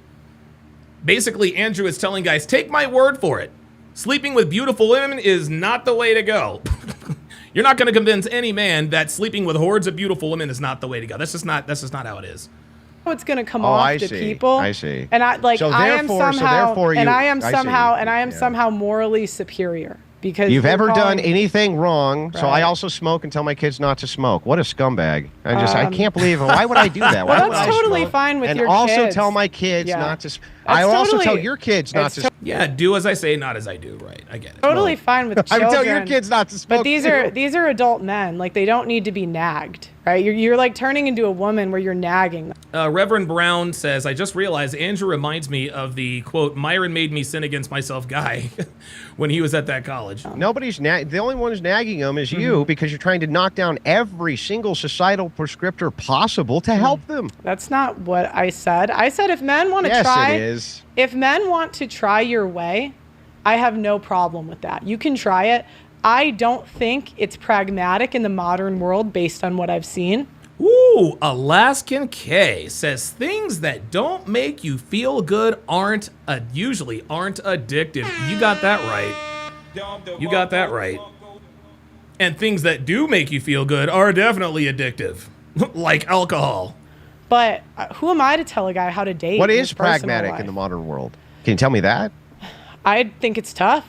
That's not a fucking answer. It's not pragmatic. Well, what's pragmatic? I don't know. Well, I think most men can come up with their own solutions better than me, a YouTuber. Then how can you make a claim that anything I say is not pragmatic when I say, well, then what is pragmatic? And you say, I don't know. I wouldn't predict that it would work. I could give my opinion, right? Okay, so what is that? But what I'm not going to do is I'm not going to label adult men as degenerate if they don't live according to my personal So what is the most morality. pragmatic thing men can do? What is it? I think the most pragmatic thing that men can do Is take the information and do what they want. is look at the facts and make a decision based There on you the go. information he has about his own life. I'm good with that. I am totally good with that. But I don't think You mean exactly what I have been saying the entire time? No, but you say that you have the answers, and I don't think you do, because I think What answers did I say I had? I think that the prescription you gave of a step-by-step of how to get to marriage would not work in the modern What dating prescriptions market. did I give for that? You gave a prescription on waiting for a woman that does not wait. No, I didn't give that as a prescription. I only gave it as a contrast of outcome for men who go and hook up with those women and don't get married, having worse outcomes. Yeah. That is not a prescription that you should do the thing, Pearl, for Okay, the so- 30th. Right. And I agree with Andrew. It's not a prescription that you should. But if you don't, you get run through the mill. Guys, I think somebody said it in the chat earlier. I think it might have been Luke Perry. They're both right. Okay? They're both right. They're both on the same side. Okay? And if I'm sure, and dude, he's been to her house. He's met her family. Like, they're cool. Like, people can have disagreements like this and still be cool. This is just how it is. But they're both right. They're both right. Pearl is right about Andrew in that, yeah, he is a little out of touch. And to be honest with you, and honestly, wouldn't it be nice to be out of touch? Wouldn't it be really, honestly, wouldn't it be nice to be out of touch? Ignorance is bliss, as they say. And honestly, man, dude, it's been a while since I've been in the game, so I'm probably a little out of touch. The only reason why I appear to still be in touch is because I still watch Fresh and Fit. That's the only reason why I know what's going on out here in these streets. Time. Okay, well, It's just both things bad, one thing worse. right. That's it. But the way you're talking, it's like you're the ultimate morality police of what's good and bad. Great. Give me a single And- moral prescription that I've given. and a single one. And well, you insinuated that men are degenerates for what they do in their sex lives. Like, I don't think Donald Trump's a degenerate, even though he's been married 3 times. I think he right? was a degenerate. I don't think so. I think he Yeah, made the okay, most. so- Yeah, I don't think so. So then I just want to make sure I got this right. Mm-hmm. Any sexual behavior men engage with, you don't believe is degenerate. I think men are responding to the rules that women made. Yeah. Bingo! There it is. There it is. There it is. That's it. There it is. That's it. Now, have men, and listen, there have been degenerate men and degenerate women all throughout history, but there are even more now that the sexual restraints have been lifted on women. This is just how it is. Wow, that was a bar. That was absolutely a bar. Listen to this. I think men are responding to the rules that women made. Yeah. There you go. There you go. We are responding to the rules women made, okay? Okay? Women no longer admire and respect sexually chaste men. They don't. They don't.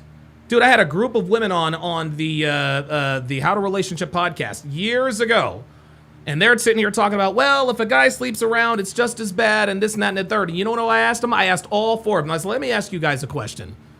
Would you rather date a guy who is a virgin or a dude who hooked up with 50, or a dude who has a 50 body count? It was fucking crickets. It was crickets because they knew I was right. They knew I was right. Okay? Years and years and years ago, women used to look down on sexually promiscuous men. They really did. Everyone, and even still, they admired sexually promiscuous men. You guys ever seen the movie 310 to Yuma? You guys ever seen the movie 310 to Yuma? 310 to Yuma is unbelievable. Dude, it's probably one of the best movies I've ever seen. Christian Bale, Russell Crowe. Who else was in it? Ben Foster was in it. Anyway, this was set back in the 1800s or whatever. And Christian Bale is he's partially crippled. He's oh, you got to see it. 310 to Yuma is awesome. It is absolutely awesome. So, I forget what Christian Bale's character's name is, but I think he's a farmer or something like that. They live out in the middle of nowhere, and he's a good honest man. He's a good honest man trying to make a living, trying to make a living. Well, Russell Crowe's character, I think his name was Ben Wade, was this Wild Bill outlaw, right? And Christian Bale's character, I think, if my memory serves me, he was charged with getting him on the train, the 310 to Yuma. Okay, so he had to bring this criminal into his house to spend the night and do all that, and then they had to get to Yuma. Well, Christian Bale's and Ben Wade, he's this outlaw, badass, blah blah blah blah blah. Christian Bale's wife was clearly turned on. She was clearly turned on by him, clearly, and Christian Bale's character picked up on that right away. He was like, oh, so you're turned on by him? She's like, he's just not what I expected. Women are turned, okay? But she didn't act on it. Why did she not act on it? Because she would have lost everything. Let's just say she bangs Ben Wade. Dude, Bale's character's kicking her ass to the curb. Now what? Now she's destitute. Guys, those types of restraints, they no longer exist. Women, girlfriends and wives are all fucking the Ben Wades of the world and still landing on their feet. Back then, female promiscuity had real life consequences. If you were a hoe, you were fucking destitute. If you had, dude, if it was found out that you were not a virgin, off to the brothel. Straight up. If you fucked one guy, you may as well have fucked 100. You were done. You were done. This isn't to say that women didn't see men. Oh my God, I like that guy, but I'm not gonna fuck with him because I don't want to end up like Sally over there who works at the brothel who sees 5 customers a day. Right? That's the difference. Phoenix Light Games with the $10 super chat says, yes, that's correct, Pearl. Men adapt to the market. Women complain that there's not enough nice guys. You're not sleeping with them. You're sleeping with the asshole. So I'm going to be an asshole. There you go. There you go. There you go. Women used to outwardly respect sexually chaste men. They no longer respect those guys. As soon as they find out a guy's a virgin, you saw on Fresh and Fit, oh, what's your body count? 6? Oh, that's so sweet. But then they turned on him, and as soon as he said, hey, we don't love these hoes. We don't love them hoes. Yeah, Women, yes or no I don't, would be great. I don't. Yes or no would be great. I gave you an answer. Luke Perry says Christian Bale is a great actor. Christian Bale, I believe him and Johnny Depp, in terms of, I'm talking in terms of acting ability, and for me, acting ability means versatility, okay? Acting ability means versatility. Julia Roberts, she's the same person in every movie. Morgan Freeman, same guy. We love Morgan, same guy. Tom Cruise, same guy in every movie. Outside of Forrest Gump, Tom Hanks, the same guy in every movie. Most actors are pretty much the same person in every movie, okay? But the Christian Bales of the world, Christian Bale and Johnny Depp are the 2 greatest actors of our time. And to me, the measure of a truly great actor is you forget it's them. Dude, Christian Bale has done The Fighter, American Hustle. Dude, The Machine, oh my God. Shaft. I'll be Breath of Fire. Dude, I'll be watching a Christian Bale movie. I'll be watching Christian, and I will forget it's him. I forgot that it was Christian Bale. Bruce Willis, totally disagree. Bruce Willis is the same guy in every movie. Oh, yeah, I'm sorry. Yeah, Luke Perry, you're right. Yep, Brad Pitt, Tom Cruise, Bruce Willis. Same guy in every movie. Same guy in every movie. Gary Oldman is very good. Yes. Gary Oldman is very, very good. Hugh Jackman is also very good. Wow, very good nominations. Very good nominations. Anyway, 310 to 3, and Russell Crowe's actually pretty good too. 310 to Yuma showed us that the movie to me, 3:10 to Yuma, that scene showed us that women have always been sexually attracted to the bad boy. The difference then was that there were parameters put in place that discouraged that behavior. That is no longer the case anymore, which is why women are fucking all the Ben Wades. Yes or no? Is there anything men can do sexually with people that you find degenerate? Men Can they fuck a dog? If they fuck a dog, are they degenerate? Men are responding to the rules that women made. She's right. So if a man fucks a dog, can we call him degenerate? That's just gross. Okay, can we at least say that's degenerate? I mean, I would just say it's disgusting.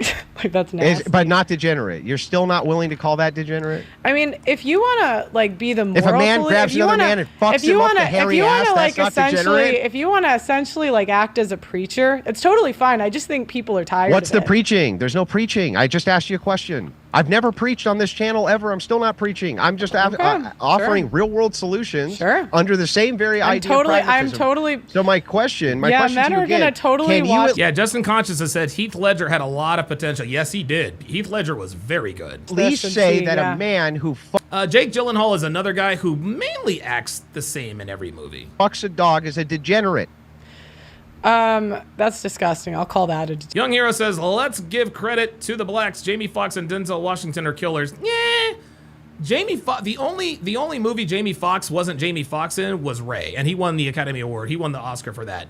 Denzel Washington is the same guy in every movie. We love Denzel, and whenever I need a laugh,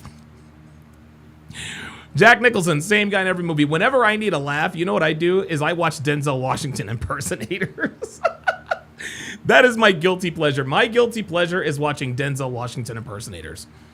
All right, I'm going to pause this here quickly because I need to take a potty break, but we'll be back shortly. It doesn't take a rocket scientist to see that modern relationships are in the toilet. Anyone paying attention can clearly see that men and women are really struggling in the dating department. Everyone seems to be looking for answers about what to do in relationships to increase the odds of a favorable outcome, which is simple. Being in a great relationship with someone who loves and respects you and treats you well. However, the advent of hookup culture, the smartphone, and dating apps have severely crippled relationships between men and women. Simply and more succinctly put, modern dating is a dumpster fire.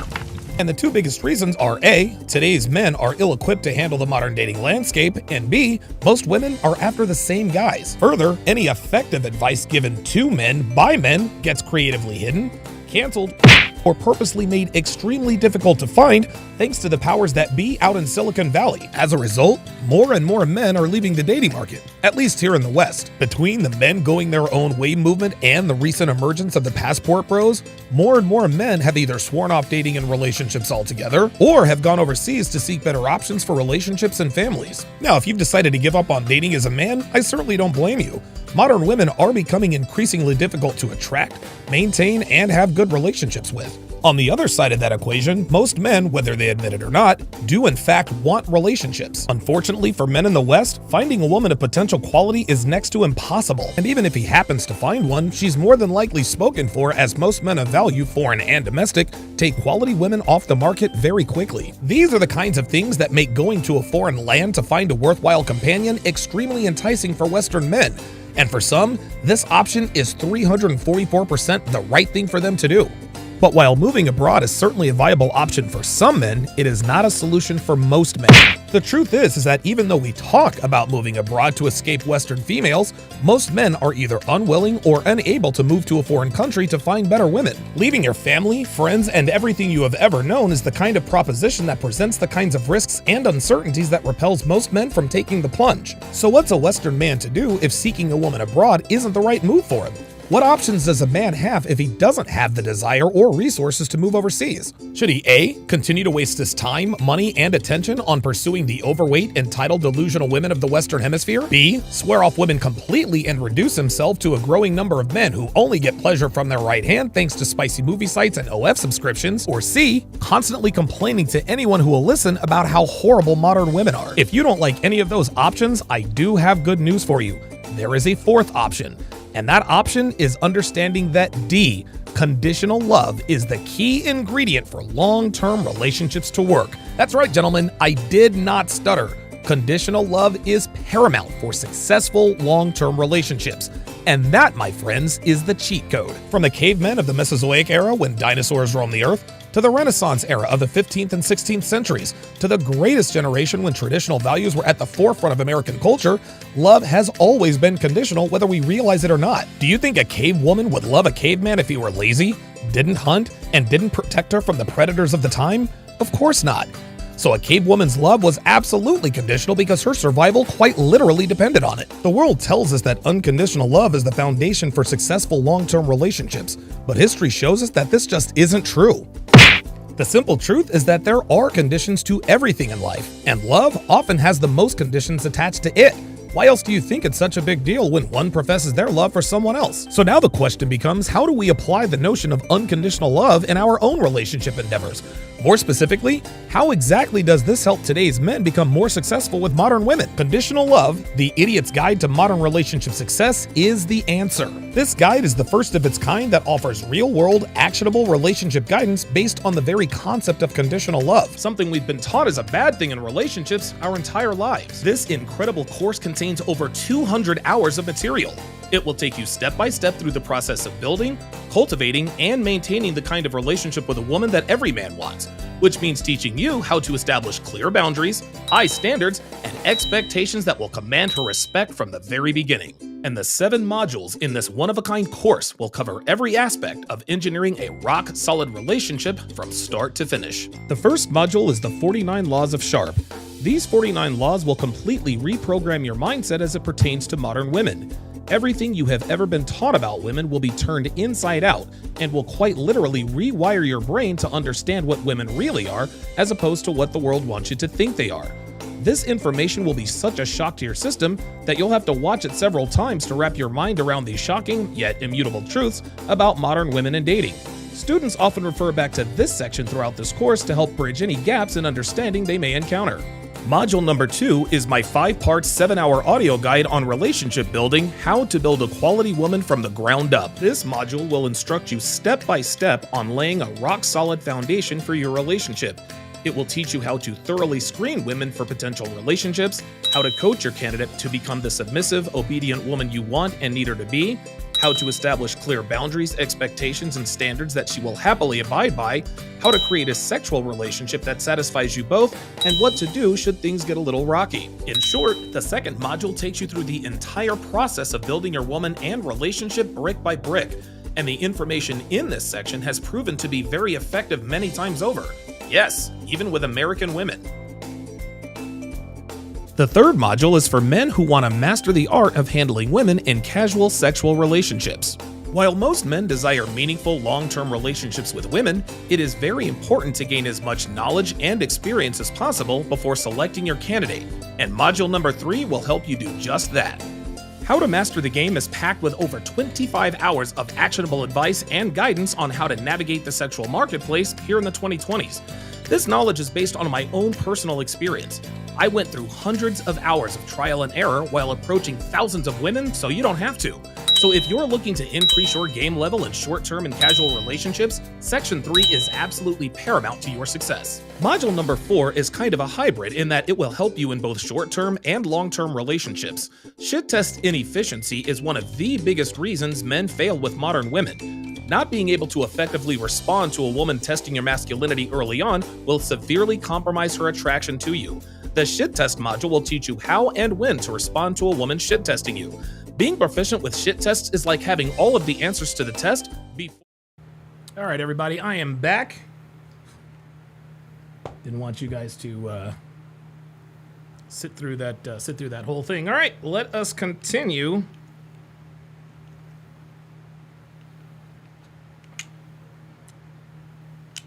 All right, let us continue with the breakdown. Degenerate, fine. Okay, fine. Yeah. Fucking finally. You A get dog. caught. But a man who fucks another man up his hairy asshole is not. Oh, God. I mean, I just don't care if he does that. Is that a disgusting. degenerate or not? I mean, that's gross, but You don't know. You don't know if that's degenerate. look at At this point, whether Pearl thinks it's degenerate or not, she knows that Andrew wants her to say yes. That's why she's not going to say yes. Mickey Rourke, the wrestler, Iron Man 2. Iron Man 2, he was basically Mickey Rourke as a Russian. The Level Up Man says, the only movie where I think Denzel steps out of his usual role is John Q. No, he was the same. And guys, look, this doesn't mean that Denzel Washington is not a good actor. Okay? He's just not versatile. He's just not. He's the same guy in every movie. And again, that's not an attack on him. Okay? I mean, I would have loved to have played Alonzo in Training Day. I just couldn't. But Denzel in Training Day was basically just super Denzel. He was just an exaggerated Denzel. But Denzel looks the same, acts. I mean, this is just how it is. It is what it is. There are very few actors in Hollywood that are as versatile as a Christian Bale or a Gary Oldman, right?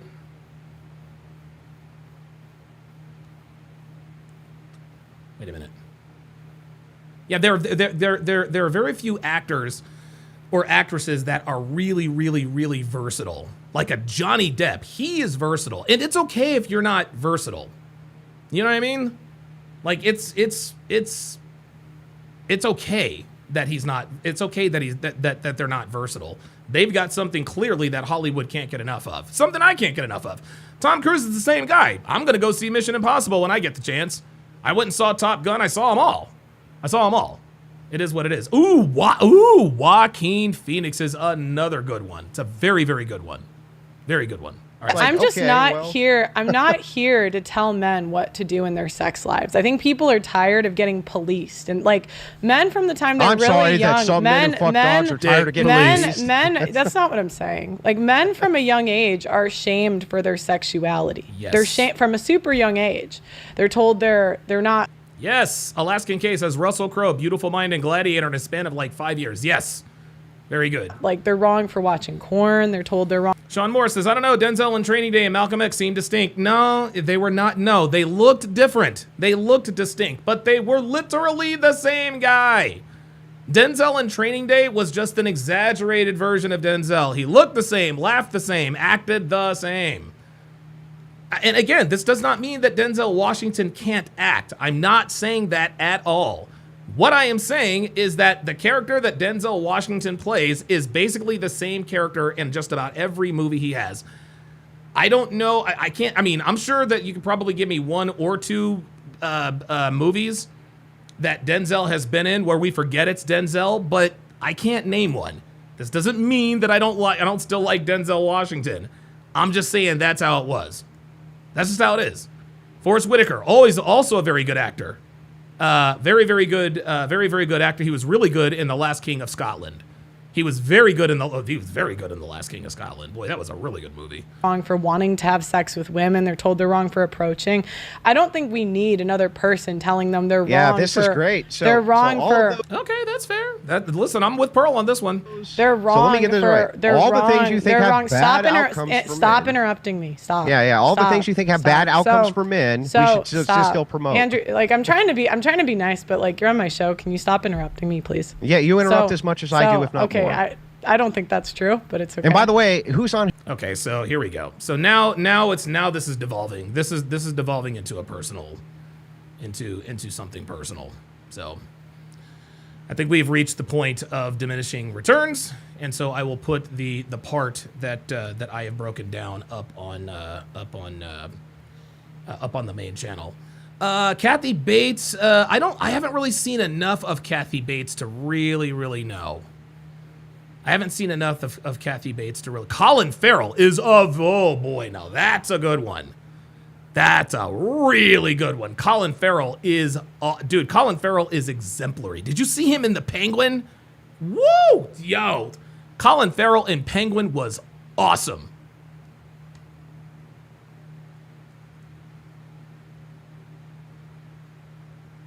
Okay. Yeah, Colin Farrell was really good. Yes, Denzel was, yep, there it is. Real Rain says Denzel was Denzel in Gladiator 2. There you go. But Joaquin Phoenix, now that is an actor. That is an actor. Look, man, I'm not saying that guys who aren't the same, and most people are the same people in every movie. what's her name? Charlize Theron, pretty much the same girl in every movie. Richard Gere, pretty much the same dude in every movie. It is what it is.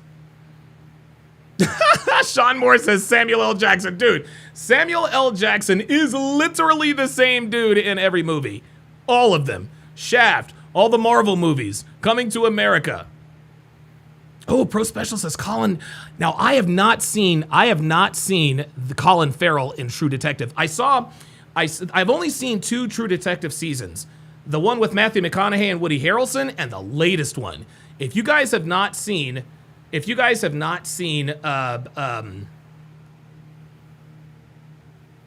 True Detective Night Country, now it's a couple of female detectives, but it is good. Yeah, Tom Hardy's another guy who plays pretty much the same guy in every movie. He was pretty good in The Bike Riders, but he was the same guy. Somebody said Meryl Streep. Meryl Streep's the same.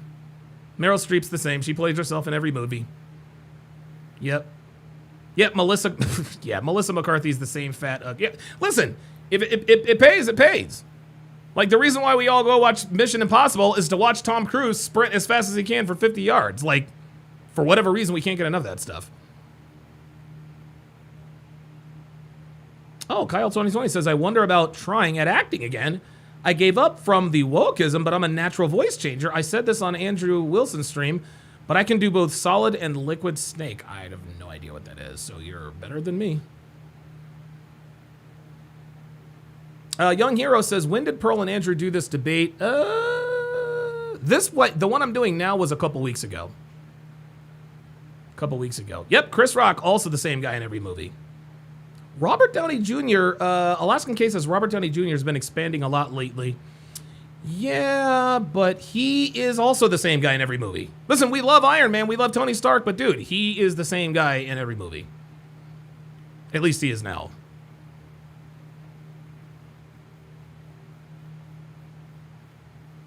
Robert Anderson said, I used to do an impression of Mark Hamill's Joker. Wow.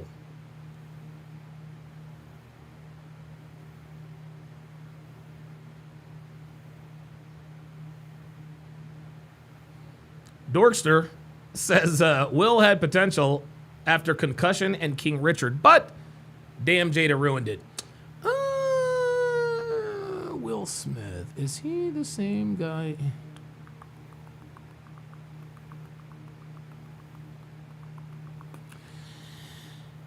You might have a point. Listen, I know Will Smith is not I'll say this. Will Smith is not versatile, but he's not, you know.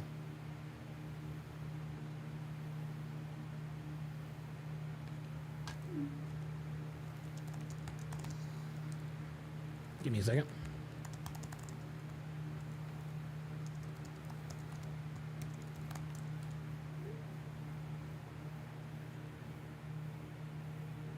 Luke Perry says, I don't watch race hustling movies. Yeah, then you should definitely stay away from Sinners. Sinners is so openly and naked. As Jason Whitlock said it, Sinners is openly and nakedly racist. Holy God. Holy. Alaskan K says, booty juice. Hold up. Wait a minute. Booty juice. Booty juice? No? Test? What was that? Oh, that's the fade in and out. Oh, look at that. Okay.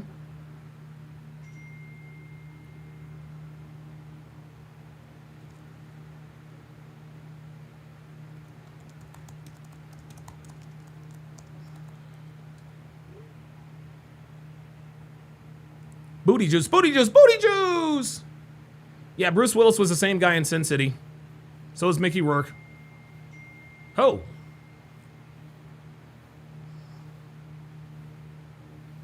Oh, I didn't know Avian was still around.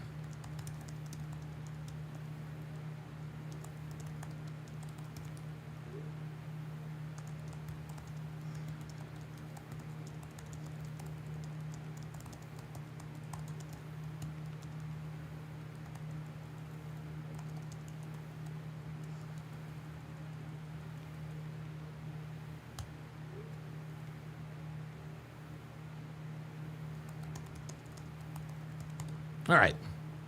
I'm texting back and forth with Pearl. It's all good. Yes. Yes. Yes. Luke Red Pill Perry says, I like Malcolm and The Godfather. Oh, okay. Her and Andrew are fine, by the way, guys. Her and Andrew are fine.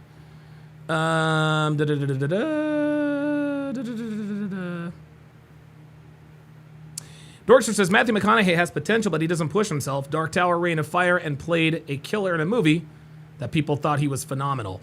Matthew McConaughey was the best movie Matthew McConaughey ever did, in my opinion, was The Dallas Buyers Club. The Dallas Buyers Club was unbelievable. That was really good.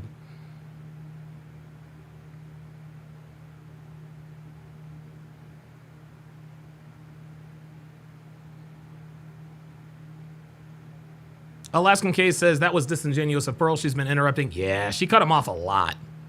She really, really did.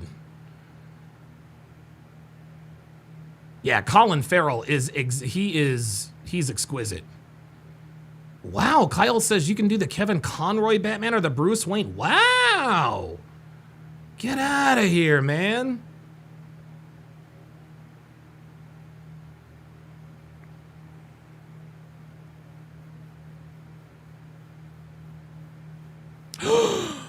Robert Anderson says, dude, I love Tropic Thunder. Yo, check. You guys are never going to believe this. You guys are never going to believe this. Yesterday, Devin showed me an article that said Tom Cruise is very serious about doing a Les Grossman movie. What? Don fucking DeMarco. Don DeMarco. Dude, I'm telling you, listen, a lot of great characters in Tropic Thunder. A lot of great characters in Tropic Thunder. Les Grossman is the king. Les Grossman is the king. Oh my dude. Oh my God. Les Grossman was awesome. And the funny thing is, now that was a great acting job by Tom Cruise because of the makeup. I didn't figure out it was Tom Cruise until like halfway through the movie. I was like, that's Tom Cruise. Holy shit. And that's what made it even funnier. Daniel Day-Lewis is good. I remember him in There Will Be Blood. I am telling you, my son HW and I would like to make amends for your oil. We'll pay you a fair price and a fair wage.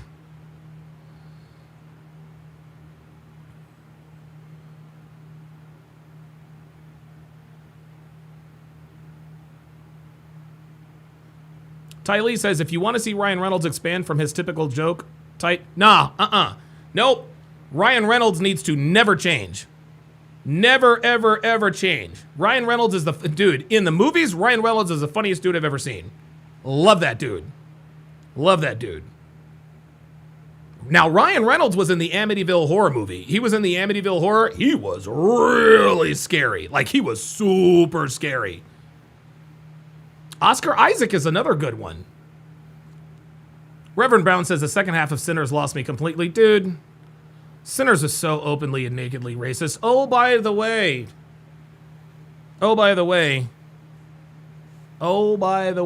Speaking of black fatigue. So a buddy of mine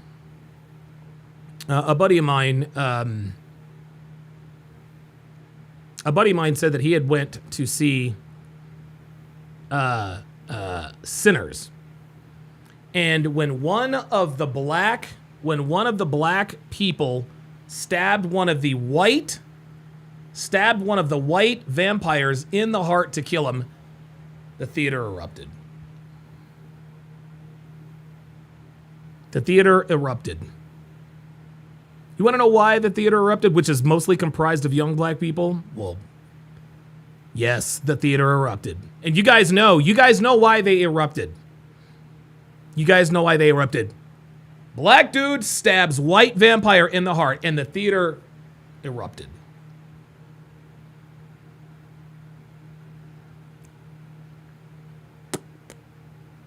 I'm telling you, man. I keep trying to tell you, man. at some point, dude, white people are going to start fighting back. And you want to know something? Here, check this out. Now, Caitlin Clark is going to be out. She's going to be out for the next couple of weeks, I think, with like a thigh injury or something like that, which means no one's going to watch the WNBA for 2 weeks. But if you guys have noticed, Caitlin Clark is starting to fight back a little bit.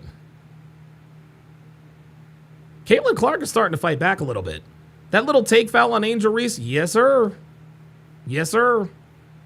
And then some other bitch from I forgot what team it was. She was walking. Caitlin looked right at her. She's like, "I'm not afraid of you. I'm not scared of you." Caitlin Clark is starting. She's tired of getting assaulted.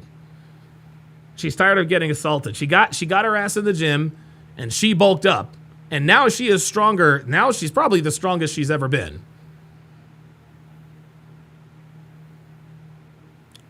Flagrant foul. No, that wasn't a flagrant foul that Caitlin Clark did. That was not a flagrant foul on Angel Reese. That was a take foul, guys. That was a take foul. Oh, and by the way, Angel Reese came out and said, "I heard racist comments from the Indiana Fever." So the WNBA rushed to Angel Reese's aid. We must launch an investigation. Someone called Angel Reese the N-word. They did a full-scale investigation. They found nothing. Angel Reese lied.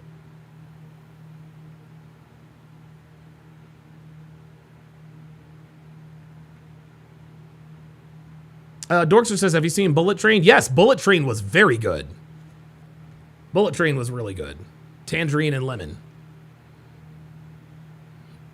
Robert Anderson says, WNBA tickets are going for $25 now. Damn, dude. Ay. Phoenix Light Games with the $5 super chat says, yes, white people are fighting back. The videos I sent validate that. Absolutely. Oh my God, Max has the best actor ever, Steven Seagal. Oh my God. Ay. All right, guys. Well, this was a very, very good show. 57 people watching. I think we maxed out at somewhere around 65 or so, something like that. So we'll see what happens. But I'm gonna re-air this. On my main channel, and we'll see what happens. We'll see what happens from here. But at any rate, that is going to do it for this, the 1162nd edition of TSR Live. I will be back tomorrow at noon Pacific for episode 1163. Thanks to all of my subscribers and patrons. We'll see you tomorrow.